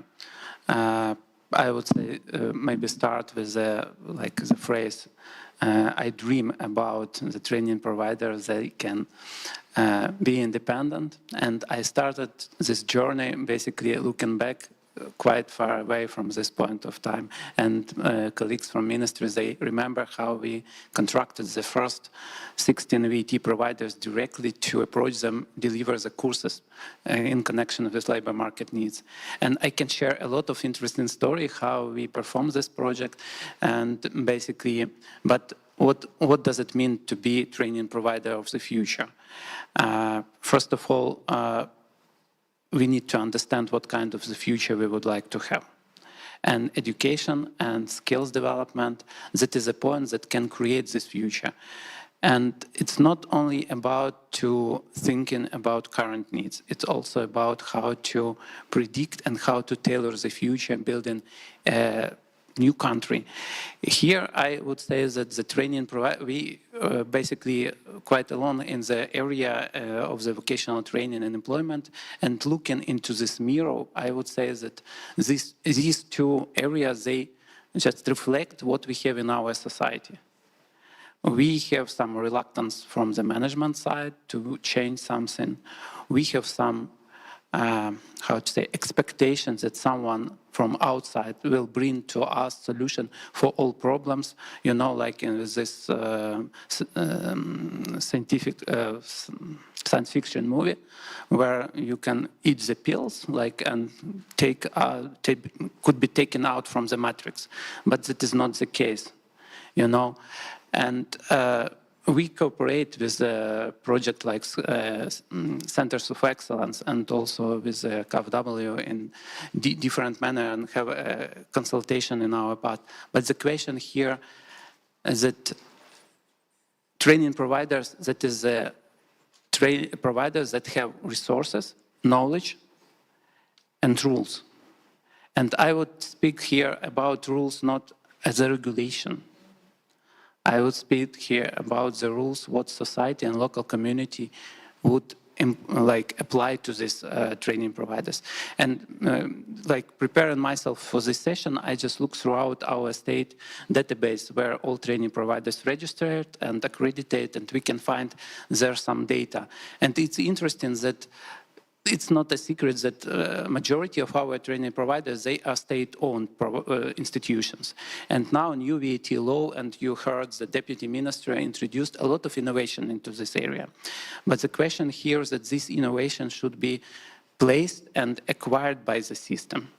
And when I look throughout the database, there are 1,000 different training providers available, formal education side. And you know, during this 2020 to 2025, 53 new providers were registered during this period of time. And majority of them already are private. What does it mean? It means that system move in the direction and the right direction to connection with labor market, to make more flexible training offering, to serve people on the ground, to create new opportunity. But the question here, where these new teachers will be born and how we will get them to build new future. How we can create new program, new skills that we discuss about this automatization and robotics. I heard today also, and I share this idea that it should be some ecosystem. But let's ask the question, what is the goal we would like to target at, and what kind of the indicator we put for development, as our deputy minister said, that KPI for principles. I know that all VAT providers, they have a strategy for development. That is like official requirements that, not everyone, okay. But a lot of them published on the website. All of you can look throughout. Can you see their futures that you would like to live in? The question here, quite interesting and complex, but we need to discuss this. We need to be in communication. What is our approach? That we are in a dialogue with the sector and bring these needs and demands to the side of the training providers. We capacitate training providers, provide the institutional development for them. Then we equip them with new ammunition, new training offerings. Then we come to the stage how to serve our students, our clients, from different social groups, and how to transfer them from the educational to the labor market, and how to keep this gate open for the future. And the like final stage, to make this sustainable, because donors will never, international organization will never replace the systemic changes inside. Nobody can finance the whole scope of the problems that we have in Ukraine from outside. We need to build internal capacity for future development. Thank you. Thank you. Rayoma, the floor is yours. Okay, thank you for having me today. Actually, it's a very valuable opportunity for me to speak in front of you from Far East Japan, probably.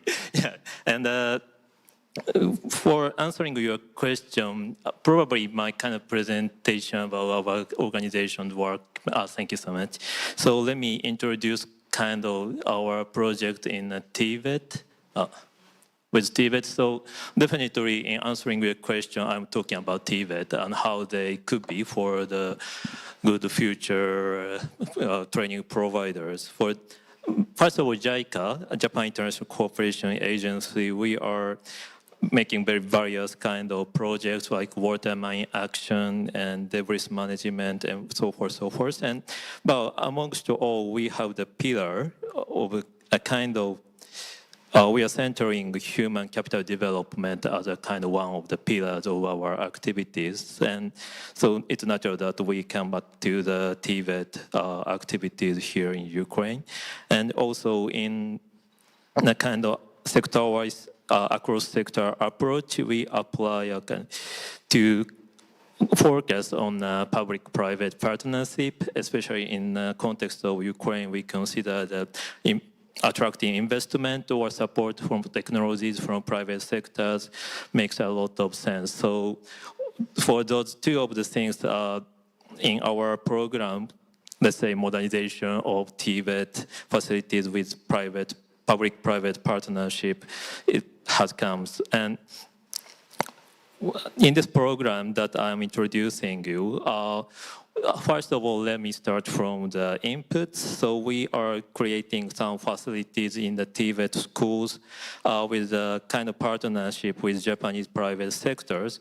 And I borrowed some logos from the partners company. For example, we partners Panasonic, and they create a kind of heat-proof workshop in 3 Tibet schools, 2 Kyiv and 1 Odessa, where students can learn about how to operate heating, ventilation, air conditioning thing. And also kind of added value is we consider this technology that this company provides is highly energy efficient. So we also want the student to be aware of the importance and also kind of benefit for their future about the kind of energy efficiency skill, like green skill.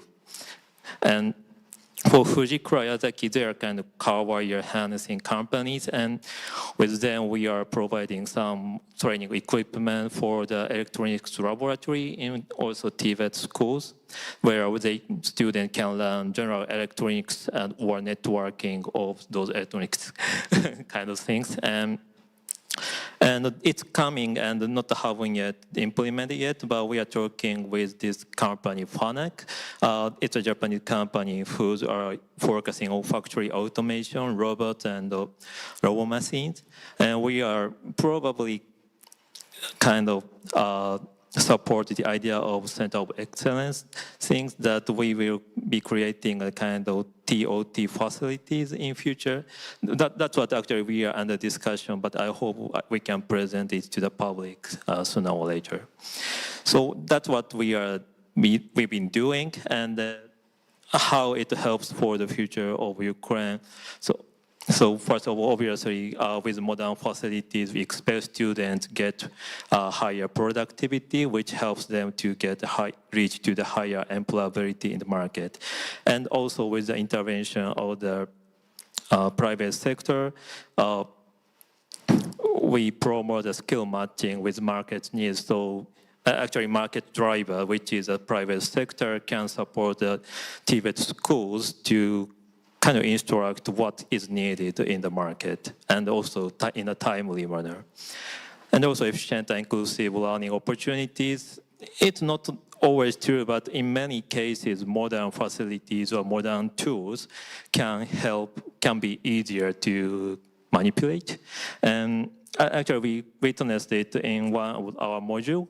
And for example, in a very old-fashioned TVET tools, which are old and very kind of needs energy, power to control it, but now the modern equipment are easier to control, so the female students can also do the job, complete the task in a timely way.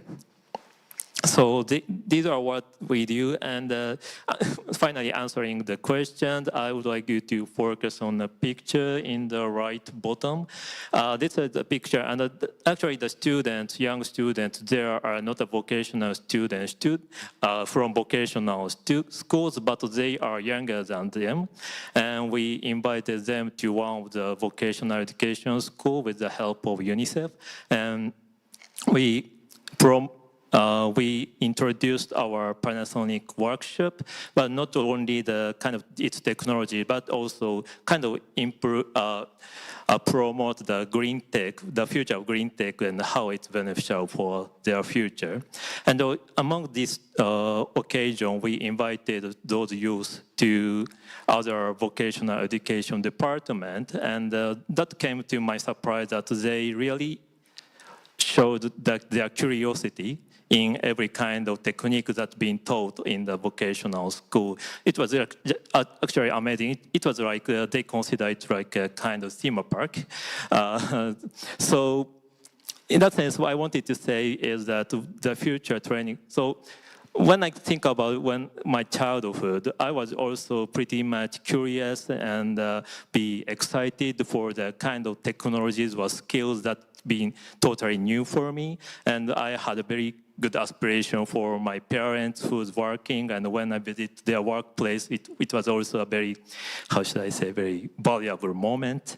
So this case reminded me that students or children or kids are, from the beginning, they are curious to learning something that could be productive. And the future training provider's role is to keep their curiosity or raise their curiosity so that their kind of direction goes kind of right way, and that would be beneficial for the country. Thank you. Thank you very much to all of you. We've been talking a lot about where to learn new skills, upskilling, professional training, vocational education. But let's say I'm a vulnerable group, woman of 50 years plus, with a good professional background, maybe lacking some new digital skills of the new generation, maybe lacking something else, but mainly feeling some mental barriers because of the age or because of other challenges. So where is the place where I go to have training on soft skills? Except for going for a session with a psychologist. Is there any place to learn soft skills, and how do you access it? I don't think that online is the best maybe training for soft skills, but we have some online courses at our platform of the Ministry, Profosvita Online. It's absolutely free and free access to anyone, because we were made this platform mostly for upskilling and reskilling, for adult education, and some support for vocational training and education. But in general, I also have an experience, maybe personal experience of execution. So that was a specific project for young people, and people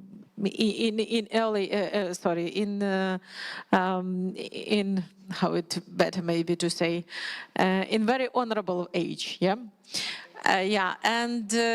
That was an amazing thing, how they support each other in the development.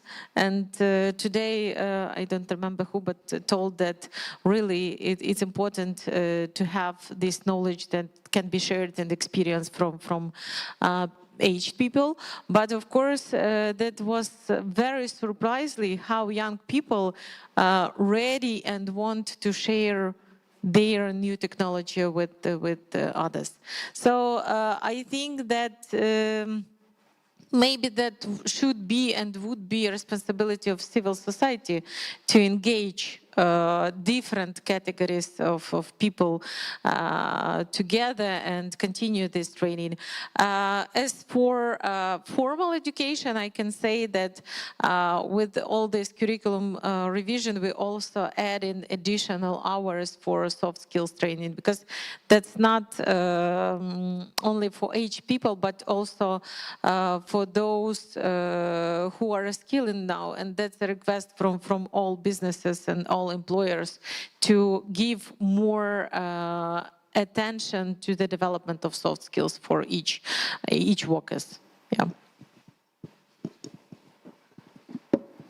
I can also a little bit reflect on it, because this is a bridge to my point that I would like to bring, because like training within the professional education and learning the soft skill, it should be, as we already heard about inclusive people, that it should be equal to equal. So the community of practice, the network, and the student to student, alumni to alumni, that is a point that is the most efficient in this case. And also, if we speak about practical soft skill in a work-based environment, it's work-based training, employer-led, where a person could be integrated into real working environment, communicate with the people around, and get this under the mentorship of the mentor from the company who can share this personal experience.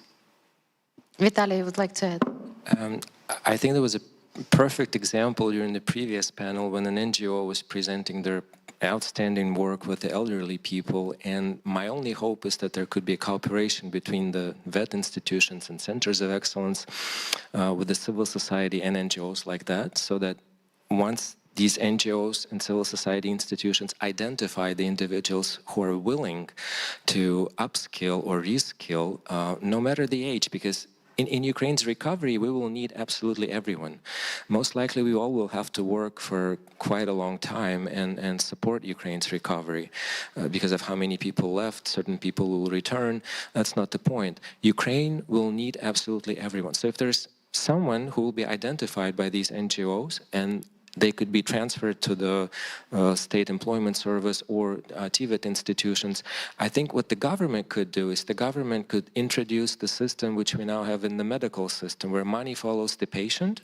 There should be a certain amount of money which every person after 40 or 45 can have on their account, that they can invest into their own upskilling or reskilling based on their desire. They should be free to choose if they want to go into IT sector, they want to go into plumber job, electrician job, whatever, and they should be allowed to choose between the institutions where they want to go, because this will also contribute to the competition between the TVET institutions. And the ones who will desire to become better, the ones who will invest into their infrastructure, the ones who will participate in the projects like we are financing, EIB is financing, GIZ is supporting, and the other donors are supporting, like this EU for Skills Alliance. These are all the kinds of programs that contribute to the development of the VET institutions, and I think elderly people should be allowed to freely choose what they want to do. That's the dream, at least the aspiration. Thank you very much. I think it's a perfect ending to our discussion. Our time is up. I would like to thank all of you. And as a wrap up, I would say that the discussion suggests that training provider of the future is autonomous, partnership-based and technologically integrated, and its effectiveness is defined not by formal programs, but its capacity to operate within an ecosystem and respond to eco-market demands in real time. So thank you very much to all of you. I would like to invite you to take in a joint picture of all of us. And this is our final panel discussion. Just a few moments.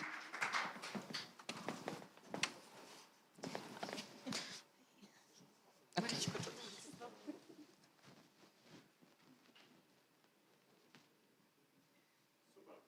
Thank you. And so for our closing remarks, I would like to invite Anne Hizegrad from Federal Ministry for Economic Cooperation and Development of Germany to present a key conference conclusion. Oh, yes, you're very welcome to the stage.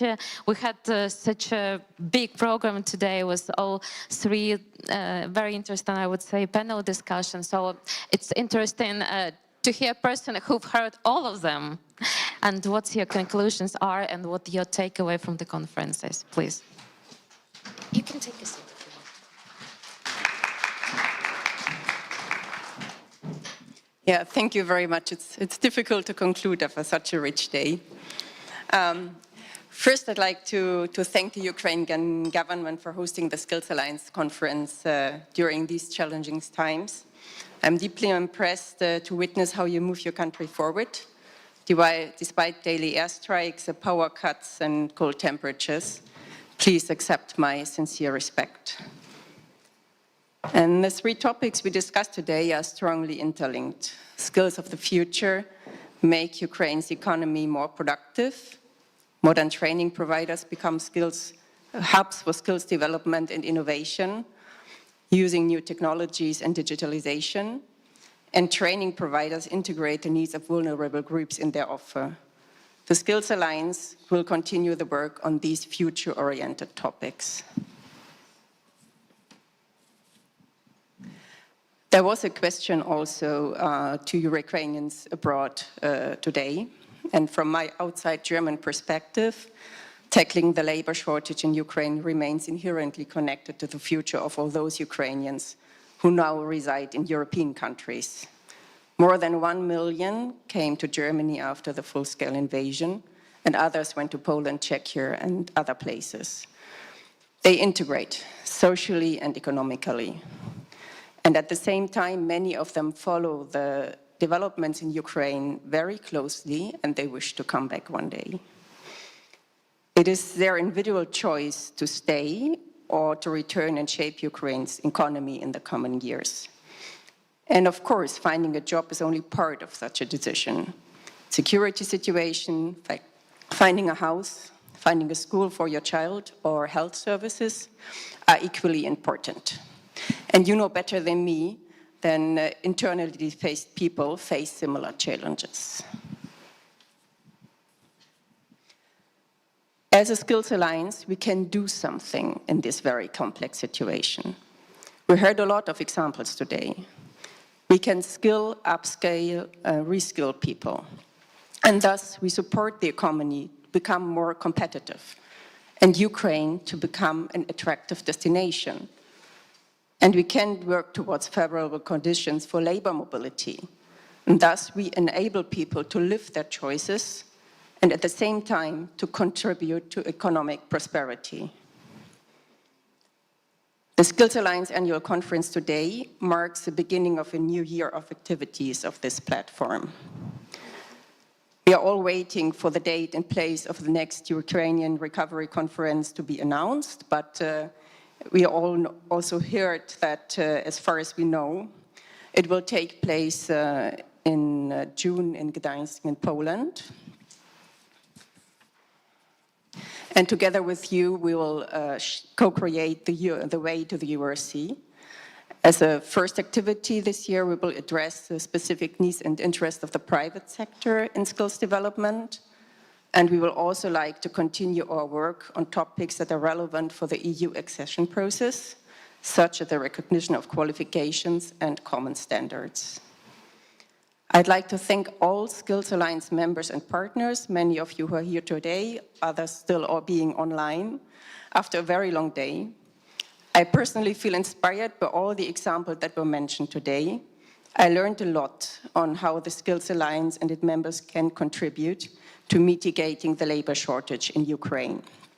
And seeing so many people here and hearing all these examples, this also gives me a lot of hope that we can do something together to change people's lives and make a change for Ukraine. My key takeaway from today is how many we are and how much we can learn from each other. I'm glad that many of us had the opportunity to meet in person and the coffee breaks, to have the talks, and to connect with each other. This really gives me hope that can make a difference for Ukraine, and we are very happy to work with you here in Kiev, on the way to Gdańsk and beyond. Thank you very much. And thank you very much for your remarks. Thank you very much for such a great Skill Alliance conference. I would like to thank you and all the partners, all the organizers, and everybody who are investing in Ukraine, thinking about Ukraine, helping Ukraine, and hopefully help Ukraine with its recovery. Thank you very much for being such a great and responsive and attentive audience for such a long day. Not every conference sees so many people in the hall by the end of the third panel, believe me. So thank you very much for being with us. Networking can still be during our latest coffee break, which is taking place now. So thank you very much and see you next time. Thank you.